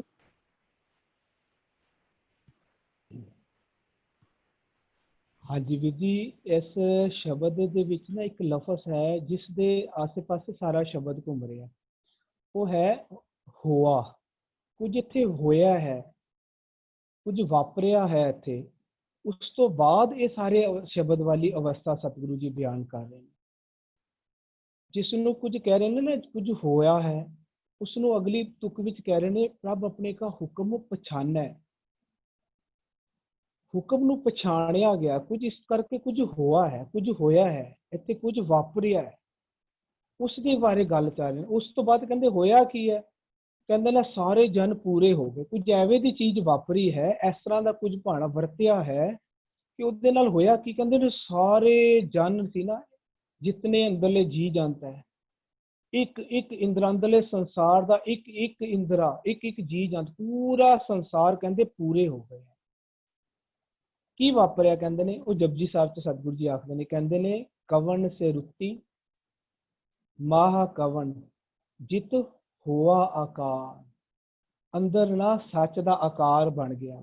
ਉਹ ਆਕਾਰ ਜਿਹੜਾ, ਅੱਛਾ ਕਿਉਂ ਮੈਂ ਸੱਚ ਦਾ ਆਕਾਰ ਫਿਰ ਦੁਬਾਰਾ ਕਿਉਂ ਬੋਲਿਆ, ਕਿਉਂਕਿ ਇਹ ਵਾਲੀ ਜਿਹੜੀ ਅਸ਼ਟਪਦੀ ਦੀ ਜਿਹੜੀ ਇਹ ਸ਼ਬਦ ਹੈ ਨਾ, ਇਹ ਸ਼ੁਰੂ ਕਿੱਥੋਂ ਹੋ ਰਿਹਾ, ਕਹਿੰਦੇ ਨੇ ਆਪ ਸਤ, ਉਹ ਜਿਹੜਾ ਚਰਨ ਸਤ, ਸਤ ਪਰਸਨ ਆ, ਇਹ ਸਤ ਦੀ ਗੱਲ ਕਰ ਰਹੇ ਨੇ। ਕਹਿੰਦੇ ਨੇ ਉਹ ਆਪ ਕੀ ਹੈ, ਸਤ, ਕੀਆ ਸਭ ਸਤ, ਉਸਨੇ ਨਾ ਸਾਰਾ ਕੁਝ ਸਤ ਕਰ ਦਿੱਤਾ ਹੋਇਆ। ਇਹਦੇ ਚ ਜਿਹੜਾ ਪਹਿਲਾ ਸ਼ਲੋਕ ਹੈ ਆਦ ਸੱਚ ਜੁਗਾਦ ਸੱਚ ਹੈ ਵੀ ਸੱਚ ਨਾਨਕ। ਕਹਿੰਦੇ ਜਦੋਂ ਅੰਦਰਲੀ ਸ੍ਰਿਸ਼ਟੀ ਚ ਹੁਣ ਸੱਚ ਹੀ ਸੱਚ ਵਾਪਰਦਾ ਨਾ, ਉਹ ਸੱਚ ਨਾਲ ਜਿਹੜਾ ਅੰਦਰਲਾ ਆਕਾਰ ਬਣਿਆ ਉਹਨੂੰ ਕਹਿੰਦੇ ਨੇ ਜਿਤ ਹੋਆ ਆਕਾਰ। ਇਹ ਆਕਾਰ ਹੋਇਆ ਕੋਈ ਅੰਦਰ, ਇਸੇ ਨੂੰ ਕਹਿੰਦੇ ਨੇ। ਹੋਰ ਕੀ ਕਹਿੰਦੇ ਨੇ, ਕੀ ਹੋਇਆ, ਕਹਿੰਦੇ ਨੇ ਸਭ ਸੁਖਾਲੀ ਉਠਿਆ ਇਹ ਹੋਆ ਹਲੇਮੀ ਰਾਜ ਜੀਓ। ਅੰਦਰ ਇੱਕ ਹਲੇਮੀ ਰਾਜ ਹੋਇਆ ਹੈ, ਅੰਦਰ ਇੱਕ ਹਲੇਮੀ ਰਾਜ ਵਾਪਰ ਗਿਆ ਹੈ। ਇਸ ਨੂੰ ਕਹਿੰਦੇ ਨੇ ਸਭ ਸੁਖਾਲੀ ਉਠਿਆ, ਸਾਰੇ ਸੁਖੀ ਹੋ ਗਏ ਨੇ, ਸਾਰੇ ਸੁੱਖਾਂ ਦੇ ਦਾਤਾ ਲੈ, ਸੁੱਖ ਦੀ ਦਾਤ ਲੈ ਕੇ ਸੁੱਖਾਂ ਦੇ ਦਾਤੇ ਬਣ ਗਏ ਨੇ, ਸਾਰੇ ਸਾਚ ਸ਼ਾਹ ਭਗਵੰਤ ਦਾ ਸਰੂਪ ਹੋ ਗਏ ਨੇ ਅੰਦਰ। ਇਹ ਹਲੀਮੀ ਰਾਜ ਹੋ ਗਿਆ, ਉੱਥੇ ਇੱਕ ਵੀ ਅਧੂਰਾ ਜਨ ਨਹੀਂ ਰਿਹਾ, ਸਾਰੇ ਜਨ ਪੂਰੇ ਹੋ ਗਏ। ਇਹਨੂੰ ਕਹਿੰਦੇ ਨੇ ਪੂਰੇ ਕਾ ਕੀਆ ਸਭ ਕਿਛ ਪੂਰਾ। ਪੂਰਾ ਤਾਂ ਪ੍ਰਭ ਸੀ, ਉਸਨੇ ਸਾਰੇ ਜਨ ਵੀ ਪੂਰੇ ਕਰ ਦਿੱਤੇ। ਇਹ ਹੋਇਆ ਅੰਦਰ ਕੁਝ ਵਾਪਰਿਆ। ਉਹ ਕਹਿੰਦੇ ਨੇ ਜਦੋਂ ਹੋਇਆ ਨਾ, ਉਹ ਜਦੋਂ ਜਾਣ ਲਿਆ, ਜਾਨਣਾ ਲਫ਼ਜ਼ ਵੀ ਆ ਰਿਹਾ ਨਾ, ਜੋ ਹੋਆ ਹੋਵਤ ਸੋ ਜਾਣੈ, ਇਹਨਾਂ ਜਾਣ ਵੀ ਲਿੱਤਾ। ਕਹਿੰਦੇ ਸਭ ਨੇ ਜਾਣ ਕੇ ਮਨ ਵੀ, ਜਾਣਨਾ ਵੀ ਗੁਰਬਾਣੀ ਚ ਦੱਸਿਆ ਹੋਇਆ ਕਿ ਜਾਣਨ ਦਾ ਕੀ ਭਾਵ ਹੈ। ਕਹਿੰਦੇ ਨੇ ਨਾਨਕ ਏਵੈ ਜਾਣੀਐ ਸਭ ਆਪੇ ਸਚਿਆਰ। ਹੁਣ ਸਚਿਆਰ ਪ੍ਰਭੂ ਦਾ ਵਾਸਾ ਹੋ ਗਿਆ ਅੰਦਰਲੀ ਸ੍ਰਿਸ਼ਟੀ ਤੇ, ਉਹਨੇ ਕੰਟਰੋਲ ਲੈ ਲਿੱਤਾ ਹੋਇਆ। ਇਹਨੂੰ ਕਹਿੰਦੇ ਨੇ ਨਾਨਕ ਏਵੈ ਜਾਣੀਐ, ਸਾਰਿਆਂ ਨੇ ਜਾਣ ਵੀ ਲਿੱਤਾ ਹੈ ਕਿ ਹੁਣ ਅੰਦਰਲਾ ਸਾਡਾ ਖਸਮ ਸਚਿਆਰ ਪ੍ਰਭੂ ਬਣ ਗਿਆ, ਸਭ ਆਪੇ ਸਚਿਆਰ। ਇਹਨੂੰ ਹੋਰ ਸਮਝਾਉਂਦੇ ਨੇ ਮੰਨੇ ਕੀ ਪੌੜੀ ਦੇ ਵਿੱਚ, ਕਹਿੰਦੇ ਨੇ ਐਸਾ ਨਾਮ ਨਿਰੰਜਨ ਹੋਏ। ਹੁਣ ਅੰਦਰ ਨਾਮ ਰੂਪੀ ਨਿਰੰਜਨ ਨੇ ਕੰਟਰੋਲ ਲੈ ਲਿੱਤਾ ਹੋਇਆ ਹੈ ਸਾਡੀ ਬੋਡੀ ਦਾ, ਸਾਡੇ ਮਨ ਦਾ, ਮਨ ਨੂੰ ਜਿੱਤ ਲਿੱਤਾ ਹੋਇਆ ਨਾਮ ਨਿਰੰਜਨ। ਕਹਿੰਦੇ ਇੱਕ ਅੱਗੇ ਕੀ ਹੁੰਦਾ, ਕਹਿੰਦਾ ਹੋਇਆ ਕਿਵੇਂ, ਕਹਿੰਦੇ ਨੇ ਜੇ ਕੋ ਮਨ ਜਾਣੈ, ਜਾਣ ਕੇ ਮੰਨ ਲਵੇ, ਇਹ ਤਾਂ ਵਾਪਰਦੇ ਆ ਅੰਦਰਲੀ ਅਵਸਥਾ। ਇਹਨੂੰ ਕਹਿੰਦੇ ਨੇ ਜਾਣੈ। ਜਿਸਨੇ ਵੀ ਅੰਦਰਲੇ ਚੀਜ਼ਾਂ ਨੇ ਜਾਣ ਲਿਆ ਕਿ ਨਾਮ ਨਿਰੰਜਨ ਹੁਣ ਆ ਕੇ ਕੰਟਰੋਲ ਲੈ ਲਿੱਤਾ ਹੈ, ਨਾਮ ਨਿਰੰਜਨ ਨੇ ਮਨ ਨੂੰ ਜਿੱਤ ਲਿਆ, ਹੁਣ ਨਾਮ ਨਿਰੰਜਨ ਦਾ ਪੂਰੀ ਬੋਡੀ ਤੇ ਰਾਜ ਚੱਲ ਰਿਹਾ। ਇਹਨੂੰ ਕਹਿੰਦੇ ਨੇ ਹਲੇਮੀ ਰਾਜ। ਉਹਦੇ ਨਾਲ ਕੀ ਹੁੰਦਾ ਹੈ, ਸਾਰੇ ਹੀ ਸੁੱਖ, ਸਾਰੇ ਹੀ ਆਨੰਦ, ਸਾਰੇ ਹੀ ਵਿਗਾਸ ਮਾਣਦੇ ਨੇ। ਉਹਨੂੰ ਕਹਿੰਦੇ ਨੇ ਸਾਰੇ ਪੂਰੇ ਹੋ ਗਏ, ਕੋ ਨਾਨਕ ਸਹੀ ਜਨ ਪੂਰੇ। ਪਰ ਕਦੋਂ, ਜਦੋਂ ਹੁਣ ਇਹ ਸਾਰੇ ਅੱਠੋ ਪਹਿਰ ਕਰੈ ਭਗਤ ਆਤਮ ਕੈ ਚਾਇ ਕਰ, 8 ਪੈਰ ਭਗਤ ਕਰ ਰਹੇ ਨੇ ਚਾਅ ਦੇ ਨਾਲ, ਕਿਉਂਕਿ 8 ਪੈਰ ਪ੍ਰਭ ਬਸਿਆ ਹਜੂਰੇ। ਹੁਣ 8 ਪੈਰ ਇਹਨਾਂ ਦੇ ਨਾਲ ਇਹਨਾਂ ਦਾ ਪ੍ਰਭ ਖਸਮ ਵਸ ਰਿਹਾ, ਹੁਣ ਛੋੜ ਕੇ ਨਹੀਂ ਜਾਂਦਾ। ਪਹਿਲਾਂ ਮਨ ਤਾਂ ਦੌੜ ਜਾਂਦਾ ਸੀ ਆਪਣੇ, ਤੇ ਕੀ ਕਹਿੰਦੇ ਕਬੀਰ ਮਨ ਪੰਖੀ ਪਏ ਉੱਡ ਉੱਡ ਦੈ ਦਿਸਦਾ। ਇਹ ਖਸਮ ਸੱਚ ਰੂਪੀ ਖਸਮ ਨਹੀਂ ਹੁਣ ਛੋੜ ਕੇ ਜਾਂਦਾ ਇਹਨਾਂ ਨੂੰ, ਇਹਨਾਂ ਦੇ ਨਾਲ ਵਸਦਾ ਹੈ ਪ੍ਰਭੂ ਹਮੇਸ਼ਾ। ਇਹ ਹੁਣ ਉਹਨਾਂ ਦੇ ਨਾਲ 8 ਪੈਰ ਵਸਦਾ, ਤੇ ਇਹ ਉਹਨਾਂ ਦੇ ਨਾਲ ਇਹ ਸਾਰੇ ਹੁਣ ਉਹਨੂੰ ਉਹਦੇ ਚ ਸਮਾਏ ਰਹਿੰਦੇ ਹਨ ਹਮੇਸ਼ਾ। ਪ੍ਰਭ ਆਪਣੇ ਸੋ ਰਹਿ ਸਮਾਏ, ਉਹ ਅੰਦਰ ਰਾਜ ਚਲਾਉਂਦਾ ਰਹਿੰਦਾ। ਹੁਣ ਉਸ ਨੂੰ ਕਹਿੰਦੇ ਨੇ ਸਾਚਾ ਸਾਹਿਬ ਸਾਚ ਨਾਏ। ਉਹ ਅੰਦਰ ਹੁਣ ਸੱਚ ਰੂਪੀ ਨਿਆਏ ਕਰਦਾ ਹੈ, ਉਹਦਾ ਸੱਚ ਦਾ ਦਰਬਾਰ ਅੰਦਰ ਲੱਗ ਜਾਂਦਾ, ਛੋੜ ਕੇ ਹੀ ਨਹੀਂ ਜਾਂਦਾ, ਹਮੇਸ਼ਾ ਵਸਦਾ ਹੁਣ ਅੰਦਰ। ਤੇ ਉਹਨਾਂ ਦੇ ਨਾਲ ਇਹ ਜਿਹੜੇ ਜਨ ਵਸਦੇ, ਇਹ ਵੀ ਪੂਰੇ ਵਸਦੇ ਨੇ, ਹਮੇਸ਼ਾ ਕਰੈ ਭਗਤ ਕਰਦੇ ਨੇ ਅੰਦਰ। ਪ੍ਰਭ ਆਪਣੇ ਸੋ ਰਹਿ ਸਮਾਏ ਰਹਿੰਦੇ ਨੇ, ਉਹਦੇ ਚ ਸਮਾਏ ਰਹਿੰਦੇ ਨੇ। ਪਹਿਲਾਂ ਮਨ ਸਮਾਇਆ, ਸਤਿਗੁਰ ਕੀ ਜਿਸ ਨੂੰ ਮਤ ਆਏ ਸੋ ਸਤਿਗੁਰ ਮਾਏ ਸਮਾਣਾ, ਪਹਿਲਾਂ ਮਨ ਸਮਾਇਆ, ਹੁਣ ਇਹ ਸਾਰੇ ਜਨ ਸਮਾਉਂਦੇ ਨੇ ਇੱਕ ਇੱਕ ਕਰਕੇ। ਇਹ ਹੈ ਅੰਦਰ ਆਕਾਰ। ਜਦੋਂ ਪੂਰੀ ਸ੍ਰਿਸ਼ਟੀ ਦੇ ਵਿੱਚ ਜਿਵ ਜਿਵ ਹੁਕਮ ਤਿਵੈ ਤਿਵਕਾਰ ਵਾਲੀ ਅਵਸਥਾ, ਉਹੀ ਅਵਸਥਾ ਸੱਚਖੰਡ ਵਾਲੀ ਅਵਸਥਾ ਬਿਆਨ ਹੋ ਰਹੀ। ਕਹਿੰਦੇ ਹੁਣ ਇਹ ਜਿਹੜੀ ਅਵਸਥਾ ਹੈ ਨਾ, ਕਹਿੰਦੇ ਦੀ ਮਹਿਮਾ ਕੌਣ ਬਖਾਨੂ, ਇਸ ਅਵਸਥਾ ਨੂੰ ਕੋਈ ਬਿਆਨ ਨਹੀਂ ਕਰ ਸਕਦਾ। ਇਸ ਦਾ ਗੁਣ ਕਹੇ ਏਕ ਨਾ ਜਨ। ਇਹ ਜੋ ਅੰਦਰ ਹੁਣ ਅਵਸਥਾ, ਇਹ ਆਕਾਰ ਬਣ ਗਿਆ ਨਾ ਅੰਦਰ, ਕਹਿੰਦੇ ਨੇ ਹੋਇਆ ਹੁਕਮੀ ਵਿੱਚ ਹੈ, ਹੁਕਮ ਨਾਲ ਬਣਿਆ, ਹੁਕਮੀ ਹੋਣਾ। ਪਰ ਕਹਿੰਦੇ ਹੁਕਮ ਨਾ ਕਹਿਆ ਜਾਈ, ਉਹ ਹੈ ਕਹਿੰਦੇ ਕੌਣ ਬਖਾਨੋ, ਕੌਣ ਕਹਿ ਸਕਦਾ ਹੈ, ਏਕ ਨਾ ਜਾਣੋ। ਇਸ ਨੂੰ ਕਹਿ ਨਹੀਂ ਸਕਦੇ, ਪਰ ਇਹ ਜਿਹੜਾ ਆਕਾਰ ਬਣ ਗਿਆ ਨਾ ਹੁਕਮੀ ਹੋਵਣਾ, ਇਹਦੇ ਨਾਲ ਕੀ ਹੋਇਆ, ਕਹਿੰਦੇ ਨੇ ਹੁਕਮ ਅੰਦਰ ਸਭ ਕੋ, ਸਾਰੇ ਹੁਕਮ ਵਿੱਚ ਸਮਾ ਗਏ ਨੇ, ਸਾਰੇ ਹੁਕਮ ਦੇ ਵਿੱਚ ਆ ਗਏ ਨੇ, ਸਾਰਿਆਂ ਦੀ ਕਾਰ ਹੁਕਮ ਰੂਪੀ ਹੋ ਗਈ। ਕਿਉਂ ਕਹਿੰਦੇ ਸਾਰੇ ਪੂਰੇ ਹੋ ਗਏ ਨੇ, ਹੁਕਮ ਵਿੱਚ ਸਮਾ ਕੇ, ਸੱਚ ਵਿੱਚ ਸਮਾ ਕੇ ਸਾਰੇ ਹੀ ਸੱਚ ਸਰੂਪ ਹੋ ਗਏ ਨੇ। ਸੱਚ ਪੂਰਾ ਹੈ, ਪੂਰਾ ਪ੍ਰਭ ਆਰਾਧਿਆ, ਪੂਰਾ ਜਾ ਕਾ ਨਾਮ ਨੂੰ ਪੂਰਾ ਆਖਿਆ ਜਾਂਦਾ ਹੈ। ਤੇ ਜਿਹੜੇ ਵੀ ਜੀ ਜੰਤ ਨਾਮ ਦੇ ਵਿੱਚ ਸਮਾਉਂਦੇ ਜਾਂਦੇ ਨੇ ਉਹ ਵੀ ਪੂਰੇ ਬੰਦੇ ਜਾਂਦੇ ਨੇ। ਸਹੀ ਜਨ ਪੂਰੇ ਪੂਰੇ ਉਹਨੂੰ ਹੀ ਕਹਿੰਦੇ ਨੇ। ਉਹ ਕਰੈ ਭਗਤ ਕਿਉਂ, ਅੱਛਾ ਉੱਪਰ ਇੱਕ ਤੁਕ ਰਹਿ ਗਈ ਸੀ, ਕਹਿੰਦੇ ਨੇ ਹੋਇਆ ਕਿਉਂ, ਕਹਿੰਦੇ ਕਿਉਂਕਿ ਪ੍ਰਭ ਆਪਣੇ ਜਨ ਕੀਨੀ ਦਾਤ, ਆਪਣੇ ਜਿਹੜਾ ਪ੍ਰਭੂ ਨਾ ਜਿਹੜਾ ਹੁਣ ਅੰਦਰ ਆ ਕੇ ਵਸਿਆ ਸੀ, ਉਸਨੇ ਸਾਰੇ ਜਨਾਂ ਨੂੰ ਇਹ ਦਾਤ ਦਿੱਤੀ, ਇਹ ਦਾਤ ਵੰਡ ਦਿੱਤੀ ਕੀਮਤੀ ਵਸਤੂ ਦੀ, ਸੱਚ ਦੀ। ਤਾਂ ਇਹਨਾਂ ਨੂੰ ਇਹ ਦਾਤ ਪ੍ਰਾਪਤ ਹੋ ਕੇ ਪੂਰੇ ਨਾਮ ਰੂਪੀ ਵਸਤੂ ਇਹਨਾਂ ਨੇ ਪ੍ਰਭੂ ਨੇ ਆਪਣੇ ਜਨਾਂ ਨੂੰ ਕੀਨੀ ਦਾਤ ਕੀਤੀ, ਤਾਂ ਇਹਨਾਂ ਨੂੰ ਪ੍ਰਾਪਤ ਹੋਈ ਤੇ ਵੀ ਪੂਰੇ ਹੋਏ। ਪੂਰਾ ਹੈ ਨਾਮ, ਪੂਰਾ ਪ੍ਰਭ ਆਰਾਧਿਆ, ਪੂਰਾ ਜਾ ਕਾ ਨਾਉ। ਤੇ ਜਦੋਂ ਨਾਮ ਇੱਕ ਇੱਕ ਜਨ ਨੇ ਪ੍ਰਾਪਤ ਕੀਤਾ ਤੇ ਇਹ ਵੀ ਪੂਰੇ ਹੋ ਗਏ। ਹੁਣ ਇਹਨਾਂ ਦੇ ਨਾਲ 8 ਪਹਿਰ ਖਸਮ ਵਸਦਾ ਹੈ, ਛੱਡ ਕੇ ਨਹੀਂ ਜਾਂਦਾ ਇਹਨਾਂ ਨੂੰ, ਨਾ ਉਹ ਛੱਡਦੇ ਨੇ। ਹੁਣ ਇਹ ਓਤ ਪੋਤ ਹੋ ਗਏ ਨੇ, ਨਾ ਉਹ ਛੱਡ ਕੇ ਜਾਂਦਾ ਹੈ ਤੇ ਇਹ ਵੀ ਉਹਦੇ ਵਿੱਚ ਸਮਾਏ ਰਹਿੰਦੇ ਨੇ। ਕਰੈ ਭਗਤ ਆਤਮ ਕੈ ਚਾਹੇ, ਪ੍ਰਭ ਆਪਣੇ ਸੋ ਰਹਿ ਸਮਾਏ। ਲੇਕਿਨ ਇਹ ਹੋਇਆ ਕਿਵੇਂ, ਪ੍ਰਭ ਆਪਣੇ ਕਾ ਹੁਕਮ ਪਛਾਨੈ। ਇਹਨਾਂ ਨੇ ਹੁਕਮ ਨੂੰ ਪਛਾਣ ਲਿਆ, ਹੁਕਮ ਨੂੰ ਮੰਨ ਲਿਆ, ਹੁਕਮ ਨੂੰ ਬੁੱਝ ਲਿਆ ਤੇ ਹੁਕਮ ਵਿੱਚ ਕਾਰ ਕਰਨ ਲੱਗ। ਜਿਵ ਜਿਵ ਹੁਕਮ ਤਿਵੈ ਤਿਵ ਕਾਰ। ਹੁਕਮ ਨੂੰ ਬੁੱਝਣਾ ਹੈ, ਹੁਕਮ ਨੂੰ ਮੰਨਣਾ ਹੈ, ਹੁਕਮ ਵਿੱਚ ਸਮਾਣਾ ਹੈ ਤੇ ਹੁਕਮ ਦੇ ਵਿੱਚ ਕਾਰ ਕਰਨੀ ਹੈ। ਇਹੀ ਕੰਮ ਹੈ। ਇਹਨੂੰ ਹੀ ਕਹਿੰਦੇ ਨੇ ਨਾਨਕ ਹੁਕਮੈ ਜੇ ਬੁਝੈ, ਹੁਕਮ ਮੰਨਿਆ ਹੋਵੇ ਪ੍ਰਵਾਨ ਤਾਂ ਕਸਮੈ ਕਾ ਮੈਂ ਪੈਸੇ। ਕਹਿੰਦੇ ਜਿਵ ਜੀ ਹੁਕਮ ਤਿਵੈ ਤਿਵ ਕਾਰ। ਸਾਰੇ ਨਾਲ ਸ਼ਬਦ ਮਿਲਦੇ ਹੈ, ਸਿਰਫ ਅਲੱਗ-ਅਲੱਗ ਤੁਕਾਂ ਨੇ ਸਤਿਗੁਰੂ ਨੇ ਯੂਜ਼ ਕੀਤੀ ਹੈ। ਸਾਰਿਆਂ ਦਾ ਕਨਸੈਪਟ ਇੱਕੋ ਹੀ ਹੈ, ਸਿਧਾਂਤ ਕਿਸੇ ਸ਼ਬਦ ਵਿੱਚ ਵੀ ਬਾਹਰ ਨਹੀਂ ਛੁੱਟਦਾ। ਹਾਂਜੀ, ਧੰਨਵਾਦ ਵੀਰ ਜੀ ਆਪ ਜੀ ਦਾ, ਅੰਦਰ ਦੀ ਸ੍ਰਿਸ਼ਟੀ ਦੇ ਉੱਤੇ ਟੁਕਾ ਕੇ ਆਪ ਜੀ ਸਮਝਾਣਾ ਕਰਦੇ ਹੋ। ਧੰਨਵਾਦ ਆਪ ਜੀ ਦਾ। ਹਾਂ, ਮੈਸੇਜ ਆ ਰਹੇ ਹਨ ਭੁਪਿੰਦਰ ਵੀਰ ਜੀ ਬਾਰੇ ਵੀ